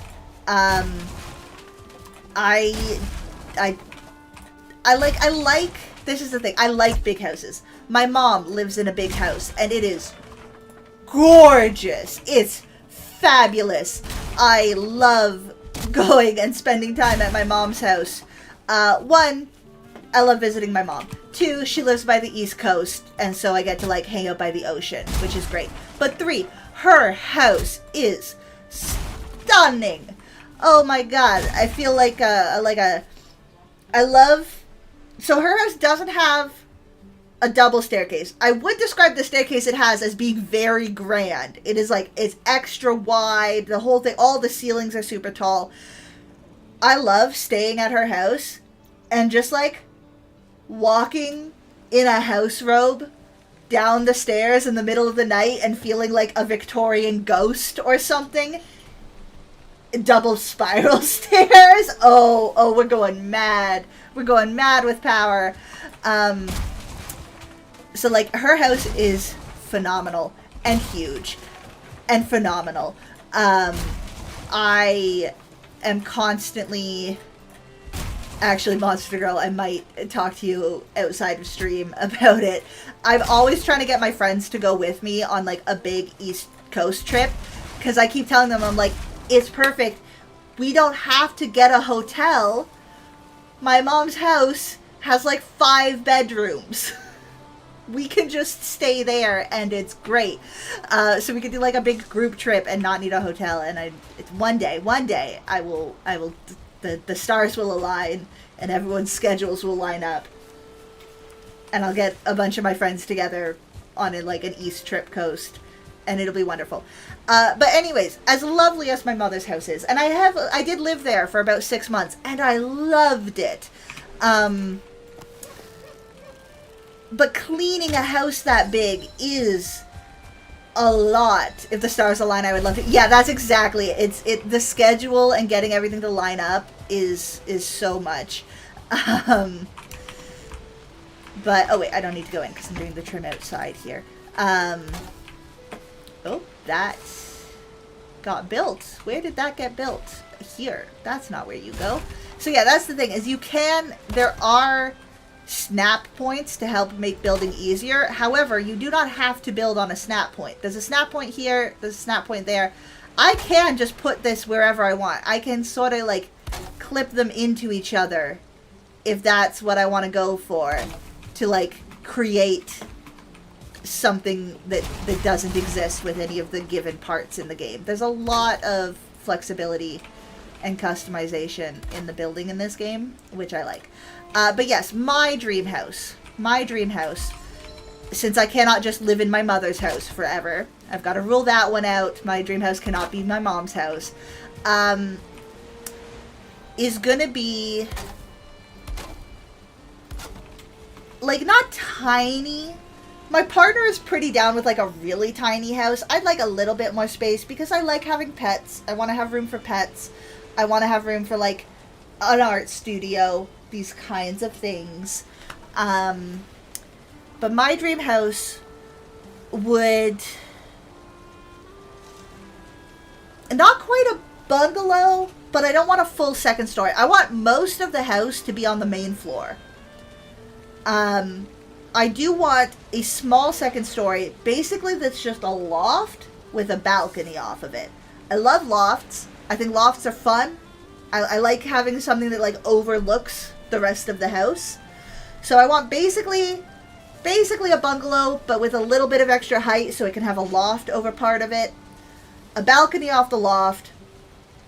Full basement. Those are the main, like, architectural features. Obviously, I've got, like, you know, individual preferences on, like, the type of kitchen layout that I like.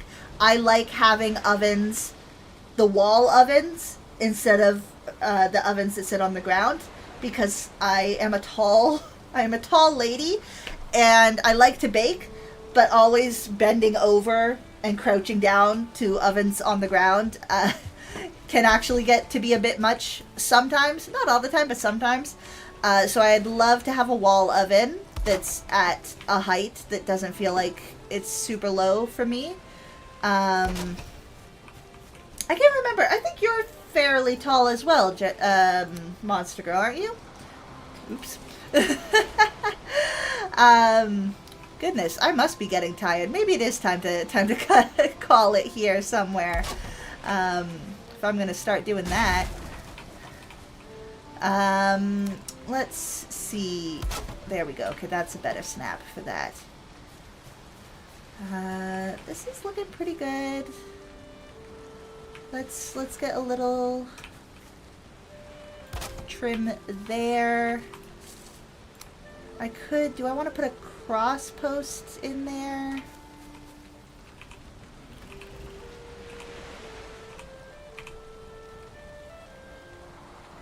No, that's too much. Do I want to put a beam? I could put a beam like that. That feels good.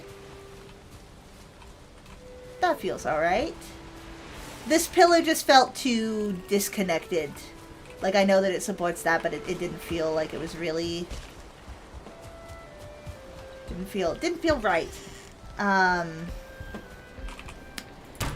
yeah, I've got opinions on what my perfect house would be. Of course, I am in no position to, like, build my dream house.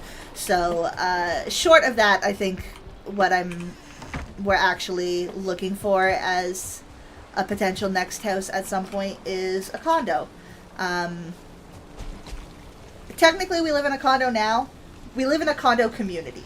So we have a townhouse, but it's part of a condo corp. I would like to actually live in, like, a high-rise condo building, because I like the amenities that come with apartment-style living, but I want to own my apartment. I don't want to rent. So that's kind of the next best thing. Because that's the other thing, is I get a balcony. Not all apartment buildings have balconies. I would like an apartment building with a balcony. Because then we can get like a medium, not a huge apartment, but a medium-sized apartment, 2 or 3 bedroom, so that we've got spaces for office and studios and stuff. And a guest room. We like hosting. This is the thing. My partner and I were like, we're a small household. We don't have kids. We don't need like a huge space. But we do love to host. So I want to have enough room to have my friends come to me. I have learned recently that I really, really enjoy hosting far more than I enjoy visiting other people. I prefer hosting for a variety of reasons. Partially, I genuinely like prepping, getting some sort of meal planned out, doing sometimes we do themed Halloween parties and stuff that we host here at my house, and I like decorating and planning and doing that stuff. I also, oh my goodness, thank you for the follow. Thank you. RS Catherby, as well as definitely not Catherby. Welcome in. I see that you are a microscaper. Thank you for being here. Thank you for lurking. I've got Microscape open in my other tab here. Actually, we can switch on over and take a peek at how that's been going. Outstanding. We've leveled up our smithing. How's it going? Oh my gosh, you've got your own little bee emote. I love him. I've got to redesign my Beamotes. I don't like my current Beamotes. I'm bad at emote design, so that's something that we're working on. I hope everyone noticed the little animation that played with the new follower. I did do that animation myself. So that's something that I think this is the first extra congratulations to Catherby, RS Catherby. I don't know what do you prefer to be, or Catherby. I don't know how you prefer. What do you go by? Do you go by Cat? Do you go by Catherby? Catherby? Let me know what I should refer to you as. But congratulations on being the first person to join the Hive with the new little thing. I should also update the alert text so that instead of it saying like so-and-so follows, it says so-and-so joins the Hive. I should do that. I just thought I'm making a mental note right now. I'll have that updated for next stream. But I'm slowly adding more and more of like my own visuals, my own animations to make everything bee themed. As I'm sure you can tell, we're going into bee themes. Anyways, we are idle. Oh, I must have gone through all my bronze then. Yep, we made a bunch of pickaxes. I think I just need to sell them. I don't know if they're used in anything. No, doesn't look like they're used in anything. So I will keep hold on, let's check my equipment. Is that like okay, yeah, it's my weapon. Okay, we'll equip a pickaxe to do some more mining. We've got a ladle as our tool, so we can go and do some cooking. Monster Girl, thank you so much for redeeming the hour for everybody. Congratulations, everyone in chat. We've got 1 extra hour on Microscape. Should I switch my hat as well? I am still... Okay. Full disclaimer for everyone here.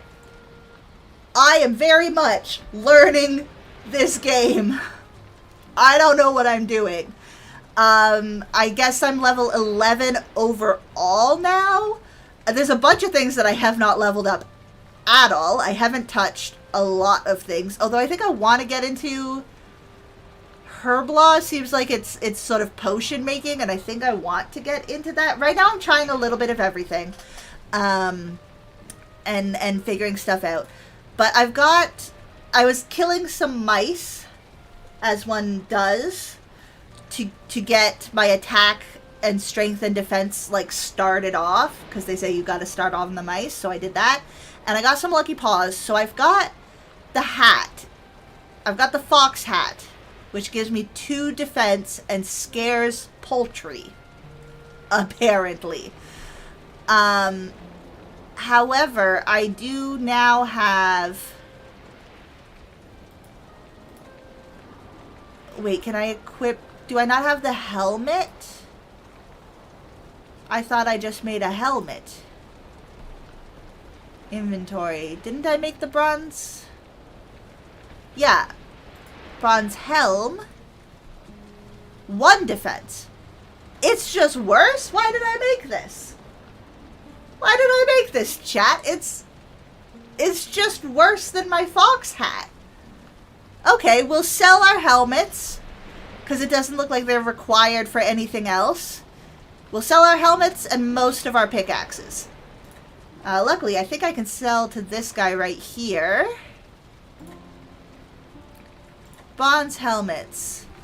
We're going to sell all 3 of them. We don't need those. Bronze pickaxes. We're going to sell all but 1, so 356. I don't know if our inventory counts the one that we have equipped or not. So I'm going to be on the safe side and go 356. I guess I could sell a bunch of my ladles as well. I didn't make the ladles. I stole them from the mice I was killing. And I have one of them equipped. Inventory does not. Okay, so the pickaxe that's in my inventory is different than the pickaxe I have equipped. I guess I could check, because I only bought 1 fox hat. So yeah, the fact that there's not a fox hat in my inventory tells me that I only have the one I'm wearing. Does equipment break in this game? Should I keep an extra pickaxe for when the pickaxe I'm using breaks, or is that not a thing? Do I only just need the one until I get to the next tier?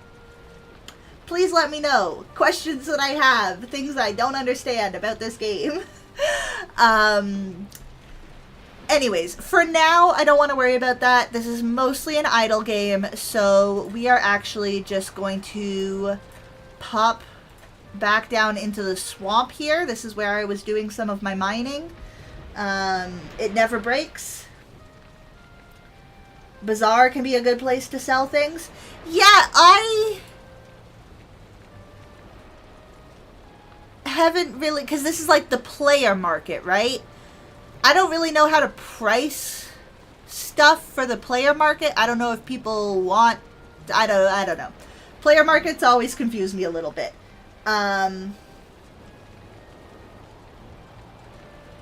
Look at the orders. Okay. So this is the stuff that people are looking for, and sell your things there. Got it.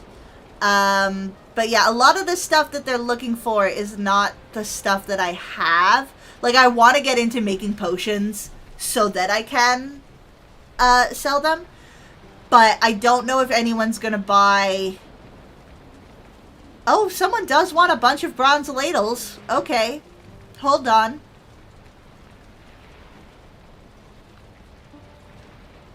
Various ores. Okay, so yeah, I will keep an eye on this. Look up ladle. I mean, I don't have that many ladles. Yeah, someone wants 300. I've got 14. I've got 14. So I don't have enough to... She's fantastic. Oh, wait, can I... Not listing the orders. You know what? That's great. Is this... Do I only fulfill the whole order, or can I... Oh, but I can't... Okay, so I can, like, contribute my 14 towards this. Maybe. Okay. Wait, 100 coins each? I thought it was 100 coins for the 14. I misunderstood. I misunderstood. I was like, oh yeah, the bronze ladles aren't worth that much, so like 100 coins, sure, it's a bulk order. I didn't realize that was each, chat. Big money. Wow-wee. I've got a lot of money now. Okay. Great. Awesome. Do I have anything else that I want to... Oh, wait. No, give it. I've got bones, although I've heard that... Oh, I saw. I didn't hear, because I've been looking through. The bones can be used in the burial grounds to create a spirit... And I don't know what that is yet. I think that's the magic stuff, but I think that might be worth it. Instead of just selling my bones, I think maybe I want to go and bury them in a burial ground. Maybe? I don't know. I usually, so far, I've only been selling things that are like, they aren't used in anything else. They're like an end of a crafting line. They can't be used as something else. But for now, what do I want to do? Do I want to keep mining some more? I don't think so. Now that I've got... I want to level my attack up. Okay, the thing I want to do, and I don't know why I want this so badly, but I really do. The thing I want to do in this game is I want to bake bread. And so I've been looking through various things, and I saw that to make dough, you need water. And to get water, you need a bucket. And to get a bucket, I can either buy a bucket or I can kill imps. And so I've decided that I want to kill imps to get buckets, to get water, to make dough, to bake bread. And I know that now that I have 3,000 coins, it'd be much easier for me to just buy a bunch of buckets. But I'm not doing... That's the easy way out. And I'm not doing that. So I think now that I only did the mining so that I could get a weapon of some sort. Unequip item. And now I've got a dagger. And my dagger gives extra attack and a little bit of strength. And maybe I should make some more daggers. Why does this sound like this is the house that Jack built? I don't know. I don't know what that is. Is that... This is the house that Jack built. That sounds like a short story title. That I don't know why, but that's giving me short story title vibes. Like the room with the yellow wallpaper and that kind of stuff. It's a nursery rhyme. Oh, it's a nursery... Okay, I mean, fair enough. Short stories, like nursery rhymes are a type of short story, I would say. No, I'm not familiar with that nursery rhyme. That is not one that I know. Okay, so here's the question. Do I use my bronze dagger and see if I am high enough level to kill some chickens now? Or do I mine some more metal to make more daggers to look for one that has an ability on it? Because you said that abilities are a good thing to look out for. So should I try to mass produce daggers to get an ability? Chickens don't do damage, you will be fine. Cows hurt though. Yeah, so the first thing I did when I loaded into this game, when I was checking out this game for the first time, I arrived right here on Fencewell Bridge. I don't know if this is where everyone arrives, it's where I arrived. I really know very little about this game. I'm learning as I go, but I'm having fun with it, and it's kind of nice that it's got a little bit of stream integration. I'm having fun with that. You think everyone starts here? Yeah, it feels like it's got a good mix of the things for everyone to start. And the very first thing I did when it was like, oh, look around, find something to do, I was like, oh, well, I can attack a cow. So I did.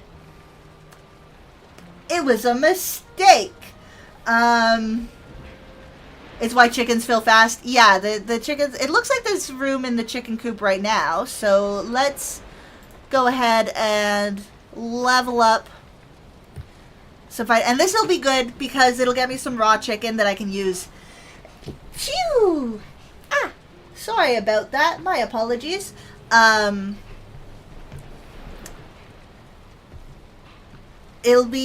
can get some raw chicken to use to level up my cooking. I think the main thing, although I'm doing this other stuff, I'm like, oh, I'm leveling my attack so that I can kill imps.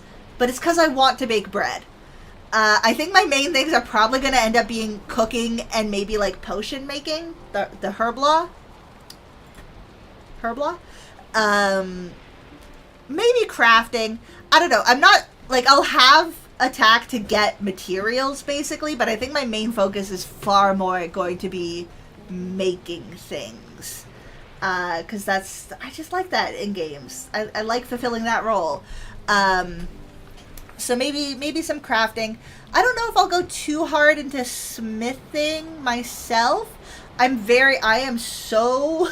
so used to playing video games with my older brother, and my older brother, if he could, he would just like become a fantasy dwarf. I know he would. Every video game he plays, he's a dwarf. Every like role-playing game, TTRPG, right, with D&D, he wants to be a dwarf. Like, he lives for the fantasy of being a dwarf in the mines, digging iron, smithing things. He tries to go to blacksmithing lessons to learn how to smith, to live out his dream of being a dwarf. Fantasy dwarf. I want to clarify. I'm not referring to individuals with dwarfism. Fantasy dwarves. It's unfortunate that the word has like two very different. Anyways, I'm making it worse for myself. Anyways, yeah, he really, really desperately wants this. And so I'm very used to, in games, being like, oh, okay, he'll handle the, like, mining and smithing side of things. If I need anything smithed, he'll handle that. I'll handle this other side. So we usually end up doing, like, it often balances out of, like, when we'll play modded Minecraft together a lot, or even just vanilla Minecraft. He'll be mining, getting the metals, build it, like, and he'll just drop off. He'll be like, hey, here's, like, your set of iron armor. Or, hey, all right, here's the upgrade, here's the set of diamond. I'm like, awesome. And I will, like, set up a farm and a kitchen and a communal food supply. So I'm like, all right, whenever you're out of food, this chest over here, that's the fridge. That's got all the meals in it.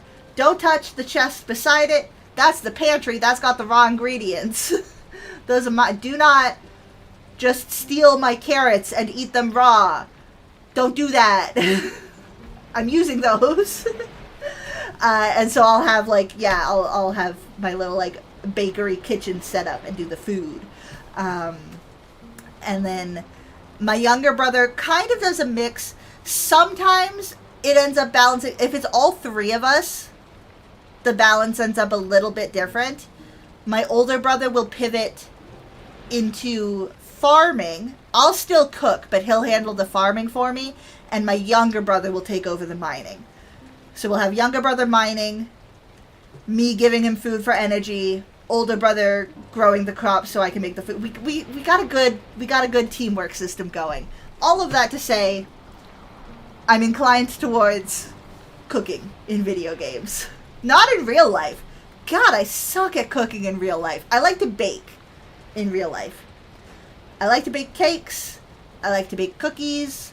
Sometimes I'll even do, like, cupcakes or muffins. I like baking. I don't like cooking. Some people tell me they're the same thing. Those people are wrong. They're wrong. Anyways. But yeah, crafting is also interesting to me. I did follow a tree on, like, making molten glass and that kind of stuff. But anyways, for now, we are going to sit here killing chickens for a long time. We've got max energy right now, so we're going to just leave that going. Let's tab back over into our Valheim for a minute. I do think we're going to be wrapping up stream over here soon. I agree, they are very wrong. I can cook, and I love it. I do not like to bake. There, see? And it works out well. So my partner likes to cook. I don't know if he would say I don't know if he would say he likes to cook. He is good at cooking and does the cooking. I think he enjoys it to a degree. I don't think it's like to the point that some people, when they say, like, oh, I love to cook, and where it's like a specific hobby of theirs. But he's fine with cooking. So he does the cooking, I do the baking. And it works out fine. Whereas, yeah, I'm the opposite of, like, I can cook. I won't say I can't cook. I don't usually burn things. If I want to and, you know, stick with it, I can follow a recipe and cook a, like, properly home-cooked meal. I just don't like to. But I love baking. I love it so much. I love baking bread. I love baking cake. I love, like, decorating baked goods, but also just baking baked goods. Actually, I was one of the things I've got like on my wish list right now that I need to go and get for myself is a new cookie press because mine, the piston got a little bit bent, and I'm like, this just won't do. I need a new cookie press. I love eating baked goods. This is what I have found, and this is why I enjoy baking. Turns out, a lot of people really like eating baked goods, so it's been pretty helpful for me to just make friends. My social strategy, I guess you could say, is bake cookies for people. And then look at that, I've got friends now. This is what I do. When I moved in here and there were some roommates, I just started like baking cookies and cakes and sharing them with my roommates. My roommates love me now. When I was at school, I would bake cookies and share them with my classmates or the people who lived in the dorm building with me. I made a lot of friends on my floor because I was the girl who would just bring cookies for people. The best way to my heart is food for sure. Yeah, absolutely. Rubik's Cube can attest. I burnt one of his towels once using it in bake. I felt so bad. I didn't have an oven mitt, so I used his towel and I burnt a hole in it. But I was just baking cookies for everyone. That's what I do. That was back in first year. My goodness. How the time flies. All right. I don't know if we've got... we could do a little bit of inventory management here. We've got a lot of deer that we need to cook. We don't really want neck right now. We've got a whole lot of resin. We do have some extra wood, so I could keep adding some details in the house here, but it is dark. So let's go ahead and sleep through the night. We'll do a little bit more house details, and then we'll probably wrap up stream. Can you believe that was over 10 years ago? No, I can't because it wasn't. Oh, you scared me for a second. Oh my god, it was... No, it was 9 years ago. It's not quite 10 years yet. My first year was fall semester of 2017. And it's currently 2026. That's 9 years. Oh.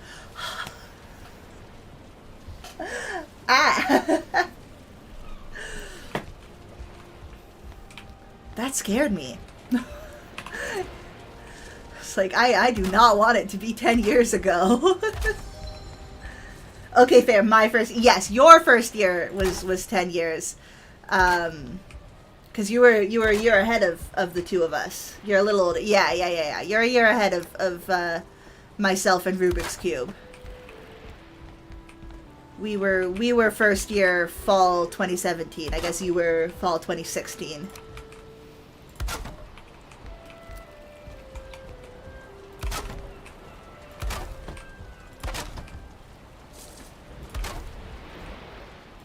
We just added little bits of trim here to our staircase, just to help it sort of feel like nice and finished. And I feel like it looks more sturdy with this than just the other one. I feel like this looks more structural, more intentional.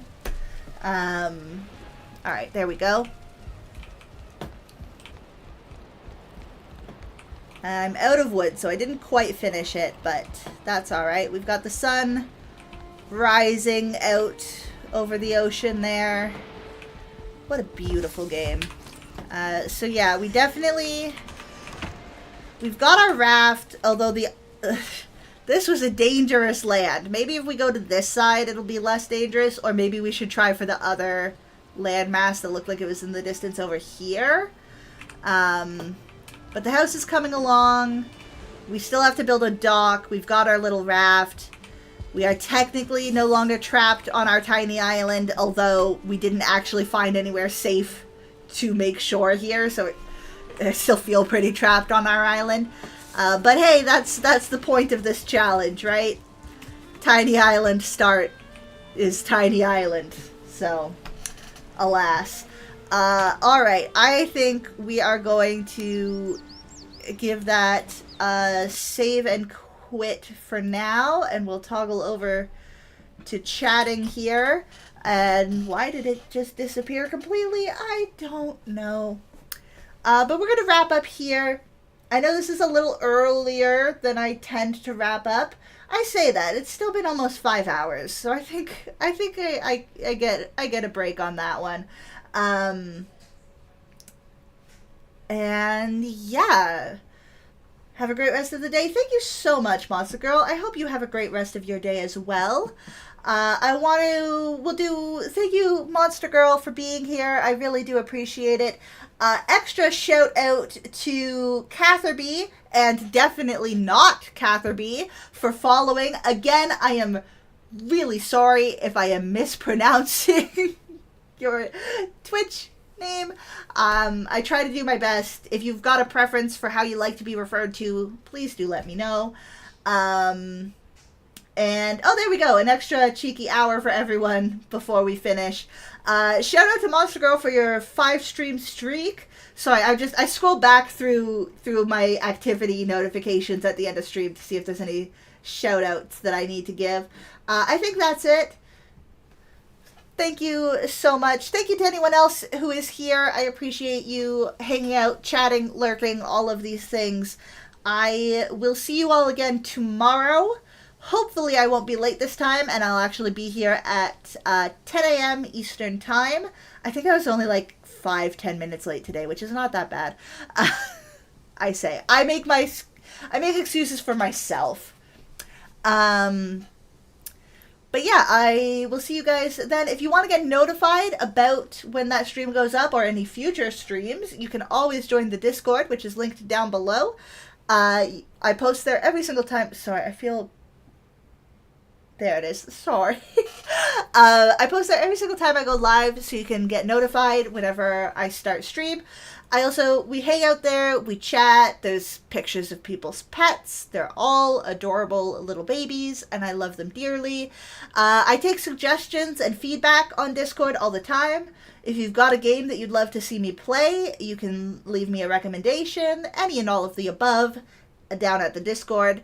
Also down below, the YouTube is linked. So this is the start of this series, so it doesn't matter so much for this one. But if you want to watch my previous series, playing Outer Wilds for the first time, all of that is up on my YouTube channel. So you can watch. It's not edited, it's just the streams right now. It's just the full stream VODs. Although I hope to make some edited content eventually. We'll see if I've got the energy for that.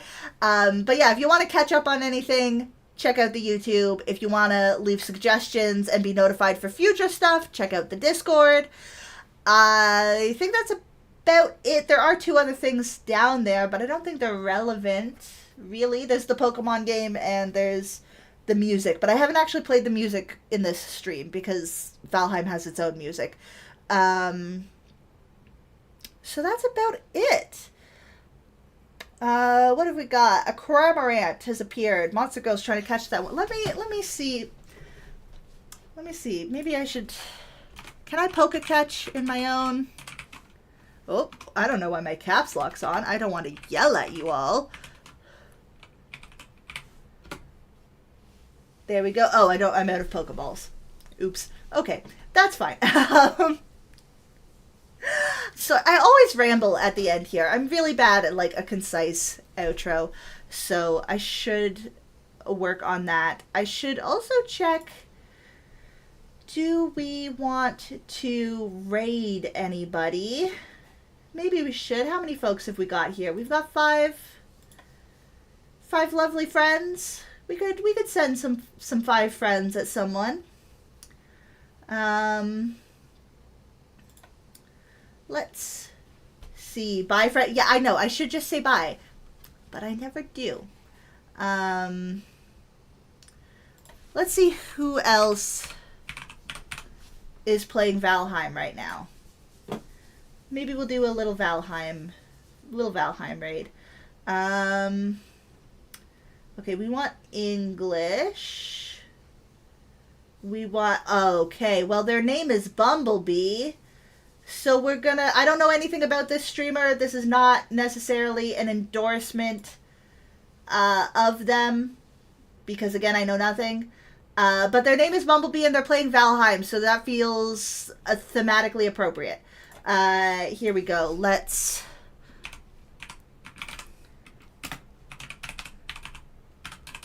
me make sure that I am typing that all in correctly. Bumblebee, no capital. Oh no, Beeblebum. Beeblebum. See? I'm glad I double checked. Glad I double checked. They are Beeblebum, not Bumblebee, but their icon is a bee, so it works.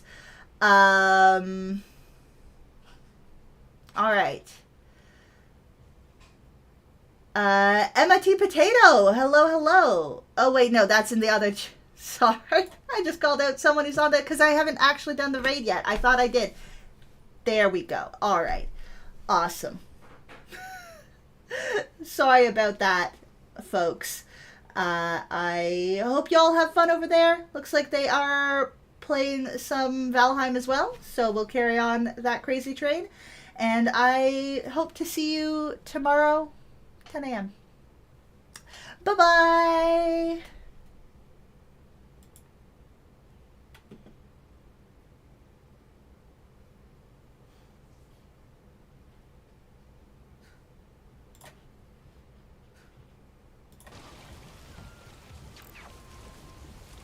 Hey,